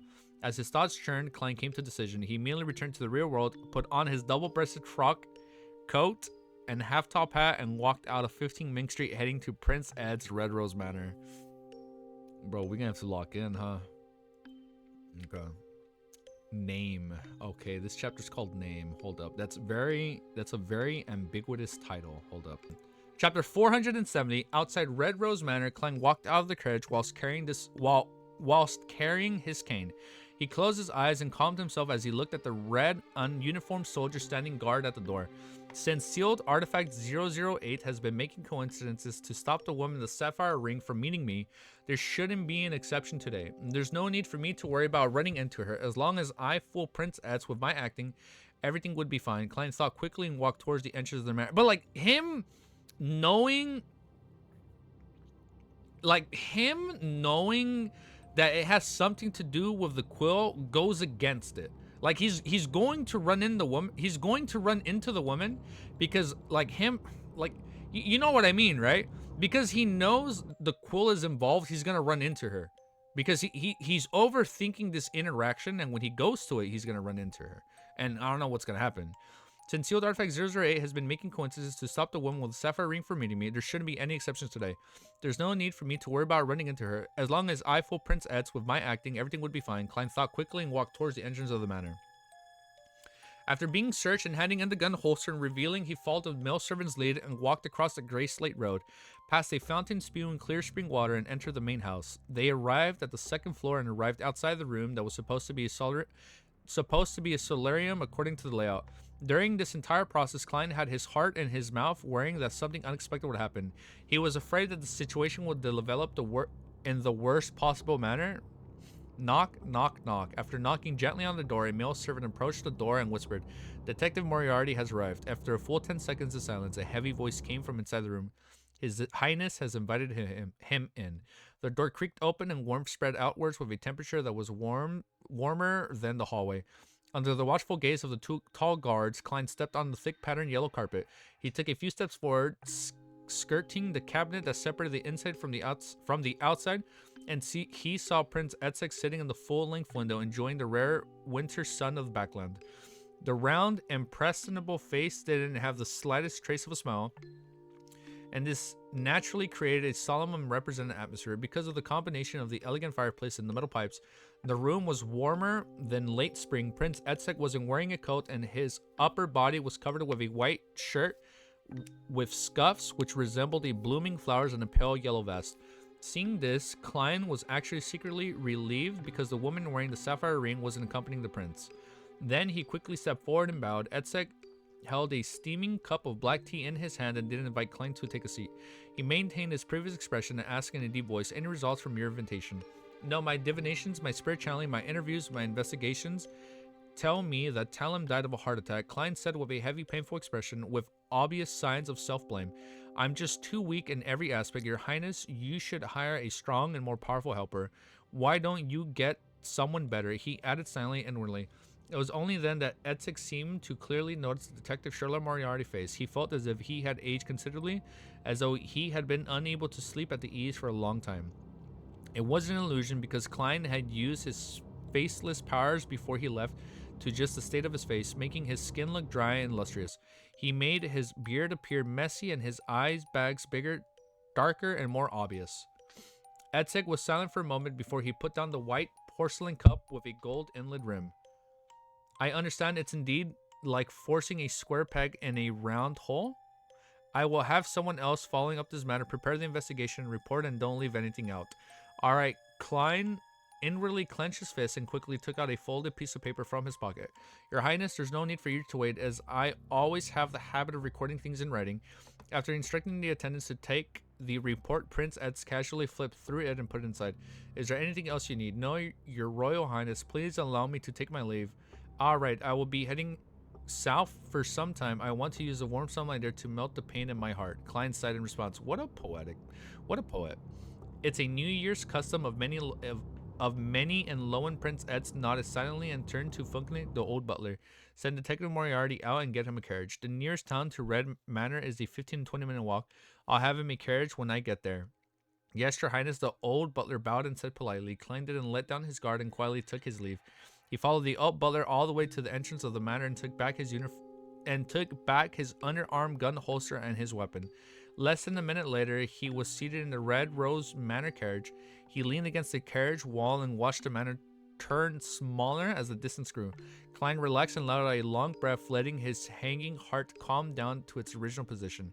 He knew that he had left the center of the carriage, and after that, it's time to bid farewell to Backland and head south for a complete curtain call. After all, I'll change my looks and sneak back in secret. He calmly considered his subsequent plans. Suddenly, his spirituality stirred and his spirituality tensed up as he saw that it's her. Hold up. Suddenly, his spirituality stirred, and his spirituality tensed up as he saw the door to the carriage quickly open and then slightly close. Before he can get a response, he saw a figure quickly outline itself. It was wearing a heavy black dress that had a sapphire ring on it. Sapphire ring. Upon seeing the scene, Klein, who was at the juncture of a flight or fight response, narrowed his eyes, sat back down, not daring to act rashly. This was a terrifying person who possessed a grade 0 sealed artifact or was a demigod of a similar level. It's really true that the more afraid you are of something happening, the higher the chances are of it happening. 008 or something else. What happened to the coincidence you create? Klein's spirit and body instantly tensed up as he could only watch helplessly as the figure appeared in front of him. The lady's age was completely different from her dressing style. She looked about 18 or 19, had a round face, slender eyes, and a gentle and refined temperament. Deep down, she was sweet and was an outstandingly gorgeous beauty.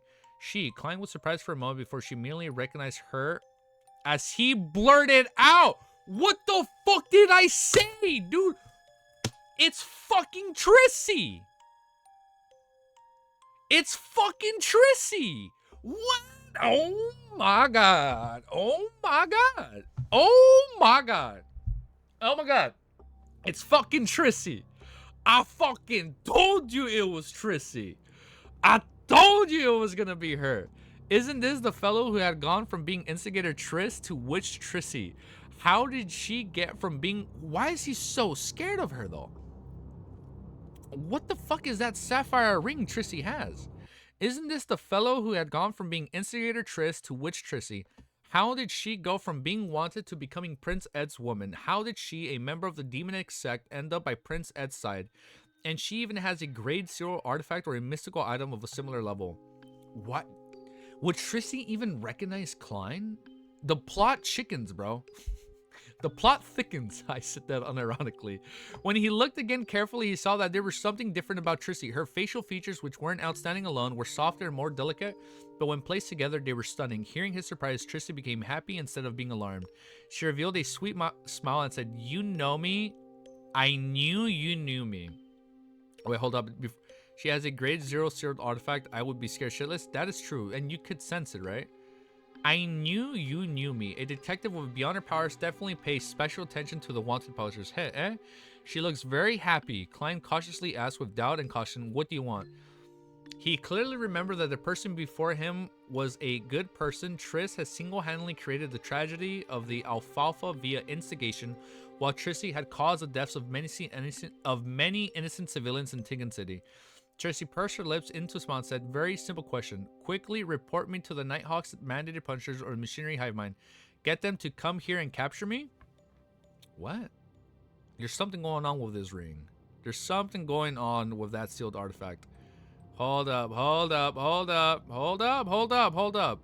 Hold up, hold up, hold up. She put in a smile. Very simple. Quickly report me to the Nighthawks, mandated punchers, or machinery hive mind. Get them to come here and capture me. Why? Why would she ask him to call the cops on herself? Call the cops on yourself. This transvestive, this woman must be insane. Klein was a bit at a loss. He soon figured out the meaning behind her message. Trissy would rather be locked up behind Chana's Gate than stay at Red Rose Manor. She's trying her hardest to get out of here. Oh, she's trying to escape. Bro said a good person? Definitely not a good person. He soon figured out the meaning behind her message. Trissy would rather be locked up behind Chana's Gate than stay at Red Rose Manor. She's trying her hardest to get out of here. Simply put, she believes that this place is more dangerous and more despair-inducing than being caught by the Nighthawks and Might-Deaded Punishers. Klein tried his best to control his expression and asked in a deep voice, "What are you afraid of?" What? Trissy stood dazed for a second before she widened her eyes and said with her unfocused eyes, "There's someone manipulating my life?" It's the fucking Quill. Oh my god. There's someone manipulating my life. There's always coincidences that horrify me after they happen, and I'm becoming less and less like myself. No freaking way Trissy can, like, feel the presence of the Quill. No, wait. So now Trissy and Klein, their fates are, like, in some way interweaving, right? Because they're both being manipulated by the Quill. Okay, this is kind of hype. Saying this, the corners of her mouth curled up and said, "Can you imagine being someone who loves those shy and cute maids? Can you imagine the pain when I wake up in the morning in the arms of a naked man? I can. That's why it's best to stay away from being an assassin or a witch." Klein couldn't help but imagine such a scene, and his heart palpitated for a moment. Tracy continued with a self-deprecating smile. "I thought that by working hard to advance to become a pleasure, that I would be able to free myself from that weird state. Hence, I sought people to help me search for the corresponding beyonder ingredients. But the outcome only turned worse. Sometimes I forget a lot of things, but they end up really happening. I endured the disgust, seduced Talim? Seduced Talim? Oh, so he was the one that seduced Talim. Yo, Trissy got with Talim. Hold up. Wait. So it's confirmed. Trissy got with Talim. Okay. As Roselle will say, demoness ain't that bad. All right. And tried to get him to help me escape. Who knew that I ended up killing him with a curse without even me realizing it? It was a coincidence. Oh, Inns wrote Talim's death because Trissy was technically trying to elope with Talim. So Inns had to write his death. And even she was unaware. Do you believe that? Heh, they even changed my name. They wanted me to completely abandon my past self. No, absolutely not. They thought I can only overcome the coincidence for a short period of time and that I would soon get back on track, huh? It was just an impression I deliberately created for them, so I have managed to meet you, Mr. Detective. Pleasure, demoness, ingredients. Klein suddenly remembered that in the Beyonder gathering held by old Mr. Eye of Wisdom, Isengard Stanton had been a person who had requested to purchase the main ingredients for Demoness of Pleasure potion. With him being aware of the formula, he instantly noticed it on the spot, but he had chosen to ignore it. He gradually forgotten about the matter with time. So that was Trissy's helper. He was helping her? Yeah, she was using Talim to escape. So that was Trissy's helper. Was she already by Prince Ed's side back then? Why do I somehow feel that her present smile looks so miserable but beautiful? A demoness of pleasure is sick. Klein took a breath, his thoughts in a jumble. As he was organizing his thoughts, he asked casually, "What did they change your name to?" What did they change your name to? Trissy frowned her beautiful brow cheeks as she answered with a somewhat blank look in her eyes. Trissy Cheek. Where was Cheek from? Wait. Cheek was mentioned before. Trissy Cheek.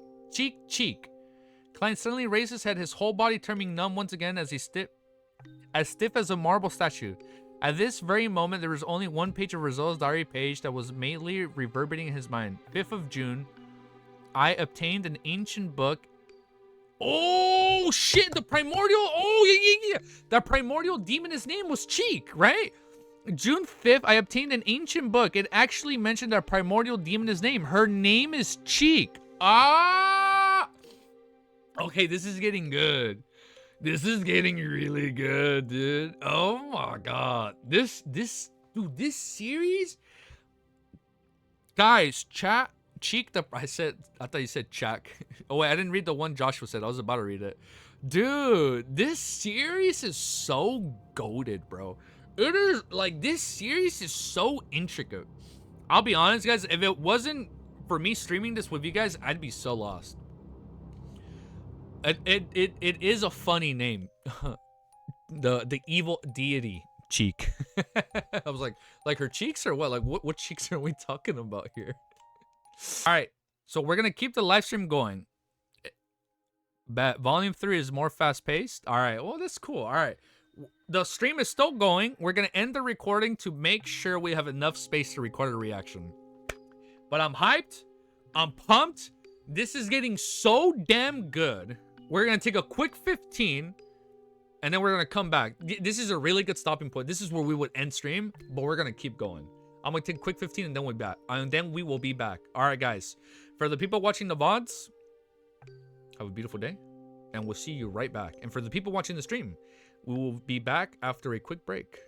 All right, peace. And I'll see you guys all very, very soon for the finale. Yes, we are finishing today. I didn't think we'd finish it today, but I'm feeling good. I'm feeling pumped. We'll be back in 15, maybe 20 minutes. We'll see. All right, guys. We'll be right back.